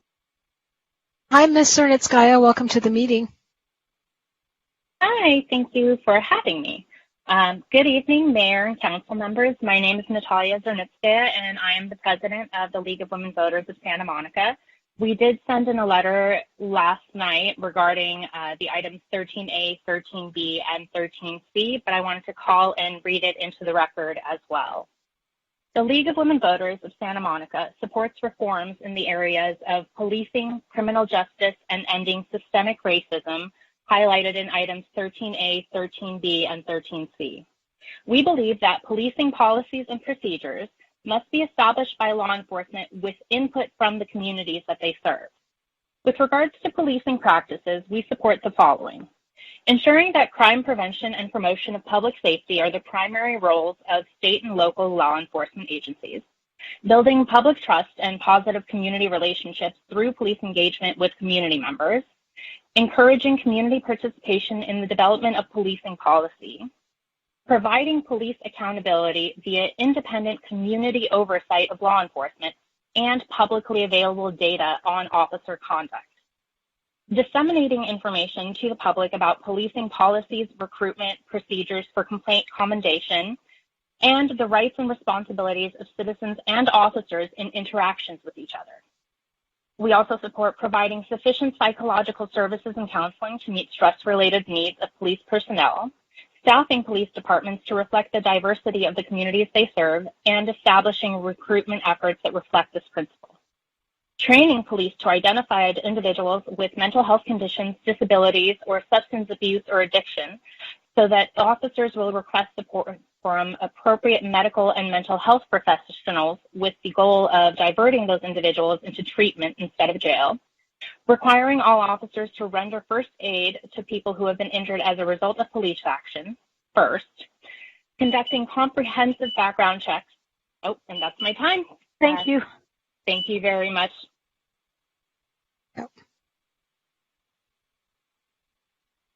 So could staff confirm that we've now heard? Transferring Rachel Gross. Hi, Ms. Gross. Welcome to the meeting. Hi, my name is Rachel Gross. I was born in Santa Monica. I went to public schools here, and I've lived and worked here for the past 10 years. You know my mom, Linda Greenberg, who's worked for years seeking equitable access to education and who's always encouraged me to speak up and use my voice when I feel strongly. So that's why I'm calling in today. I want to express my concern that 8 Can't Wait does not go far enough and to urge you to push for more meaningful change. First, the policies outlined by 8 Can't Wait are not effective. There are many examples. New York banned chokeholds in 1993, but Eric Garner was still killed with one. Cleveland has a warn before shooting policy, but Tamir Rice was shot and killed with no warning. Minneapolis has a duty to intervene policy, but officers watched as their coworker killed George Floyd. Police officers ignore policies they don't want to follow. Second, the data behind 8 Can't Wait is flawed. It's based on a single use of force study, only 6.5 months of data, and it compares police departments of different cities instead of comparing one police department to itself before and after enacting a policy. Third, the activists behind Black Lives Matter and the movement for Black Lives are demanding more, and I think we should listen to them. I know that the slogan, defund the police, is shocking for a lot of people, but divesting from the police and investing in programs that can better serve the public and our best interest, mental health, housing, education, is not too radical and it's not impossible. I want us to reimagine what public safety can look like. Putting a few new policies into place may be faster and easier, but it won't make a fundamental change. Santa Monica is known far and wide as a progressive city, and I believe that we are. Let's prove it again and start divesting from police and investing even more in our community. And I'll add my voice to a previous caller who urged you to look into 8 to abolition. Thank you very much for your time, and I hope you have a good evening. Thank you. And we have one more caller. Transferring Ebenica Fisher. Hi, Ms. Fisher. Welcome to the meeting. Hi. Hi, my name is Ebenezer Fisher, and I am a community member here in Santa Monica. I fully support the Black Agenda and the 8 Can't Wait. We had a resident that was brutally beaten a few short years ago, and we needed police reform then. So I am overjoyed. I'm overjoyed that we are looking toward police reform now. After the unarmed resident was attacked by Santa Monica PD, an officer that was a part of this unspeakable act was placed in our community as our community officer. That was like a slap in our face. Please sign off on this pledge for Santa Monica, because Santa Monica is not above racism. Thank you. Thank you. That was our last caller, Mayor. Yeah, just want to double check with staff that we've heard from everybody who wanted to speak on this particular item. Yes. Well, that'll close the public hearing then on item 13A. 13A is the first of 3 council member items we have tonight. And I placed this on pretty early in the process, but actually the Obama pledge, I think, embraces all the things we're hearing about. The first step is review. The second is to engage the community. The third is to report honestly out what we find. And then the fourth is true reform. So the first thing I'm asking, and I'll make it as a motion, is that the council join me, as I signed as an individual, in signing as the Santa Monica City Council on the Obama pledge. And that further, we ask staff to investigate implementation of 8 Can't Wait and other reforms, including ones like that have been discussed, if not yet implemented, in the city of Los Angeles. Second, Councilmember Jara. Thank you. Can I propose a friendly amendment? That would be Councilmember Davis from the Ether. Yeah. Yes, still in the disco, I'm afraid. I would like to propose that we make it explicit that if we adopt 8 Can't Wait or any other proposed policy changes or that might require training for the police department, that we not let that lead to additional funding for the police department, that whatever changes we are asking them to be made out of their currently appropriated budget, and this not be used as a method for transferring more money to the police department. That is friendly to the maker. It is friendly to me as well. Okay. So the motion as amended is no. Councilmember Himmler, say something. I just want to note that all of us individually can sign the Obama pledge. I know this only because I did it probably around the same time you did, Kevin. And in addition to doing it as a council, all of us should do it because the more, the merrier, and the more influence it has. So we have a motion and a second. The motion was by me. I think the second was from Councilmember Hara. Was that correct? That is correct. It amended, and the amendment was found friendly, so we'll do a roll call vote. Councilmember Moreno. Yes. Councilmember Himmerich. Yes. Councilmember Davis. Yes.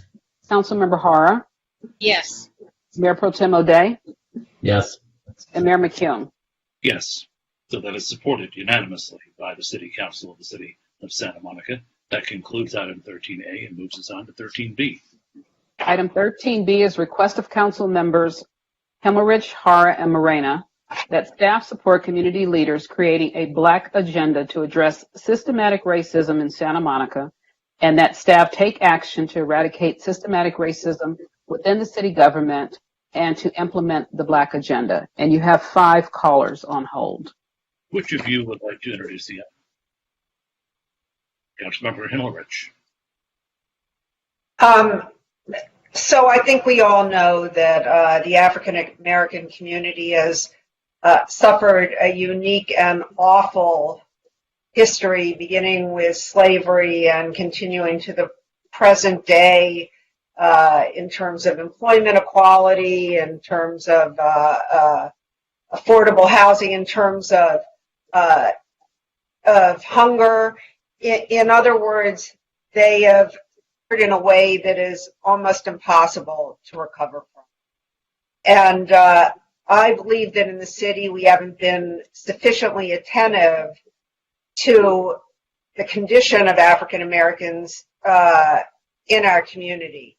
That said, I believe that we need a Black agenda so that our Black residents and employees can tell us what they need us to do. In other words, I think that we need an outline and a plan for trying to right some of the terrible wrong that have been done to the African American community over the last many years. And I don't think that I, as a white person, should be telling them how to go about it. So I support this item and I stand ready to support the community at the same time that I want to make it clear that I would like to see that community take control of their own destiny. Councilmembers Hara or Moreno, do you have anything you want to add? If not, Councilmember Hara. Yes, I too would like to say that what I want to see also is that our leadership within our Black community take lead. But we don't have anybody else come in and guide this process. That we need to have them tell us what we need to do. This is why we're creating this space. I don't want anyone to come and usurp their place. I don't want anyone to come in and loot what we are creating. I don't want anyone, I'd love everyone to come in and help. Please, let's ensure that it is our Black leadership that is leading this. And Councilmember Moreno, you do want to add something? Just something small. I concur with Councilmember Himmerich and Councilmember Hara on the creation of this Black Equity Task Force. The only things I want to add is that it's crucial that the city be a direct partner, and that we provide the resources and the support, and that the city manager and the staff all commit to this process. So thank you, council members, for listening, and I hope you'll support this item. Now, we do know we have people from the community who can speak on this, so let's open the public hearing. Hear from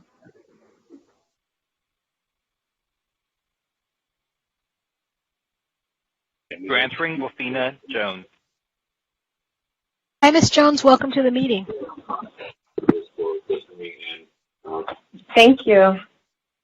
Okay. Dear City Council members, I appreciate that you have agreed to discuss and examine a possible Black agenda for the City of Santa Monica during this very important time in our nation. I was very inspired by Mayor McEwen agreeing to sign on to President Obama's Mayor's Pledge last week. I'm really proud to be a part of a city as progressive and forward-thinking as Santa Monica. So imagine my joy when I saw that you were ready to discuss and adopt the Black agenda. I do have a few questions. Can you provide information on how this agenda will be formed and who will be involved in creating it, and how will it be implemented? As an African-American mother of two sons attending school in Santa Monica, Malibu Unified, and as a city employee, I've received numerous phone calls, emails, and messages from white friends and allies, as well as allies from other cultural ethnic groups. They all want to know how they can help right now. And my response is that true allyship looks like them being here offering the same level of help and support a year from now. True allyship is not performative. Rather, it is long-lasting and sustainable. Earlier, I sent you all an email with a link to a national Black agenda. I'm sure you all are familiar with it. It was co-founded by Alicia Garza, one of the founding members of Black Lives Matter. And this Black agenda addresses various aspects of life: political, legal, economic, social, cultural, historical, and health. That's the type of Black agenda that I would like to see my city address. And Dr. Karen Gunn also submitted some notes and ideas that you can also consider. So I look forward to an evolving discussion that focuses on the Black agenda, not a diversity agenda. Thank you.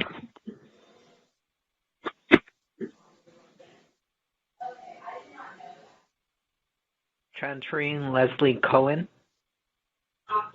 Hi, Ms. Cohen. Welcome to the meeting.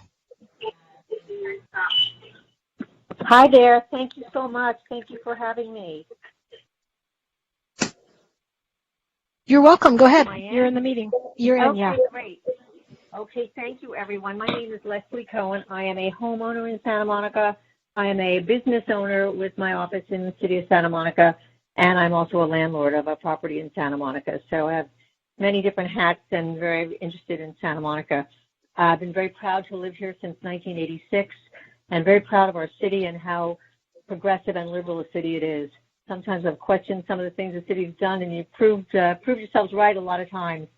And I think now we have another opportunity to try to change the dynamic and reestablish the city's credibility and address systemic racism in the city of Santa Monica. First and foremost, I believe that the council, and I'm really not sure what the procedure is for this, but I believe that Police Chief Cynthia Renaud should be removed immediately. I'm sure you've seen the petition. There's something like 60,000 signatures on it, and for whatever reason, she doesn't really have the experience to promote the values and the needs of our city. And this is a chance for the council to be responsive to the public demand. I believe respectfully that there was somewhat of a racist agenda promoted by the way things were handled at the protest, with rubber bullets and things like that being hurled at peaceful protesters, while white criminals were left alone to destroy so many of the downtown Santa Monica businesses. Mine was not one of them, but only by sheer luck. So I think first and foremost is that I really appreciated Councilmember Himmelrich raising the idea, if I understood it correctly, to fill police vacancies with other positions, such as social workers. And so now is a great opportunity for Santa Monica to reestablish its credibility by taking action, get the right kind of leadership in the police department, a liberal leadership, and focus on the needs of the community. Thank you. Can I keep going? Is that it? No, your time is up. Yeah, thank you for your comment. Okay, thank you. Thank you. Transferring Karen Gunn. Hi, Ms. Gunn. Welcome to the meeting. Thank you. You're in. Go ahead. Good evening, Mayor and City Council members. My name is Karen Gunn. I am a resident of Sunset Park. I also have a consulting business in Santa Monica. I love my city, and at the same time, that comment is tempered by the challenge that I think we face and you face as leaders, and I feel as a Black resident. It is quite interesting that it is the end of a day that began with the celebration of life of George Floyd. And it is also symbolically interesting, I just have to say, that this is the 13th item on your agenda, which coincides with the amendment to the Constitution, which was the 13th, to abolish slavery. The coincidental symbolism of that is not lost on me, and I hope you all will think about it as well. I know you all have my very long proposal that covers a number of areas that I hope the city will exercise leadership in trying to pursue. I would call it a roadmap or a blueprint, and I recognize that you all are facing quite a bit of hard decisions to make, and change comes from meeting those challenges. And so I certainly hope that you all will put, if you will, your money where your mouth is, consider a variety of things. My suggestions include police reform, but it goes farther than that. In many ways, I have talked about areas that some folks in professional fields will refer to as the social determinants of health. If I were to expand on that, I think it is representative of the determinants of health for the Black residents of Santa Monica. If it can be addressed, will change, help, support, nurture, validate, value the Black residents and their experience. Thank you. Your time is up. Thank you. Thank you.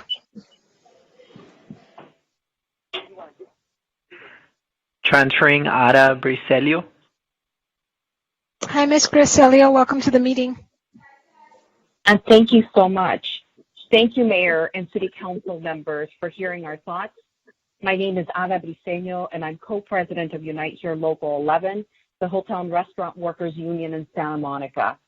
And when police detained our members for peacefully protesting in front of the Shore Hotel, several members of the City Council, including the mayor, stood up for free speech and protected our protesters with legislative action. And so today, our union stands with Black Lives Matter and supports their call to defund the police and move functions of the police department and associated funding to healthcare, jobs, and human rights programs. Thank you so much for hearing my voice. Thank you. Transferring Sean Landreth. Hi, Mr. Landreth. Welcome to the meeting. Thank you, Mayor, City Council members. My name is Sean Landreth, and I'm a resident of Santa Monica and speaking purely in a personal capacity, although I'm also a member of the board of directors of the Santa Monica Bay Area Human Relations Council.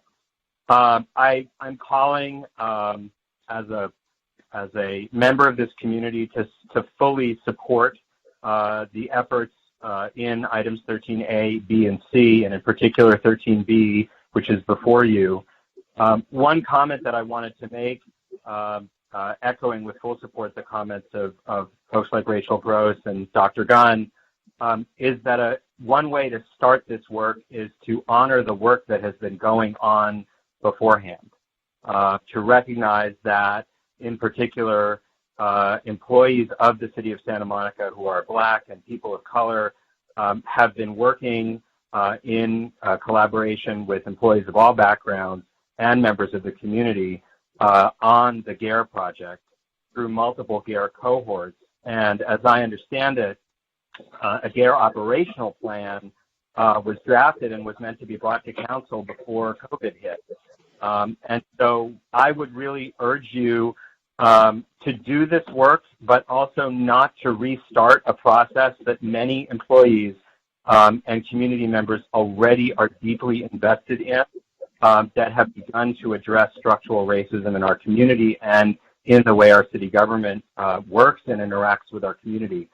So one way to start this process would be to bring that GARE operational plan to you as council members for review, and to consider as you move forward with the budget, how you might provide resources to implement that plan, which already represents, I believe, at least 3 or 4 years worth of work by city employees and community members. So again, I fully endorse this, really want to speak in support of this Black agenda item, because Black Lives Matter, and the work that our city staff does matter as well. Thank you very much. Thank you. Transferring Erica Leslie. Hi, Ms. Leslie. Welcome to the meeting. Hi. Hello? Hi. Turn down your computer. Hi. Good. Yeah, you're in. I just did. My apologies. Thank you for having me this evening. Thank you for updating the call-in process. Just still has a few little kinks and bugs in it. I do appreciate the time. I'm calling this evening to speak on item 13B.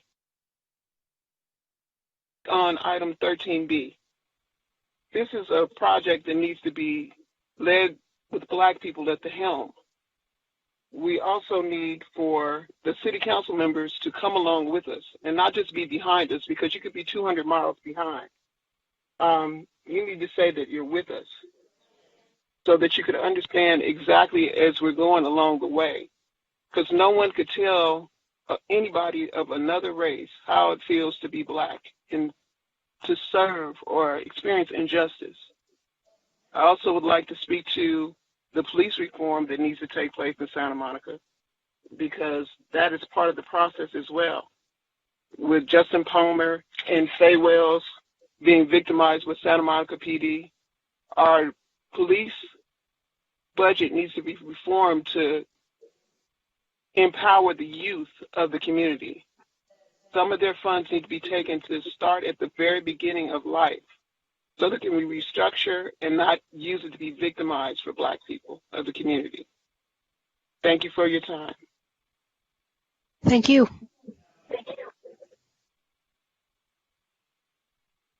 Transferring Marcy Winograd. Hi, Ms. Winograd. Welcome to the meeting. Oh, thank you. Yes.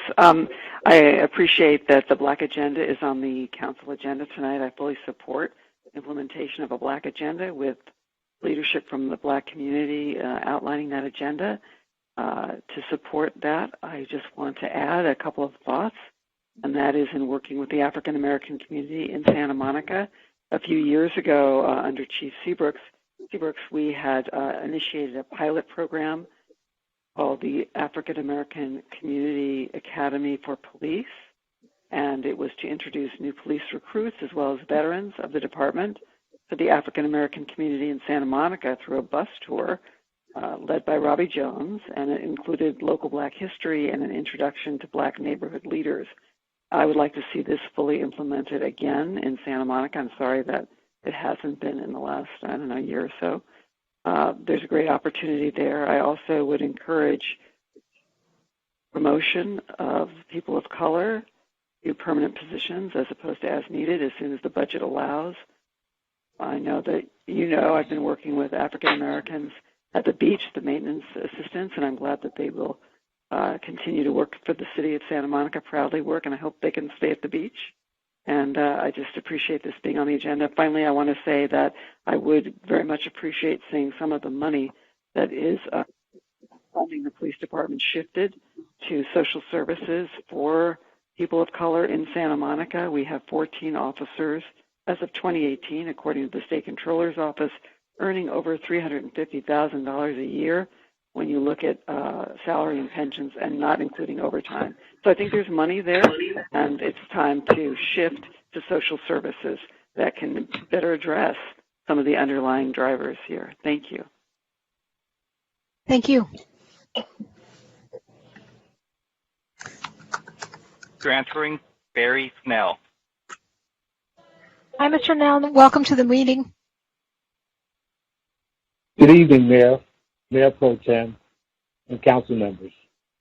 My name is Barry Snell, and I'm an elected trustee for Santa Monica Community College. However, tonight I'm speaking to you as a 20-year Black resident of Santa Monica, a city that I love very dearly, one that I've raised my family and children in.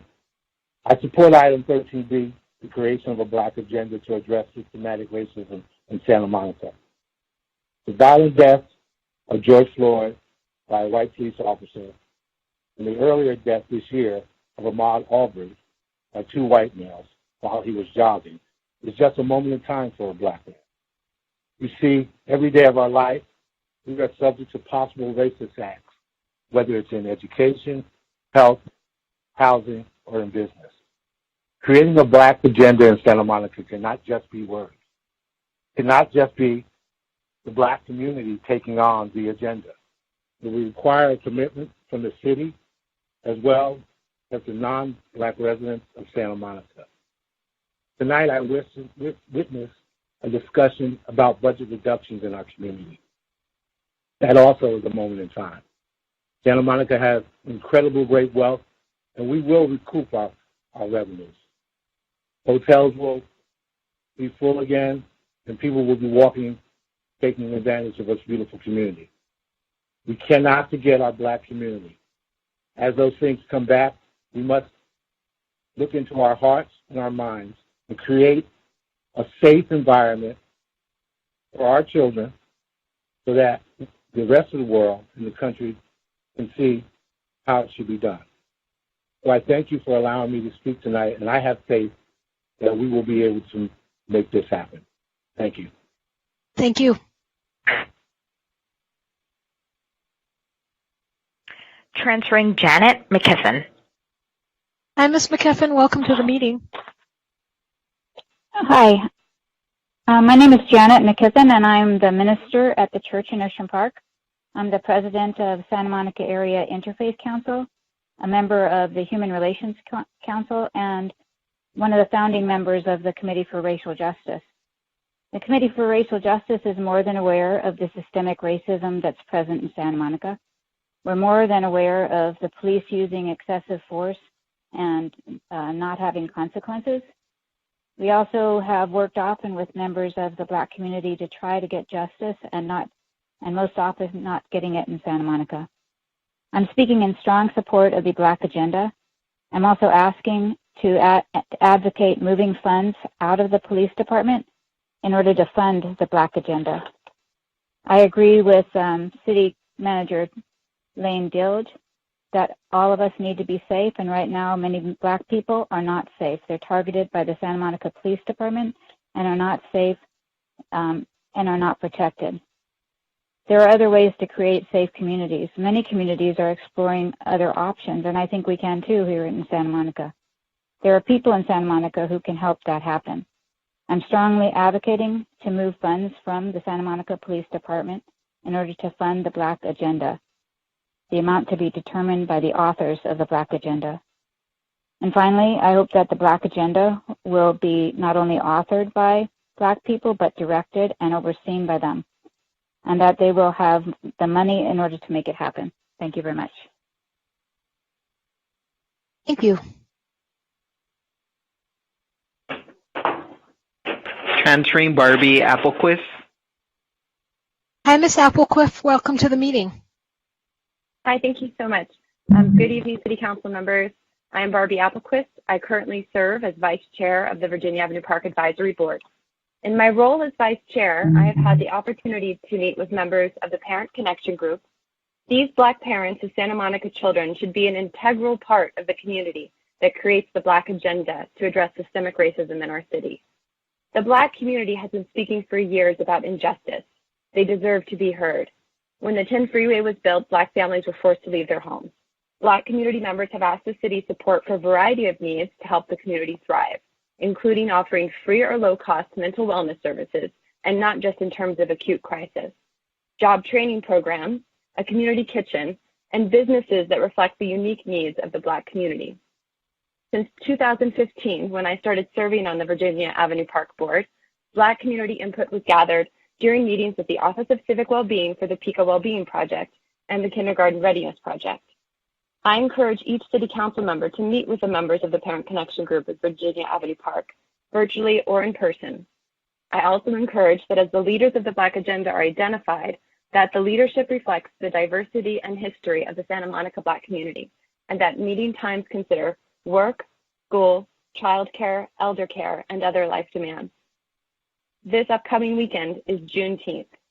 The city should stand beside Black community leaders during this important day. I encourage you to incorporate this information into your plans for the creation of and implementation of a Black agenda. Thank you. Thank you. And this is our last caller. Transferring Andrina Fields. Hi, Ms. Fields. Welcome to the meeting. Hi, this is Andrina Fields. How are you? Good.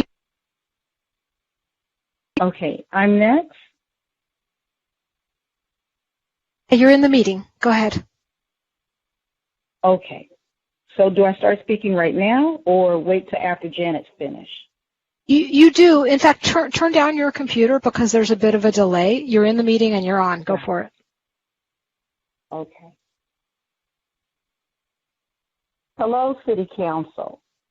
This is Andrina Fields. I'm calling not only on behalf of PCG, but also my own company, which is a nonprofit called Black Women's Awareness Association. I want to bring to you a collaboration of not only information, but things that we need to have here to be established within the city of Santa Monica. First, inside City Hall, we need to see more Blacks that are employed in City Hall. We would like to have different businesses and different departments in City Hall, such as Department of Equity, which covers jobs, housing, businesses, and discrimination complaints.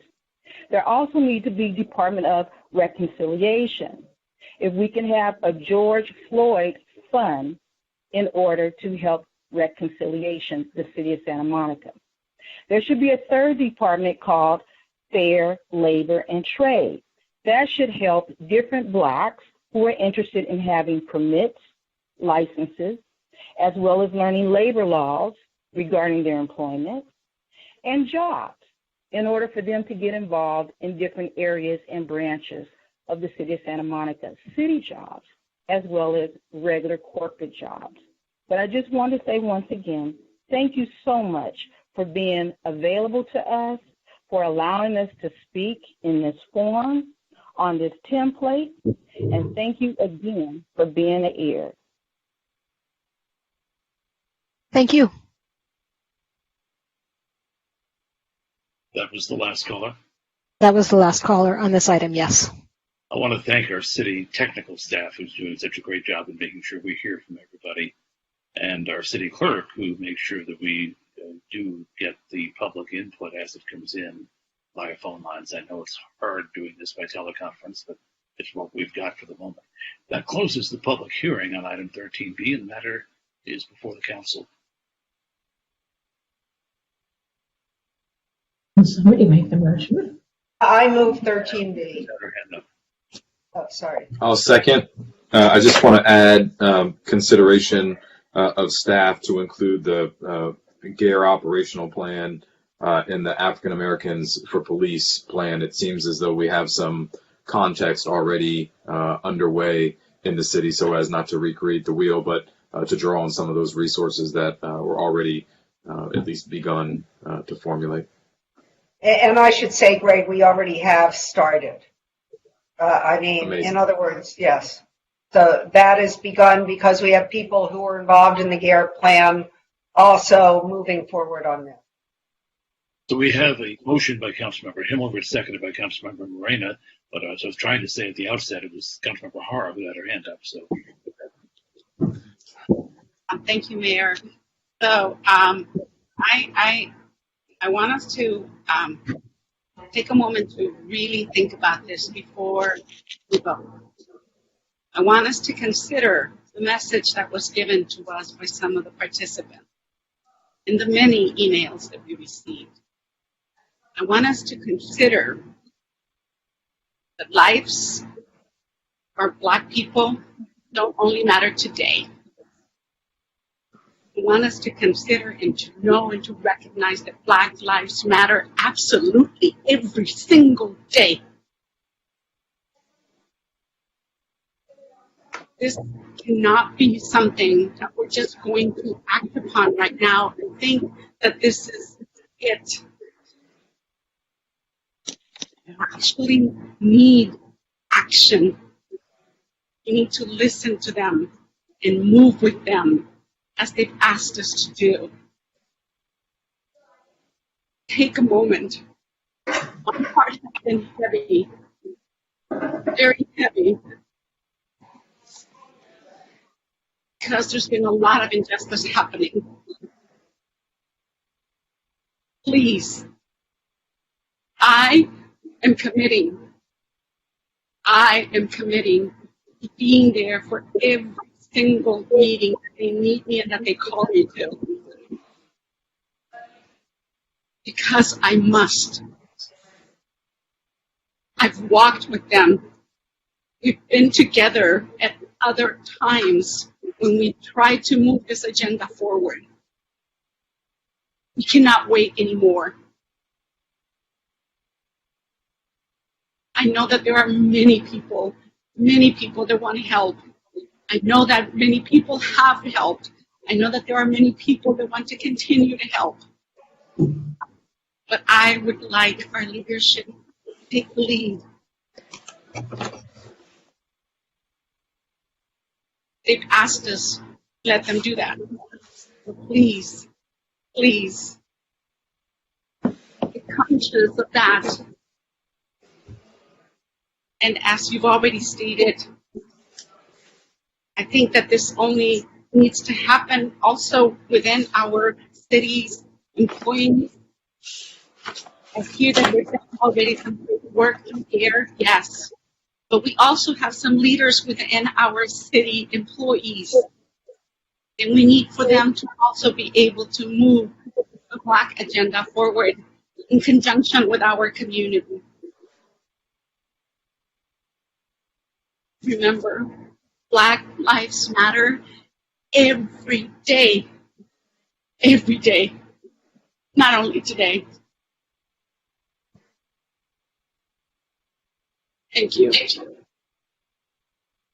We have a motion and a second, and I don't see any council members with further comment, but Councilmember Davis, since I can't see you, let me ask. Well, I do not have any further comments. Thank you. All right, we're ready for a roll call vote. Mayor Pro Tem O'Day? Yes. Councilmember Hara? Yes. Councilmember Davis? Yes. Councilmember Himmelrich? Yes. Councilmember Morena? Absolutely yes. And Mayor McKeown? Yes. So that is passed by unanimous 6-0 vote of our city council. And just for the moment, for those who are wondering, the only reason why Councilmember Winter isn't here with us voting is that his daughter Eleanor graduated from Samo High tonight. So congratulations, Samo High class of 2020. That's why Ted's not here. That'll conclude item 13B. We'll go to 13C.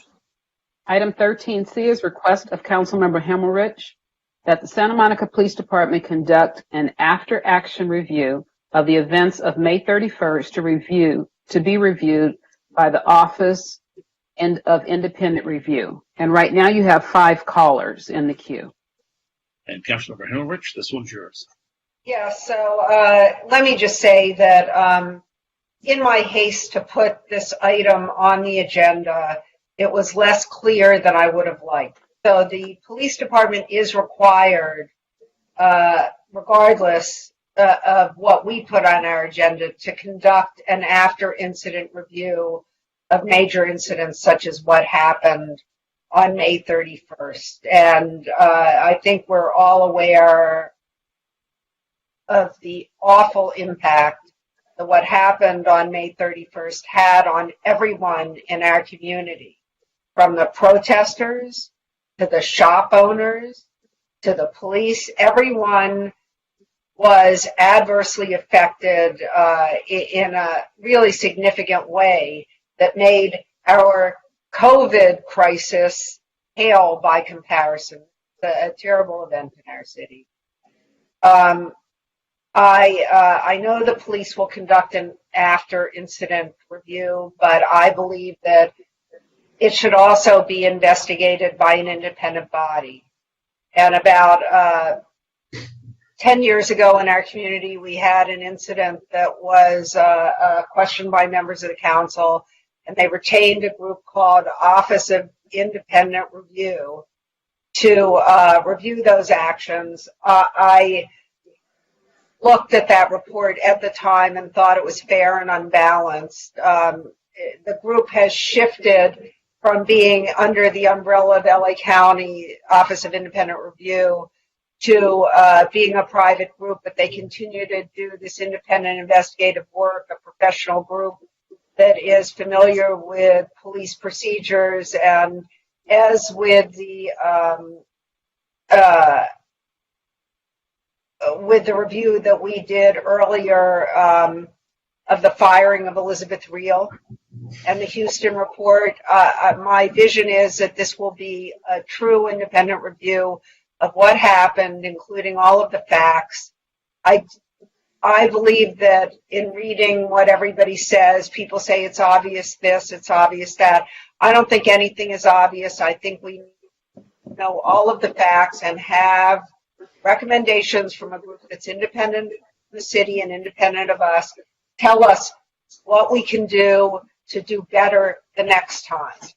I don't mean this to be a witch hunt, but rather a factual review and combined with recommendations of what was wrong.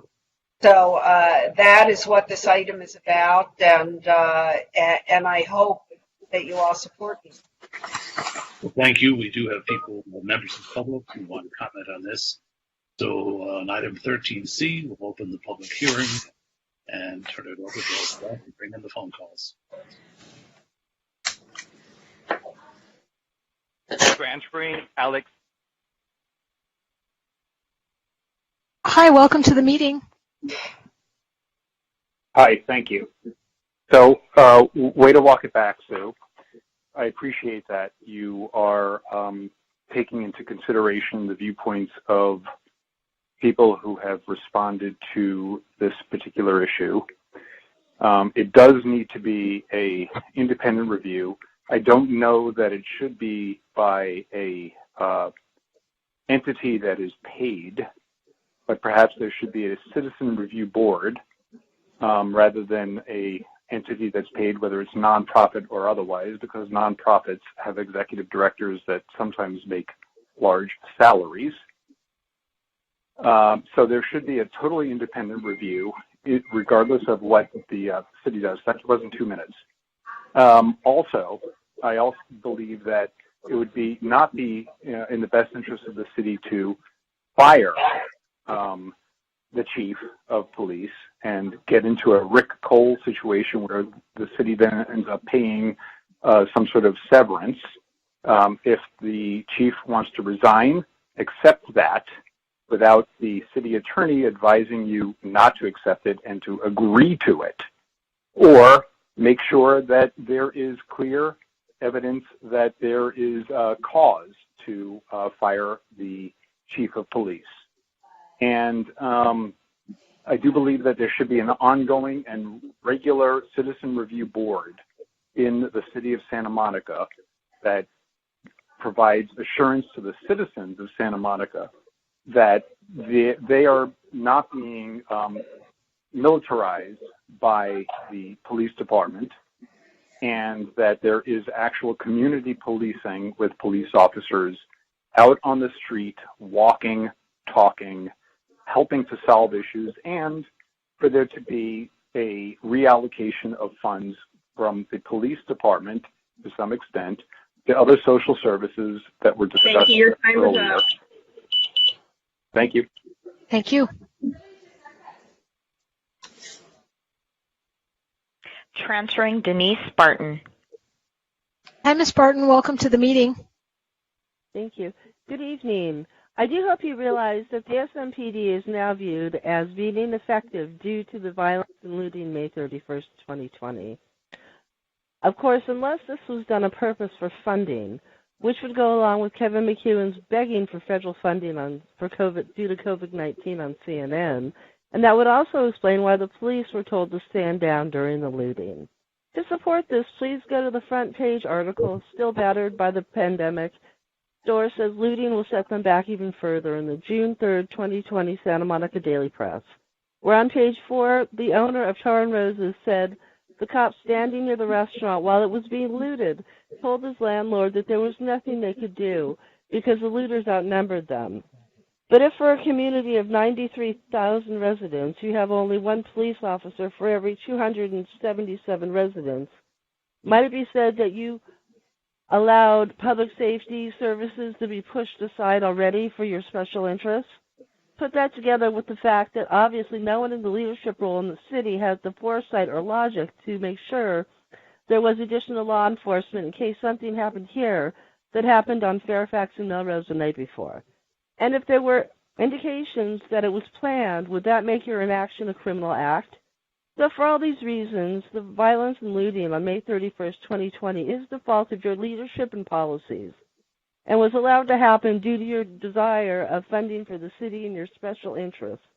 So I would support any and all external oversight reviews because you can't believe anything from the city investigating the city. Thank you. Thank you. Transferring Oliver Green. Hi, Mr. Green. Welcome to the meeting. Good evening, City Council members and staff. My name is Oliver Green, and as a Santa Monica resident who also works in the city, I was astounded and heartbroken watching the events of May 31st, both in person and on live television. I watched businesses burned, buildings defaced, and our community in disarray. But most disheartening of all was our police chief's inability to take control and instill confidence that our public safety was being maintained. The subsequent statements and rationalizations made by Chief Renaud during the aftermath have only reinforced that lost confidence. And with over 59,000 signatures advocating for her removal, I know I'm not alone in that sentiment. I do not presume to offer tactical solutions, nor do I fully comprehend the dynamic factors at play that day. What I do know is that Santa Monica can do better, and Santa Monica deserves better. The Santa Monica Police Department's mission statement is to safeguard the community by improving the quality of life and upholding public trust. Chief Cynthia Renaud has lost the trust of the community she is meant to protect. I urge the council to listen to its constituents and reform our police department, starting at the top. Although the proposed after-action review is certainly smart, it does not go nearly far enough to implement holistic change. Let's not treat the symptoms, let's cure the disease. Thank you. Thank you. Transferring Santa Monican for Democracy. Hi, welcome to the meeting. Well, thank you, and hello, everybody. A great meeting, way worth the price of admission, and thank you so much. You know, I didn't expect to be among the better public speakers tonight, but I was kind of astonished to see that I've already been outclassed by 5 elementary school students. Council members, if you know what's good for you, give those kids what they want.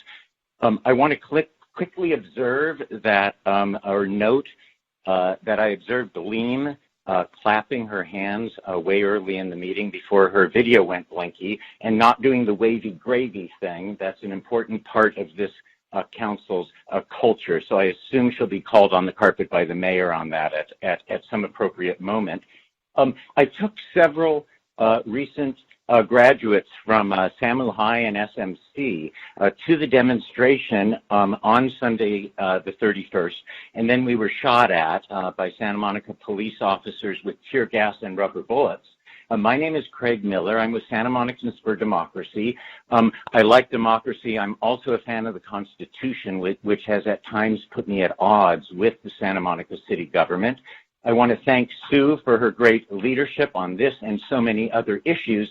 I want to quickly point out that the interim city manager, in her first comments on this tragedy, said that, and I quote, that she would give the Santa Monica Police Department an A for their performance on Sunday, May 31st. I would urge the council, and the mayor in particular, were he to grow a backbone, to actually call her on that. That was a highly inappropriate and offensive and wrong comment.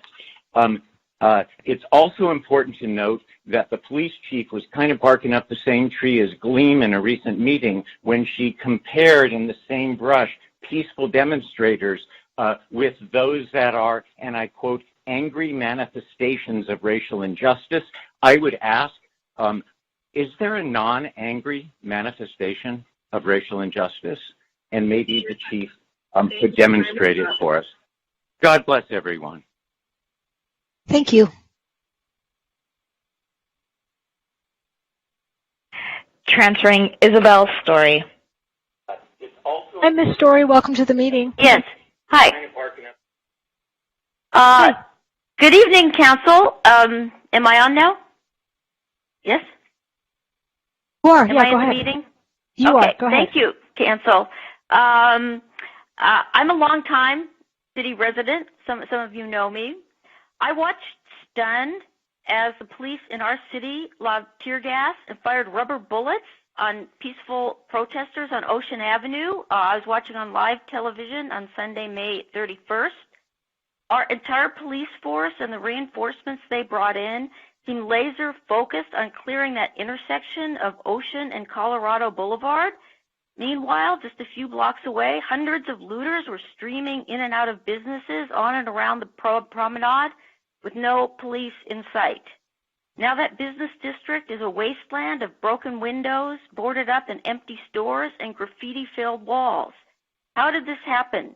Why did police focus exclusively on Ocean and Colorado while ignoring other parts of Santa Monica?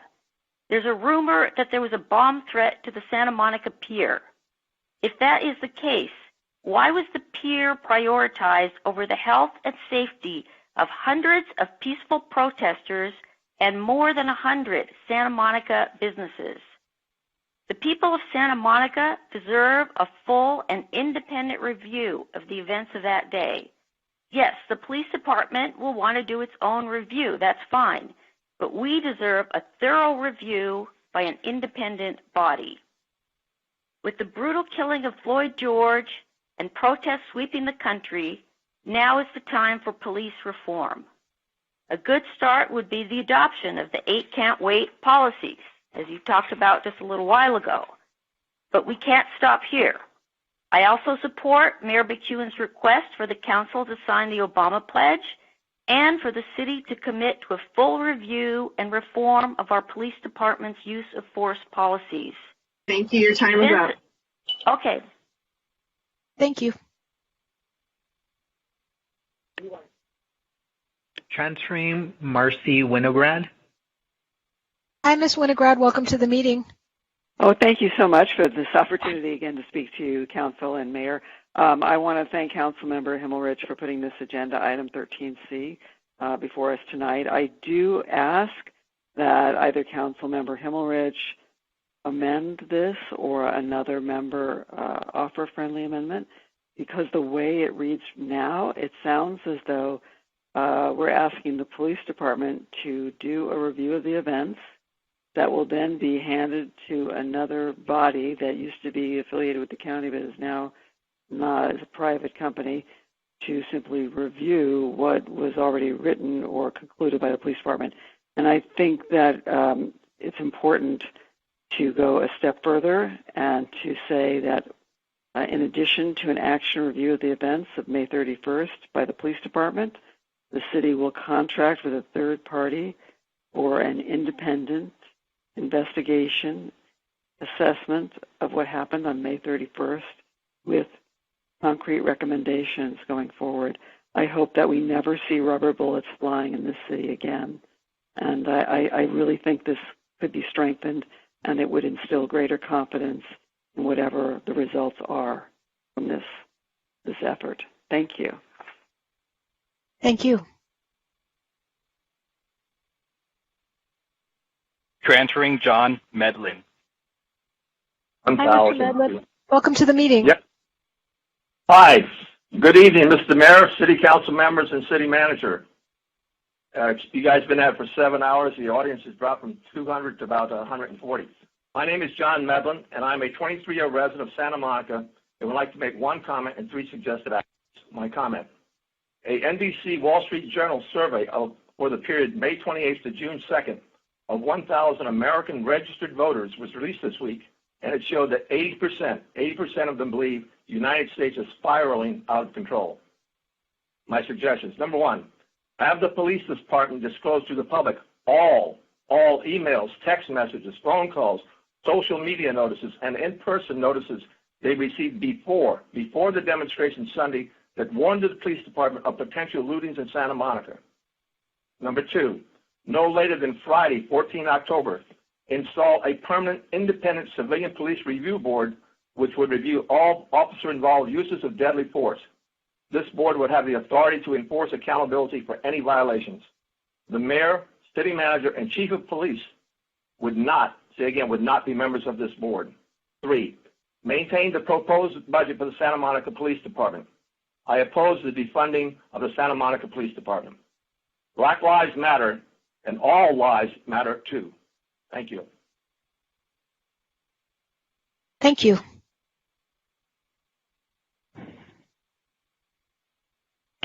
Transferring Daryl Good. Hi, Mr. Good. Welcome to the meeting. Yes. Okay? Good evening, city leaders, council, mayor. This is Daryl Good, NAACP, and I'd like to thank you for 13A and 13B. And on this present item, I'd just like to encourage to keep the transparency going, to include maybe with this independent investigation of the 31st, community partners being somehow involved in that investigative review. I want to keep it short. It's been a long night, but it is our hope that you start this good effort of transparency and just continue. So appreciate it, and thank you for your efforts. Dude, NAACP. Thank you. And it looks like this is the last caller. Transferring Josh Levy. Hi, Mr. Levy. Welcome to the meeting. Hi. Hi, council members. Thanks for everything tonight. I'd just like to say I watched the press conference the day after the looting on that Monday, and was just absolutely shocked, disgusted, and horrified that our city, leaders were taking a victory lap after, a block and a half from them. The whole place lay in shambles, and it just calls into question the entire judgment of the city council and police chief. It was a disgusting display when there was things burned, looted, vandalized. And I just want to say that there's tons of social media posts with so many different looters, pictures of kids from the Palisades walking out with multiple thousands of dollars of surfboards, and the city attorney should be prosecuting them. Our detectives in the Santa Monica Police Department should be finding them. And I just think we need transparency, and we need an independent review board that has nothing to do with the city council. Thank you. Thank you. And can the city clerk confirm that we've heard from everybody who wished to speak on item 13C? That is all of the callers. We'll close the public hearing and turn back to the council. Councilmember Himmelrich, it's your item.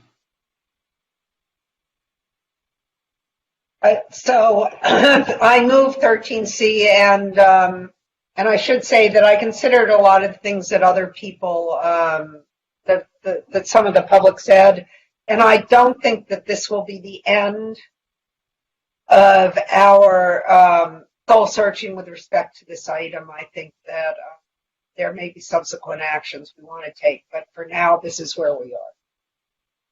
I'd like to second that motion. Councilmember Hara. So we have a motion by Councilmember Himmelrich, seconded by Councilmember Hara. There was one question that was raised, which is whether there would be an expenditure of funds through a nonprofit. Is it your intent to ask for that in our budget, or how would you expect that to be paid? Well, so the city attorney and I have spoken about this, and I think that that it would be paid out of the police budget, as I understand it now. But Ms. Dilg, is that? I'm sorry. Did I say city attorney because I meant city manager? You did. Yes. So. Sorry, George. All right. Different. Councilmember, we will need to identify funding for this. We don't yet know. I did want to ask earlier, you stated that you wanted to increase the independence of the investigation by rephrasing the 13 item. That's correct. I want to be sure you have that in the record for your motion so that you ensure full independence.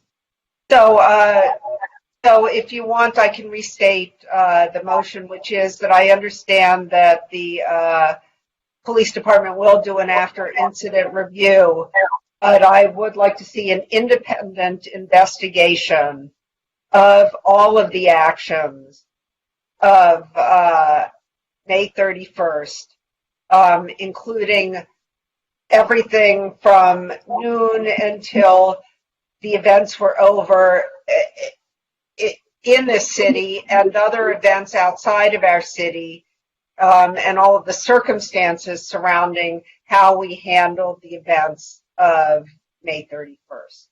So was that clear enough or not?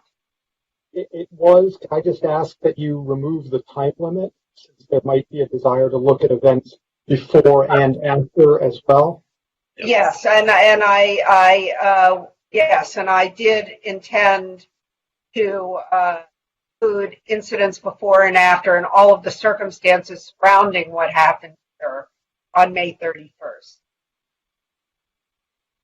Let me ask the staff, if I may, given that scope, will it be possible in the 2 weeks between now and our adoption of the budget on the 23rd for you to work that into the budget someplace?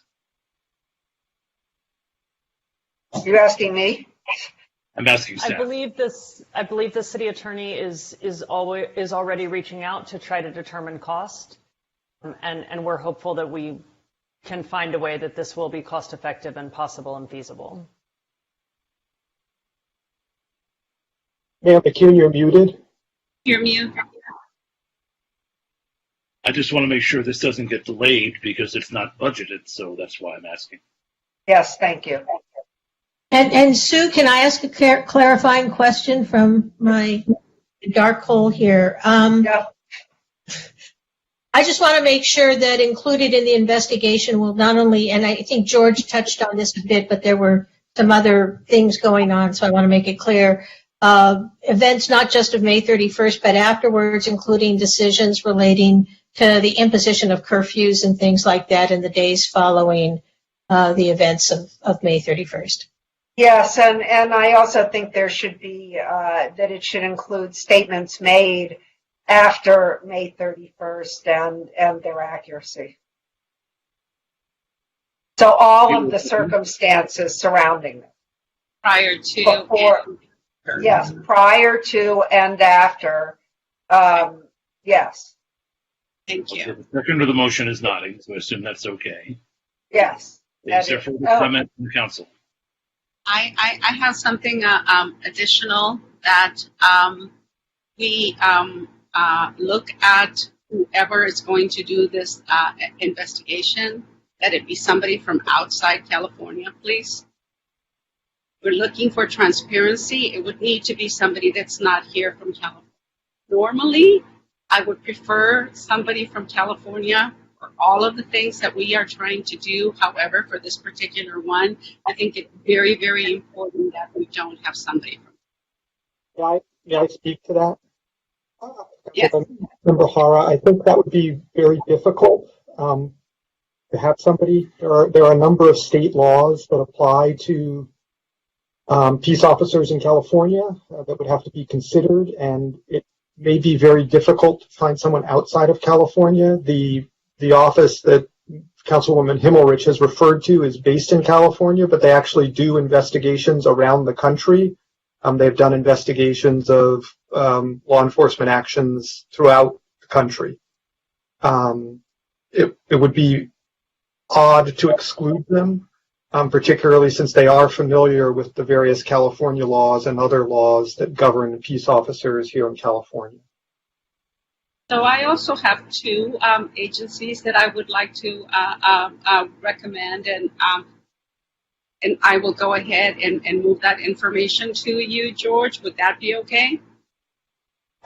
So if it's going to be a selection process, that would have to be a modification. As the 13 item currently is phrased, it refers specifically to the Office of Independent Review. Okay. If we had to do a choosing process under the law, that would take some time, would it not? Oh, take some time. Okay.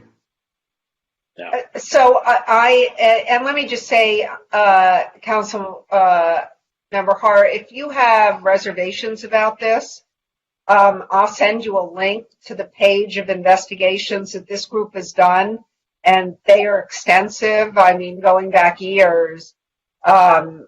And I think it will give you comfort to see their work. Thank you so much. No problem. So as I understand it, the gist of the motion now, given that our police department will do its own internal review anyway, is that we are calling for an independent review by the Office of Independent Review Group to cover the period before and after, including all the aspects of this that have been mentioned by council members. And I'm seeing the maker of the motion nod yes. So that is the motion. I see no further request for discussion, so we'll do a roll call vote. Councilmember Moreno. Yes. Councilmember Himmelrich. Yes. Councilmember Davis. Yes. Councilmember Hara. Yes. Mayor Pro Tem O'Day. Yes. And Mayor McKeown. Yes. So item 13C has also been passed by a unanimous vote of the City Council, with the 6 of us who are here. Ted Winterer at the Samuel High graduation with his daughter Eleanor. Congratulations. That has not only been a very long night, it has probably been the most difficult week in Santa Monica history, the last 10 days or so. I want to thank you all for how you've held up through this. I want to acknowledge how many people in our community have contributed so greatly to the healing that has to begin. And we're not done tonight. I think we acknowledged that a number of times, that this is the beginning of something new and different to which we're committed. But we've done what we can for tonight. That finishes our agenda, this being a special meeting. There is no 14 item. So at this point, until June 23rd, when we will reconvene to finally pass the budget we've talked about so much, for tonight, we're adjourned. Good night.